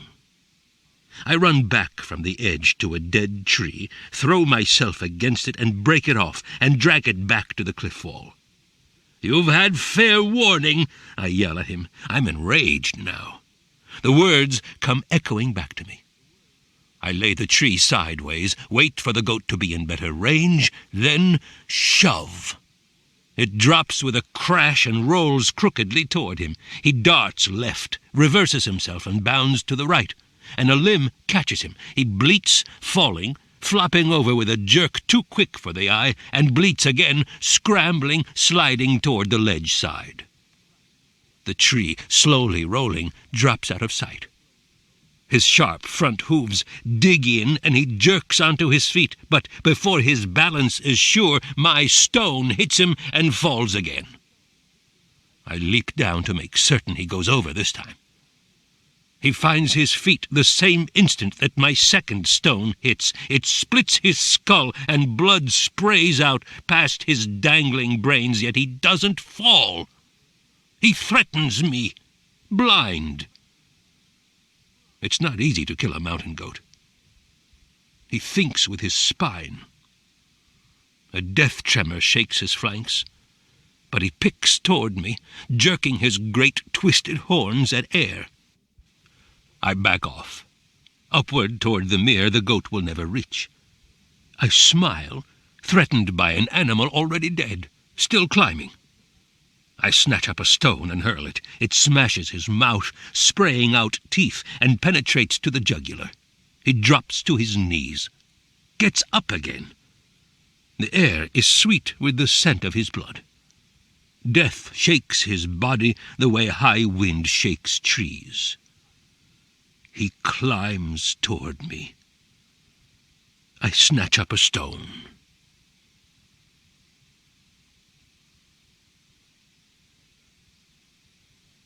At dusk, I watch men go about their business in the towns of the Scyldings. Boys and dogs drive the horses and oxen to the river, and break through the ice to let them drink. Back at the barns, men carry in hay on wooden forks, dump grain in the mangers, and carry out manure. A wheelwright and his helper squat in their dark room, hammering spokes into a hub. I listen to the grunt, the blow of the hammer, the grunt, the blow, like the sound of a leaky heart. Smells of cooking. Grey wood smoke rises slowly toward a lead-grey sky. On the rocky cliffs, looking out to sea, Hrothgar's watchmen, each man posted several stones' throws away from the next, sit huddled in furs on their horses' backs, or stand in the shelter of an outcropping ledge, rubbing their hands together, stamping their feet. No one will strike at the kingdom from the sea. Icebergs drift a mile out, grinding against one another from time to time, letting out a low moan like the sigh of some huge sea beast. The guards watch anyway. Obedient to orders the king has forgotten to cancel. People eat, leaning over their food together, seldom talking. The lamp at the center of the table lights their eyes. Dogs beside the men's legs wait, looking up from time to time. And the girl who brings the food from the stove stands looking at the wall as she waits for the plates to empty. An old man, finished before the rest, goes out to bring in wood. I spy on an old woman telling lies to children. Her face is dark with some disease, and the veins on the backs of her hands are ropes. She is too old to sweep or cook. She tells of a giant across the sea who has the strength of 30 thanes. Some day he will come here, she tells the children. Their eyes widen. A bald old man looks up from his earthenware plate and laughs. A grey dog pushes against his leg. He kicks it. The sun stays longer each day now, climbing, mechanical as a goat, off the leaden horizon. Children slide down the hills on shaped boards, sending their happy cries through drifted stillness. As twilight deepens, their mothers call them in. A few feign deafness. A shadow looms over them, mine, and they're gone forever. So it goes.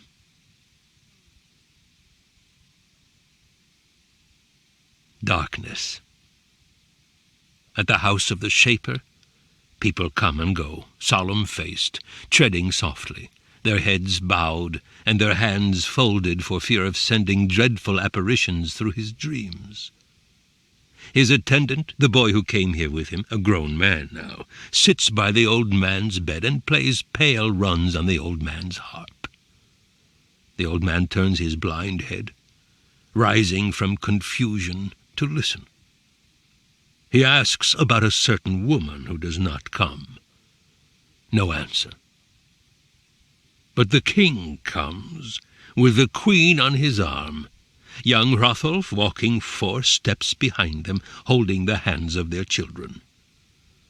The king sits beside the shaper's bed as he sits in the hall, motionless, his patient eyes staring.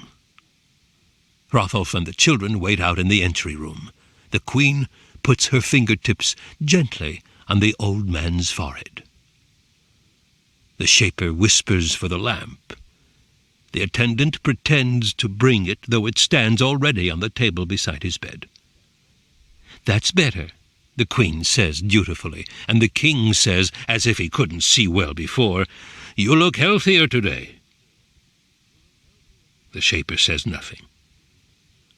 Crouched in the bushes beside the path, peeking in like a whiskered old voyeur, wet-lipped, red-eyed, my chest filled with some meaningless anguish, I watch the old man working up the nerve to let his heart stop.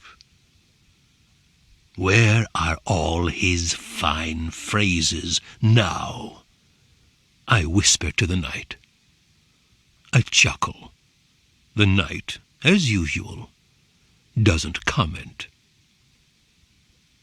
He sits motionless, propped up in bed, death-white hands folded on top of the covers.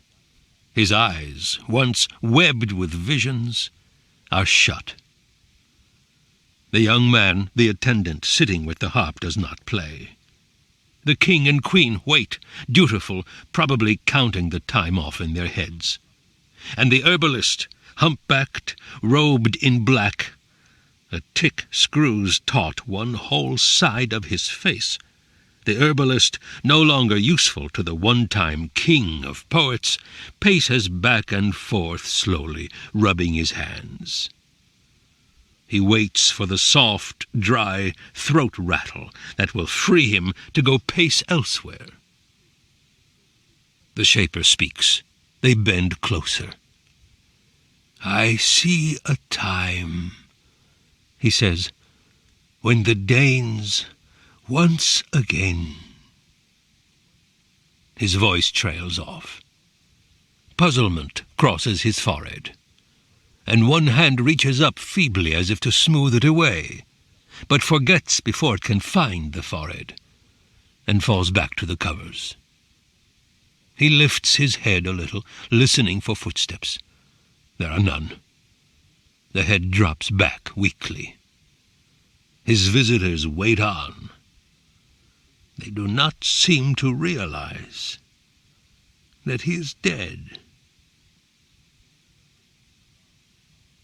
In another house, at a large carved table, a middle-aged woman with hair just slightly less red than the queen's, she has close-together eyes and eyebrows plucked neat as the lines of a knife wound, sits by lamplight listening, as he did, for footsteps.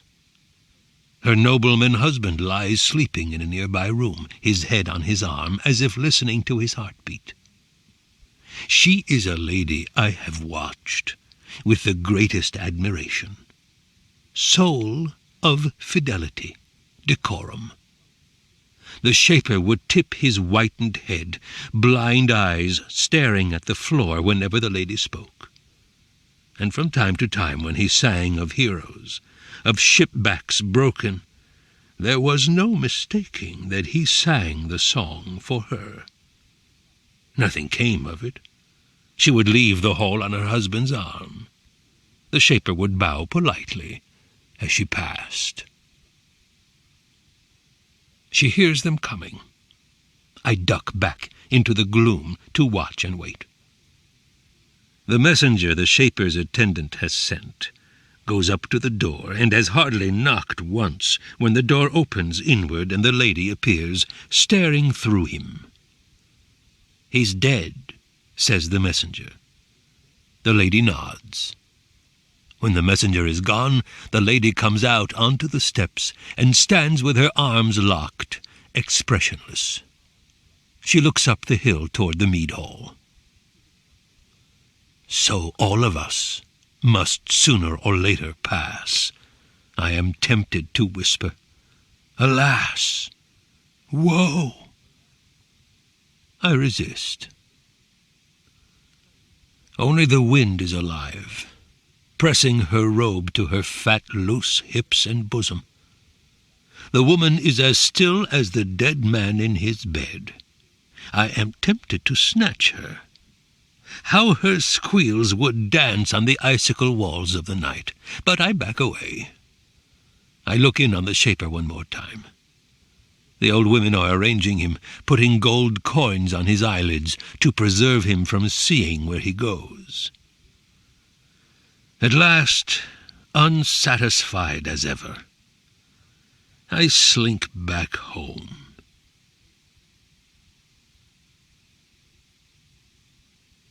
In my cave, the tedium is worse, of course.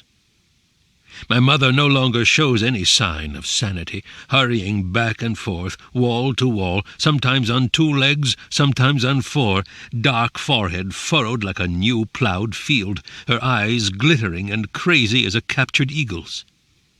Each time I come in, she gets between me and the door, as if to lock me up with her forever. I endure it for the time. When I sleep, she presses close to me, half buries me under her thistly fur and fat. "Dool, dool," she moans. She drools and weeps. "Warovish," she whimpers, and tears at herself. Hanks of fur come away in her claws. I see grey hide. I study her, cool and objective, in my corner, and because now the Shaper is dead, strange thoughts come over me. I think of the pastness of the past. How the moment I am alive in, prisoned in, moves like a slowly tumbling form through darkness, the underground river. Not only ancient history, the mythical age of the brothers' feud, but my own history 1 second ago has vanished utterly, dropped out of existence. King Shield's great deeds do not exist back there in time. Back there in time is an illusion of language. They do not exist at all. My wickedness 5 years ago, or 6, or 12, has no existence except as now, mumbling, sacrificing the slain world to the omnipotence of words. I strain my memory to regain it. I snatch by my wits a time when I was very small, and my mamma held me softly in her arms. Ah, how I loved you, mamma. Dead these many years. I snatch a time when I crouched outside the mead hall, hearing the first strange hymns of the Shaper. Beauty, holiness, how my heart rocked. He is dead. I should have captured him, teased him, tormented him, made a fool of him. I should have cracked his skull mid-song and sent his blood spraying out wet through the mead hall like a shocking change of key. One evil deed missed is a loss for all eternity. I decide, naturally, to attend his funeral. She tries to prevent me. I lift her by the armpits as though she were a child, and gently I set her aside. Her face trembles, torn, I think, between terror and self-pity. It crosses my mind that she knows something, but she doesn't, I know. The future is as dark, as unreal as the past. Coolly, objectively, I watch the trembling. It's as if all the muscles are locked to the charge of an eel. Then I push her away. The face shatters. She whoops. I run to the pool and dive, and even now I can hear her. I will forget tomorrow, so her pain is a matter of indifference. And so, to the funeral. The shaper's assistant, cradling the old man's polished harp, sings of Hawk and Hildebur and Hnaf and Hengist, how Finn's thanes fought with his wife's dear kinsman and killed King Hnaf, and a terrible thing ensued. When Finn had few men and his enemies had no king, they made a truce, and the terms were these, that Finn would be lord of the lordless Danes, because a king without men is a worthless thing, and thanes without a lord are exiles. Both sides made vows, swore the duty of peace, and so winter came in its time to the country of the Jutes. The people listened silent and solemn to the old shaper's song on the young man's lips, and the pyre where the old man lies stands waiting for fire. The dead arms are crossed, the features are stiff and blue, as if frozen. Ice glints on the sides of the pyre. The world is white. Young Hengist, still through slaughtered dark winter, stayed with Finn, heart sorrowing.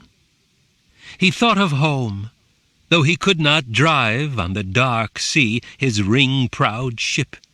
For the sea air rolled, dusky with wind, and the waves were locked in ice.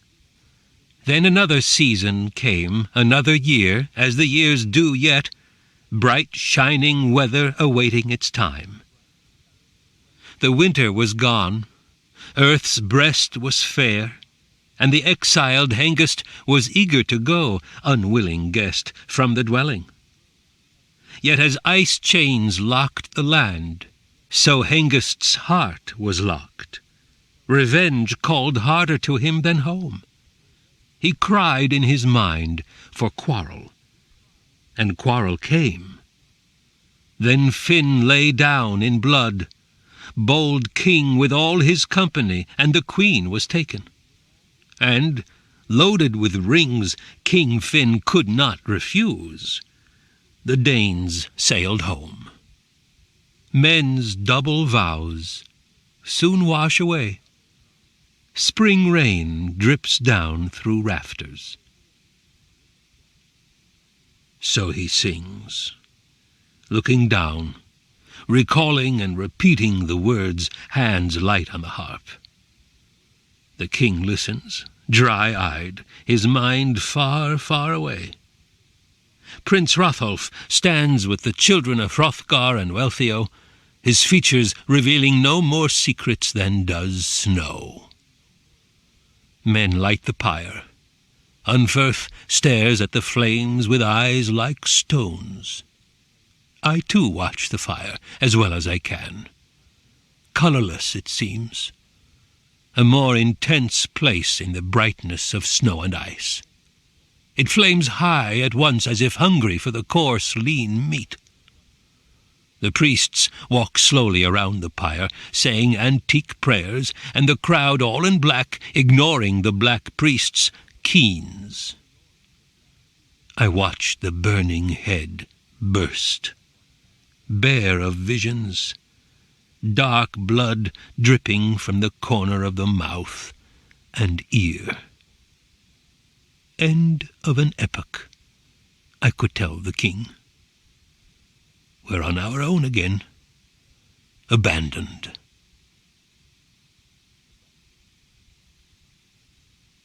I awaken with a start and imagine I hear the goat still picking at the cliff wall, climbing to the mere. Something groans far out at sea. My mother makes sounds. I strain my wits toward them, clench my mind. Beware the fish. I get up and walk, filled with restless expectation, though I know there is nothing to expect. I am not the only monster on these moors. I met an old woman as wild as the wind, striding in white out of midnight's den. Her cloak was in rags, and her flesh it was lean, and her eyes, her murdered eyes, scent of the dragon. I should sleep, drop war, till spring, as I normally do. When I sleep, I wake up in terror, with hands on my throat. A stupid business. Nihil ex nihilo, I always say. Chapter 11. I am mad with joy. At least I think it's joy. Strangers have come, and it's a whole new game. I kiss the ice on the frozen creeks. I press my ear to it, honoring the water that rattles below, for by water they came. The icebergs parted as if gently pushed back by enormous hands, and the ship sailed through, sea-eager, foamy-necked, white sails riding the swan road, flying like a bird. Oh, happy Grendel! 15 glorious heroes, proud in their battle dress, fat as cows. I could feel them coming as I lay in the dark of my cave. I stirred, baffled by the strange sensation, squinting into dark corners to learn the cause. It drew me as the mind of the dragon did once. "It's coming," I said. More clearly than ever I heard the muffled footsteps on the dome of the world, and even when I realized that the footsteps were nothing but the sound of my own heart, I knew more surely than before that something was coming. I got up, moved past stone icicles to the pool and the sunken door. My mother made no move to prevent me. At the pool, fire snakes shot away from me in all directions, bristling, hissing, mysteriously wrought up. They had sensed it too. That beat, steady, inhumanly steady, inexorable. And so, an hour before dawn, I crouched in shadows at the rocky seawall, foot of the giant's work. Low tide. Lead-grey water sucked quietly, stubborn and deliberate, at icy grey boulders. Grey wind teased leafless trees. There was no sound but the ice-cold surge, the cry of a gannet, invisible in greyness above me. A whale passed, long, dark shadow 2 miles out. The sky grew light at my back. Then I saw the sail. I was not the only one who saw them coming. A lone Danish coast guard stood bundled in furs, his horse beside him, and he shaded his eyes against the glint of the icebergs beyond the sail, and watched the strangers come swiftly in toward land. The wooden keel struck sand and cut a gouge toward the boulders on the shore, a 40-foot cut, half the length of a ship. And then, quick as wolves, but mechanical, terrible, the strangers leaped down, and with stiff ice-crusted ropes as grey as the sea, the sky, the stones, they moored their craft. Their chain-mail rattled as they worked, never speaking, walking dead men, lashing the helm bar, lowering the sail, unloading ash spear shafts and battle-axes. The Coast Guard mounted, snatched up his spear, and rode loudly down to meet them. His horse's hooves shot sparks. I laughed. If they were here for war, the Coast Guard was a goner. What are you, bearers of armour, dressed in mail coats, that have thus come riding your tall ship over the sea road, winter-cold ocean, here to Daneland? Thus spake the coast guard. Wind took his words and sent them tumbling. I bent double, soundlessly laughing till I thought I'd split. They were like trees, these strangers. Their leader was big as a mountain, moving with his forest toward the guard. Nevertheless, the Dane shook his spear the way attackers do when they're telling a man what they're going to do with his testicles. "Atta boy," I whisper. "A shadowbox. If they come at you, bite 'em in the leg." He scolded and fumed and demanded their lineage. They listened with folded arms. The wind blew colder. At last the coast guard's voice gave out. He bent over the pommel, coughing into his fist, and the leader answered. His voice, though powerful, was mild. Voice of a dead thing, calm as dry sticks and ice when the wind blows over them. He had a strange face that, little by little, grew unsettling to me. It was a face, or so it seemed for an instant, from a dream I had almost forgotten. The eyes slanted downward, never blinking, unfeeling as a snake's. He had no more beard than a fish. He smiled as he spoke, but it was as if the gentle voice, the childlike yet faintly ironic smile, were holding something back. Some magician power that could blast stone cliffs to ashes as lightning blasts trees. "We're Geats," he said, "the hearth companions of King Hrothgar. You've heard of my father, a famous old man named Ecgtheow." His mind, as he spoke, seemed far away, as if, though polite, he were indifferent to all this, an outsider not only among the Danes, but everywhere. He said, "We've come as friends for a visit with your lord King Hrothgar, protector of the people." He tipped his head, pausing. You'd have thought he had centuries. At last, with a little shrug, he said, "Be so kind as to give us some advice, old man. We've come on a fairly important errand."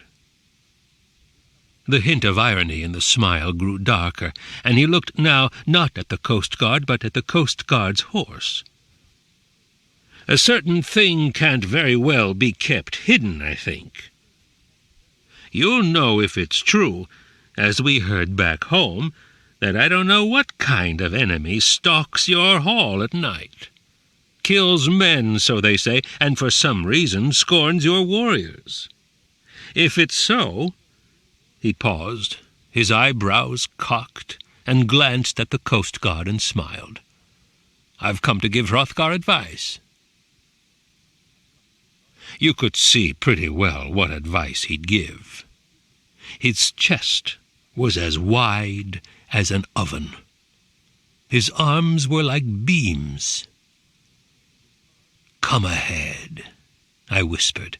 "Make your play. Do your worst." But I was less sure of myself than I pretended. Staring at his grotesquely muscled shoulders, stooped, naked despite the cold, sleek as the belly of a shark, and as rippled with power as the shoulders of a horse, I found my mind wandering. If I let myself, I could drop into a trance just looking at those shoulders. He was dangerous, and yet I was excited, suddenly alive. He talked on. I found myself not listening, merely looking at his mouth, which moved, or so it seemed to me, independent of the words. as if the body of the stranger were a ruse, a disguise for something infinitely more terrible. Then the coast guard turned his horse and led them up to where the stone-paved road began, grey as the sea, between snowbanks. "I'll have men guard your ship," he said. He pointed out the mead hall, high on its hill above the town. Then he turned back. The sea-pale eyes of the stranger were focused on nothing. He and his company went on, their weapons clinking, chain-mail jangling, solemn and ominous as drums. They moved like one creature, huge, strange machine. Sunlight gleamed on their helmets and cheek guards and flashed off their spear points, blinding. I did not follow. I stayed in the ruin, prowling where long-dead giants prowled, my heart aching to know what the strangers were doing now up at the mead hall. But it was daylight. I'd be a fool to go up and see. I couldn't tell, back in my cave, whether I was afraid of them or not. My head ached from staying too long in the sunlight, and my hands had no grip. It was as if they were asleep. I was unnaturally conscious, for some reason, of the sounds in the cave. The roar of the underground river, hundreds of feet below our rooms, reaming out walls, driving deeper and deeper. The centuries-old drip-drip of seepage building stalagmites. An inch in 100 years. The spatter of the spring 3 rooms away. The room of the pictures half buried in stone, where the spring breaks through the roof. Half awake, half asleep. I felt as if I were myself the cave, my thoughts coursing downward through my own strange hollows. Or some impulse older and darker than thought, as old as the mindless mechanics of a bear, the twilight meditations of a wolf, a tree. Who knows what all this means? Neither awake nor asleep, my chest filled with an excitement like joy. I tried to think whether or not I was afraid of the strangers, and the thought made no sense. It was unreal, insubstantial as spiderweb strands blowing lightly across a window that looks out on trees. I have sometimes watched men do mysterious things. A man with a wife and 7 children, a carpenter with a fair reputation as wise, not maddened by passions, not given to foolishness, regular of habit, dignified in bearing, a dedicated craftsman, no edge unbeveled, no ragged peg, no gouge or split, once crept from his house at the edge of the town while his family slept, and fled down snowy paths through woods to the house of a hunter away in search of game. The hunter's wife admitted him, and he slept with her until the second rooster crowed. Then he fled back home. Who knows why? Tedium is the worst pain. The mind lays out the world in blocks, and the hushed blood waits for revenge. All order, I've come to understand, is theoretical, unreal. A harmless, sensible, smiling mask men slide between the 2 great dark realities, the self and the world. 2 snake pits. The watchful mind lies, cunning and swift about the dark blood's lust, lies and lies and lies until, weary of talk, the watchman sleeps.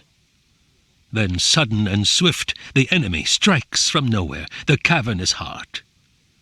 Violence is truth, as the crazy old peasant told Hrothgar. But the old fool only half grasped what he said. He had never conversed with a dragon. And the stranger? Afraid or not, I would go to the meat-hall, I knew. I toyed, of course, with the ridiculous theory that I'd stay where I was safe, like a sensible beast. Am I not free? As free as a bird? I whispered, leering, maniacal. I have seen, I embody, the vision of the dragon. Absolute, final waste. I saw long ago the whole universe as not my mother, and I glimpsed my place in it, a whole. Yet I exist, I knew. Then I alone exist, I said. It's me or it.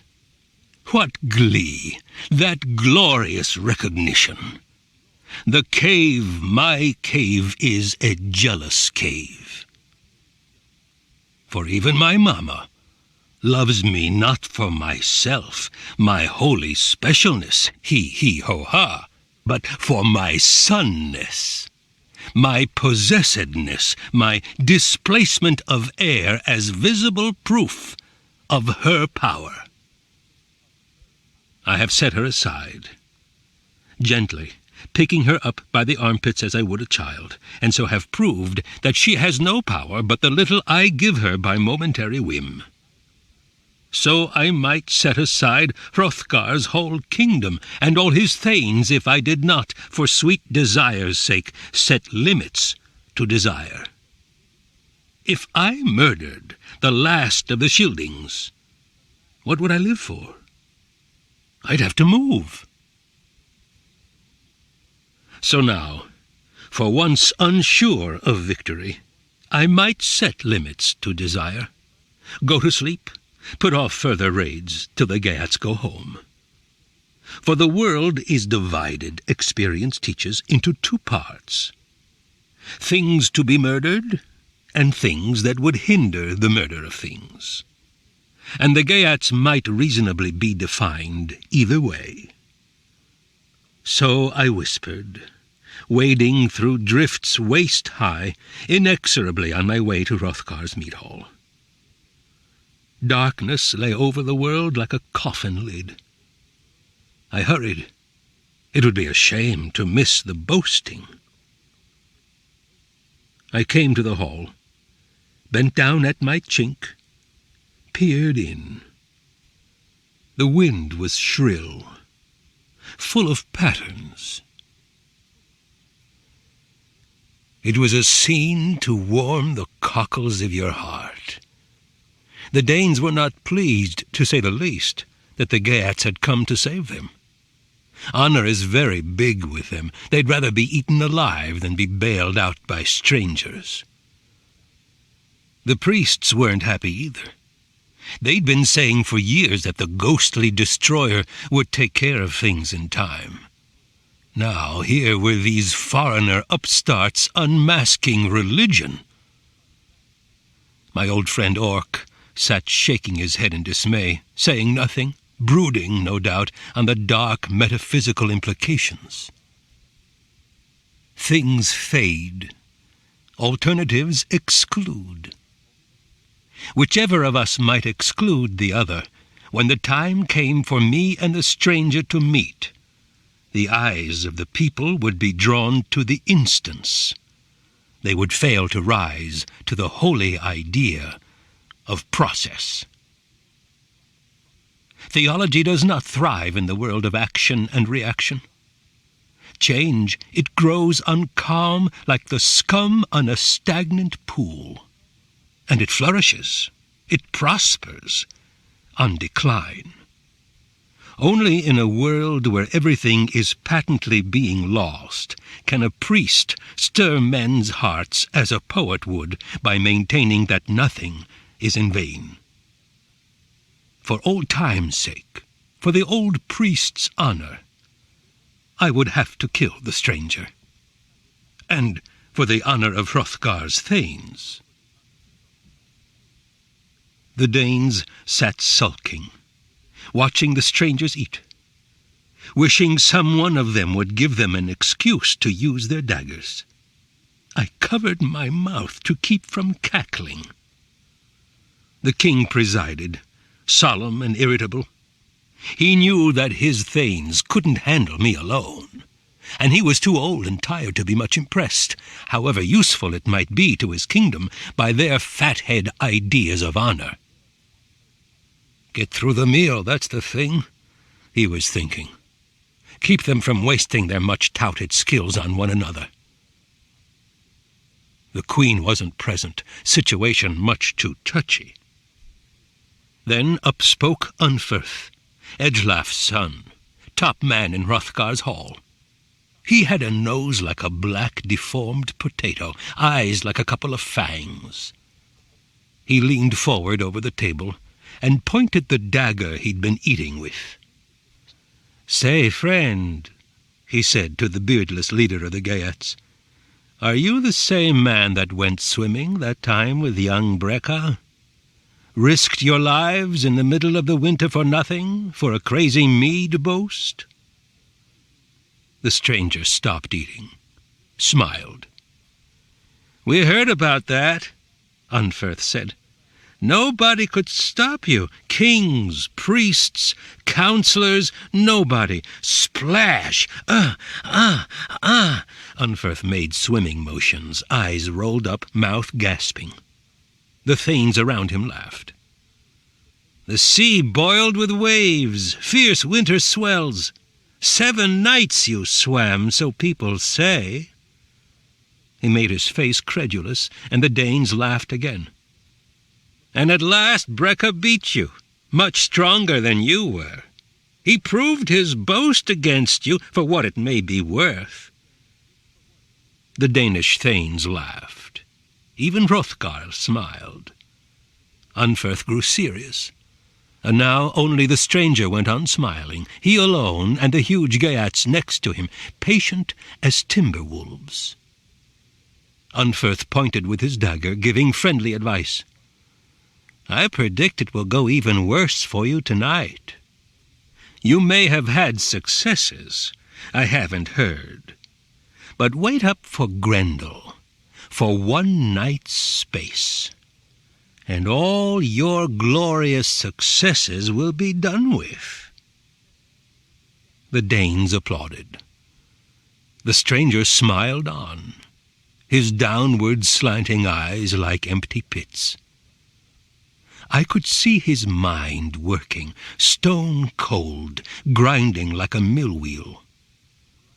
When the hall was still, he spoke, soft-voiced, his weird gaze focused nowhere. "Ah, friend Unferth, drunk with mead, you've said a good deal about Breca. The truth is, nevertheless, that I beat him. I'm stronger in the ocean than any other man alive. Like foolish boys, we agreed on the match and boasted, yes, we were both very young, swore we'd risk our lives in the sea, and did so. We took swords with us, swimming one-handed to fight off whales." Unferth laughed, and the others followed, as was right. It was preposterous. The stranger said, "Breca couldn't swim away from me for all his strength. A man with arms like yours, friend Unferth. And as for myself, I chose not to swim away from him. Thus we swam for 5 nights, and then a storm came up, icy wind from the north, black sky, raging waves, and we were separated. The turmoil stirred up the sea monsters. One of them attacked me, dragged me down to the bottom where the weight of the sea would have crushed any other man. But it was granted to me that I might kill him with my sword, which same I did. Then others attacked.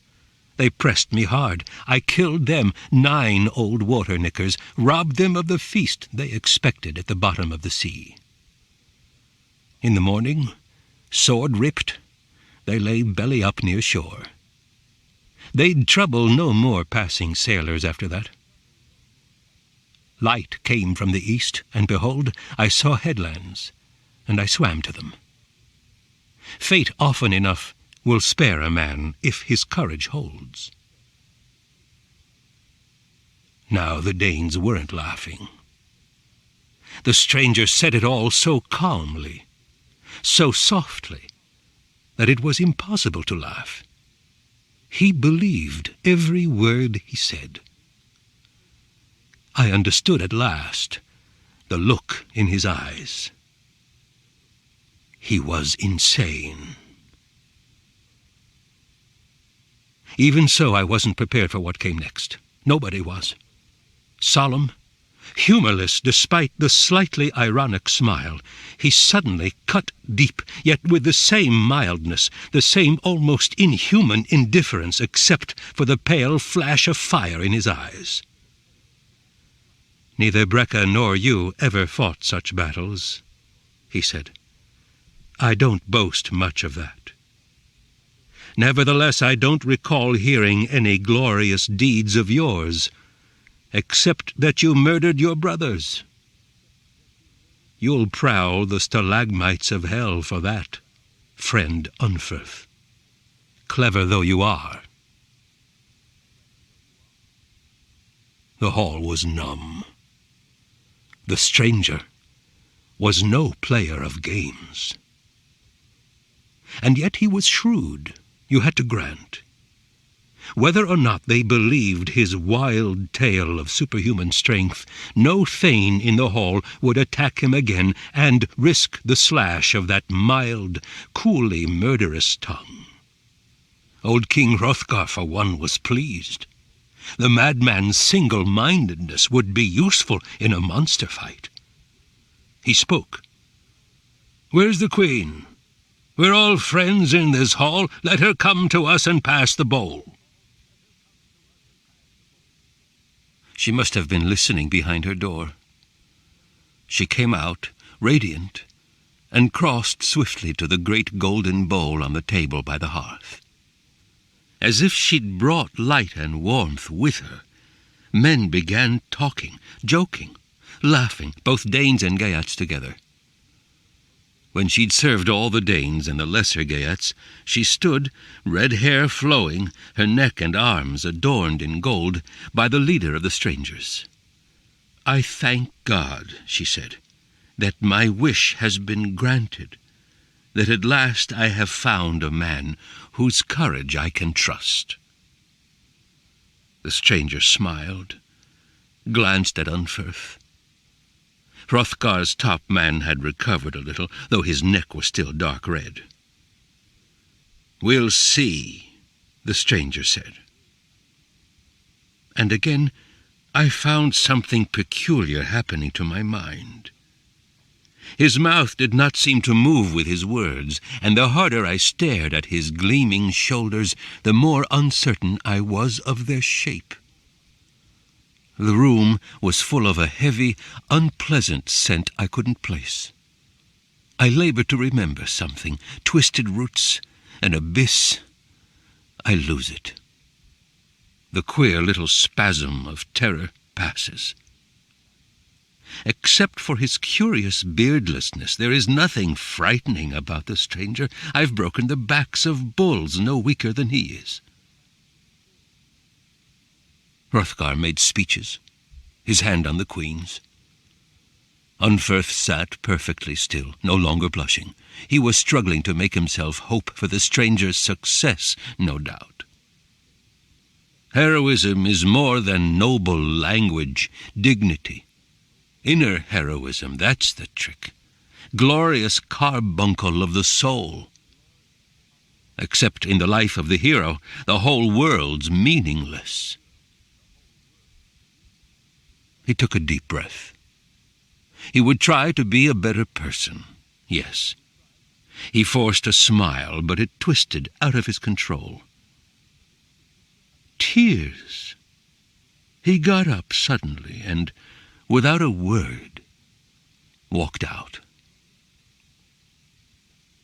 Hrothgar told the hall that the stranger was like a son to him. The queen's smile was distant, and the nephew, Hrothulf, picked at the table with a dirty fingernail. "You already have more sons than you need," the queen laughed lightly. Hrothgar laughed too. though he didn't seem to get it. He was tipsy. The stranger went on sitting with the same unlighted smile. The old king chatted of his plans for Freawaru, how he would marry her off to his enemy, the king of the Heathobards. The stranger smiled on, but closed his eyes. He knew a doomed house when he saw it, I had a feeling. But for one reason or another he kept his peace. I grew more and more afraid of him, and at the same time, who can explain it, more and more eager for the hour of our meeting. The queen rose at last and retired. The fire in the hearth had now died down. The priests filed out to the god ring to do their devotions. Nobody followed. I could hear them in the distance. "O ghostly destroyer!" The cold ring of gods stared inward with large, dead eyes. It is the business of rams to be rams, and of goats to be goats, the business of shapers to sing, and of kings to rule. The stranger waits on, as patient as a grave mound. I too wait, whispering, whispering, mad like him. Time grows, obeying its mechanics like all of us. So the young shaper observes, singing to the few who remain, fingertips troubling a dead man's harp. Frost shall freeze and fire melt wood. The earth shall give fruit, and ice shall bridge dark water, make roofs, mysteriously lock earth's flourishings.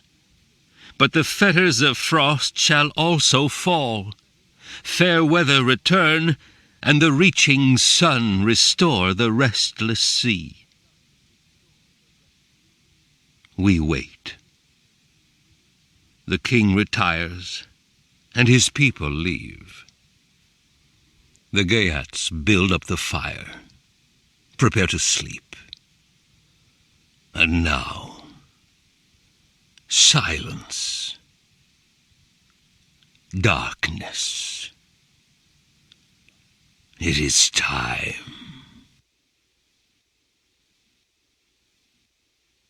Chapter 12. I touch the door with my fingertips, and it bursts for all its fire-forged bands. It jumps away like a terrified deer, and I plunge into the silent hearth-lit hall with a laugh that I wouldn't much care to wake up to myself. I trample the planks that a moment before protected the hall like a hand raised in horror to a terrified mouth. Sheer poetry. And the broken hinges rattle like swords down the timbered walls.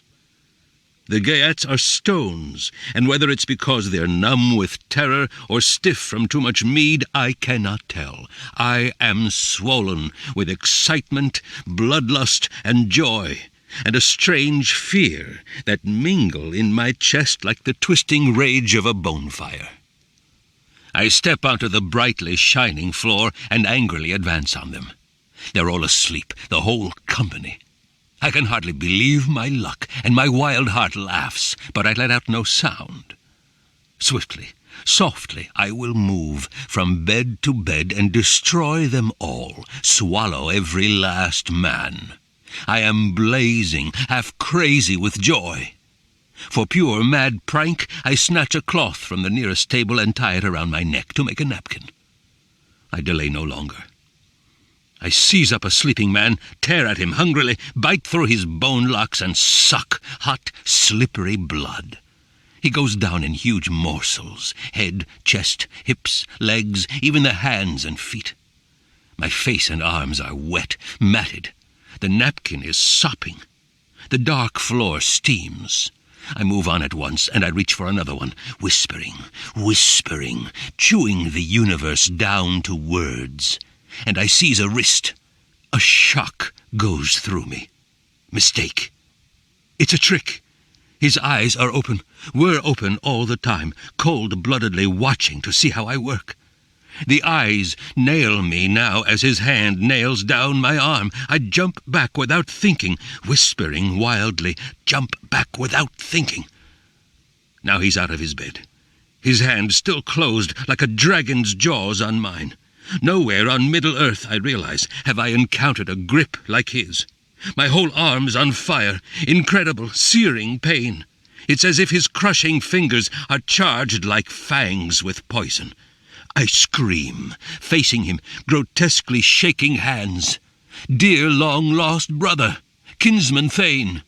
And the timbered hall screams back at me. I feel the bones go, ground from their sockets, and I scream again. I am suddenly awake. The long, pale dream, my history, falls away. The mead hall is alive. Great cavernous belly, gold-adorned, blood-stained, howling back at me, lit by the flickering fire in the stranger's eyes. He has wings. Is it possible? And yet it's true. Out of his shoulders come terrible, fiery wings. I jerk my head, trying to drive out illusion. The world is what it is, and always was. That's our hope, our chance. Yet even in times of catastrophe, we people it with tricks.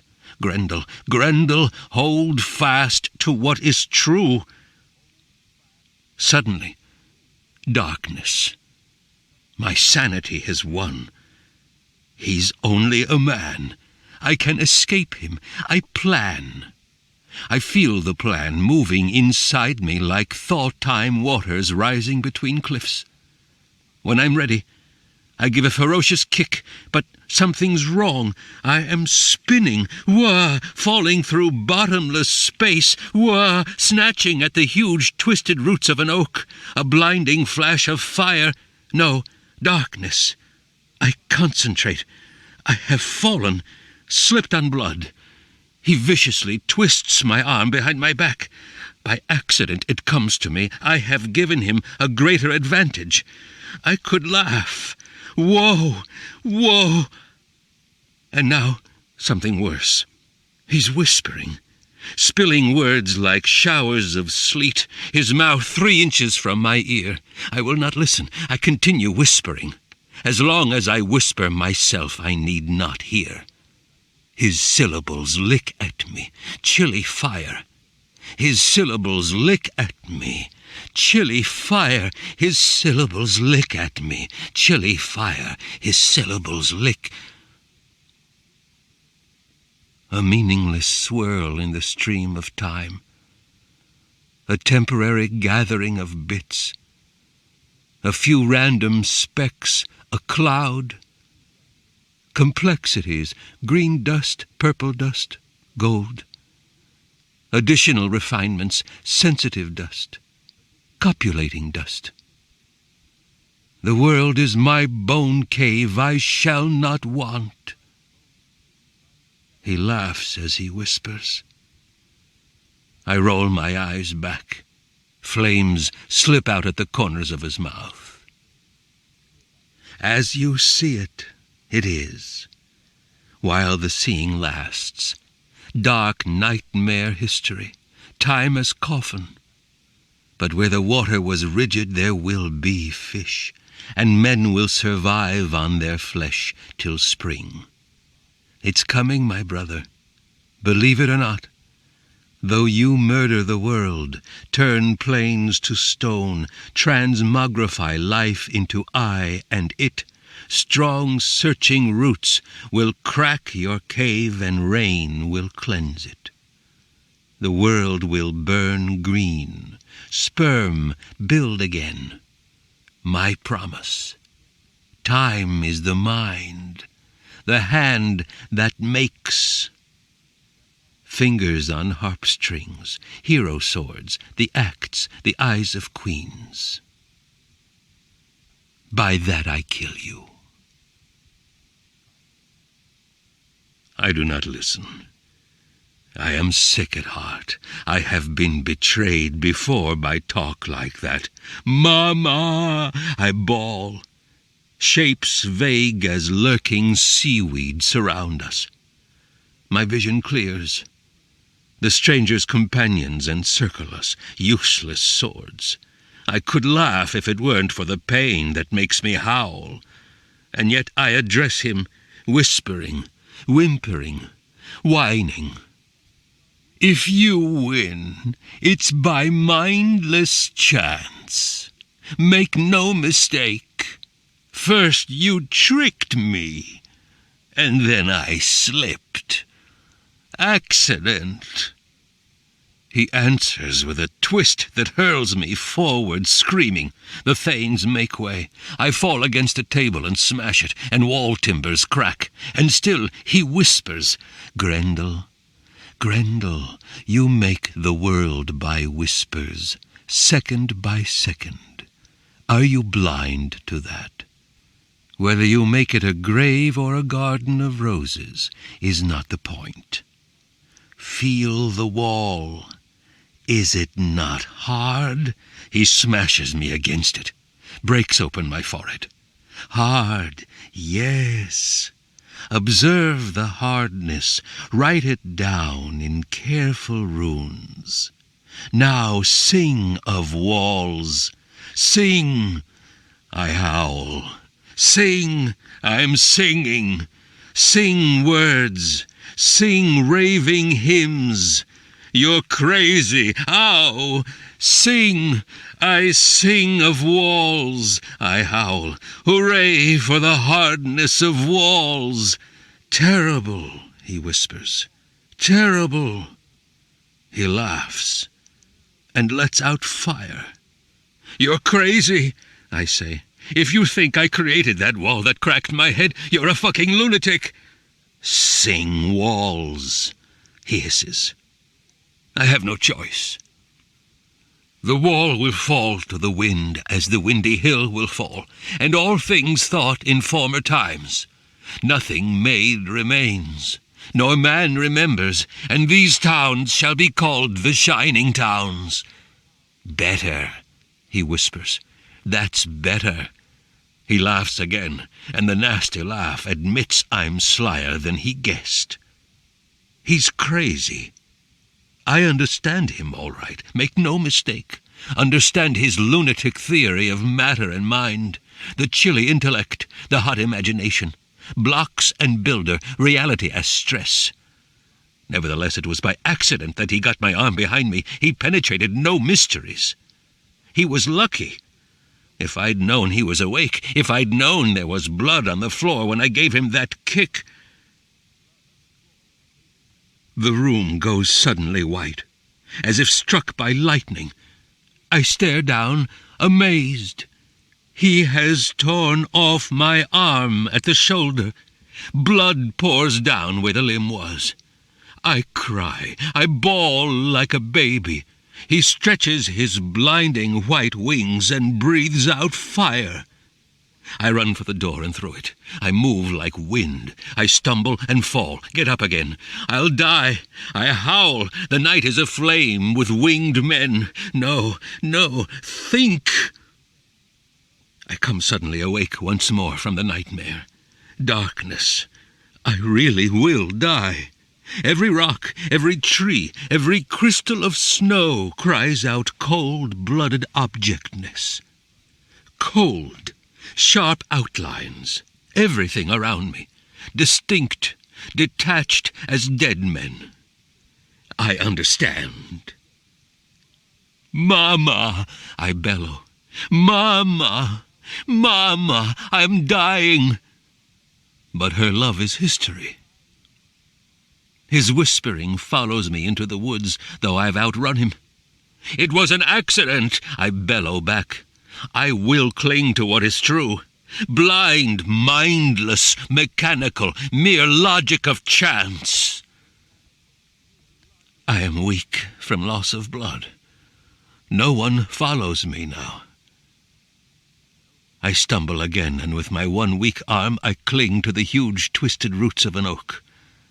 I look down past stars to a terrifying darkness. I seem to recognize the place, but it's impossible. accident, I whisper. I will fall. I seem to desire the fall, and though I fight it with all my will, I know in advance that I can't win. Standing baffled, quaking with fear, 3 feet from the edge of a nightmare cliff, I find myself incredibly moving toward it. I look down into bottomless blackness, feeling the dark power moving in me like an ocean current, some monster inside me, deep sea wonder, dread night monarch, astir in his cave, moving me slowly to my voluntary tumble into death. Again sight clears. I am slick with blood. I discover I no longer feel pain. Animals gather around me, enemies of old, to watch me die. I give them what I hope will appear a sheepish smile. My heart booms terror. Will the last of my life slide out if I let out breath? They watch with mindless, indifferent eyes, as calm and midnight black as the chasm below me. Is it joy I feel? They watch on, evil, incredibly stupid, enjoying my destruction. Poor Grendel's had an accident, I whisper. So may you all.